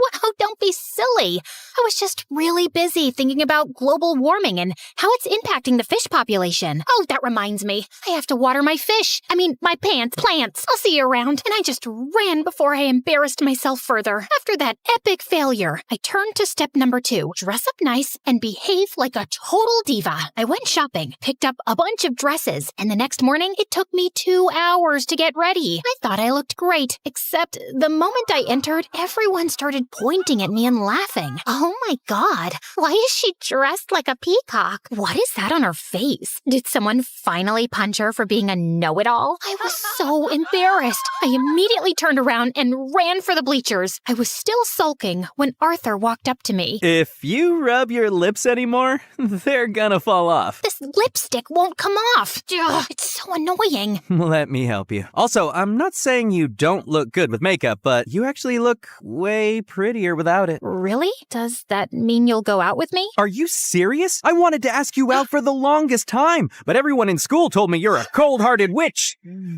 cold-hearted girl who hates people. That's not true. I hate dumb people. There's a difference. So, you and I, dinner tomorrow? I'd love to. My first date with Arthur was perfect, and he told me that his parents were divorced like mine, and he lived with his mom and 9-year-old brother Charlie. We started dating soon after, and spent all our time together. People in school were also nicer to me since I was Arthur's girlfriend, and even Dad liked him a lot. Life was just better with him in it, until things started getting weird. Some days he would come to school looking like a half-dead zombie, and other days he would skip school altogether. His grades were slipping, we were barely seeing each other, and I knew something was wrong. So one day when he canceled our date, I went to his place with his favorite ice cream. But when I knocked on the door, some kid opened up. Hi, you must be Charlie. Is your brother around? Is that ice cream? Give me it. Hey, that's not very nice. Say, ma'am, could I please have that tub of ice cream? Repeat after me. Sure. Ma'am, give me the ice cream or I'll kick you. And Charlie kicked me on my shin, snatched the tub, and ran away. As I yelled out in pain, Arthur came running downstairs. Alicia, why didn't you tell me you were coming? When would I tell you? You hardly talk to me these days. I know. I'm sorry. It's just that Mom's getting married again. The guy doesn't want Charlie in his life, and Mom loves her stupid boyfriend so much that she decided to move out, leaving me in charge. Why wouldn't you tell me that before? Because it's embarrassing, and I didn't want to drag you in my mess. I'm already a part of your mess, and we'll get through it together. Okay, I know that was a bit cheesy, but Arthur looked like he was gonna break in a million pieces, and I really wanted to help him. Besides, how bad could a 9-year-old be? Turns out a lot, because Charlie was a total devil. He would cry over the smallest things, throw tantrums if he didn't get his way, and would constantly butt into my dates with Arthur. We hardly spent any time alone. I was pretty sure he just hated me. Like one time, I was waiting for Arthur in his living room, and Charlie kept giving me death stares. Something on my face? I was just trying to figure out how someone can look like a horse and a camel at the same time. That's kind of mean, Charlie. And you're kind of ugly. Anyway, have fun on the date. It won't last long. And 10 minutes into the date, Arthur got a call from the babysitter that Charlie had locked himself in the washroom and we had to run back. Then another time, it was Dad's birthday and I had planned a really cool surprise for him. I'd invited all his old friends from the army. Arthur helped me deck up the place and I was arranging the cake when Charlie walked up to me. Oh, wow. This cake looks yummy. Give me a piece. Only after my dad cuts it. But I'm hungry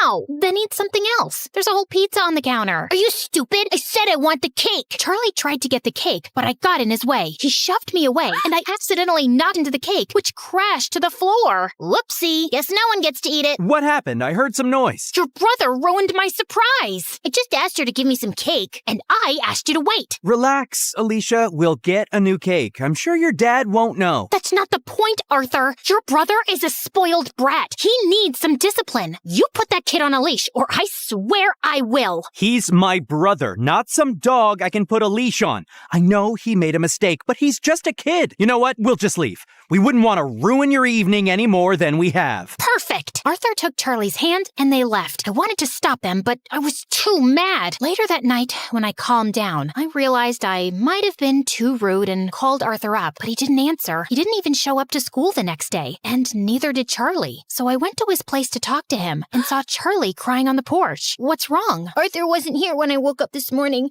and I don't know where he went. Did you call him? He left his phone behind. Then why didn't you answer when I called? Anyway, don't worry. We'll find him. But till then, you're coming home with me. No, I don't like you. You don't have to like me, but I'm not leaving you alone till Arthur gets back.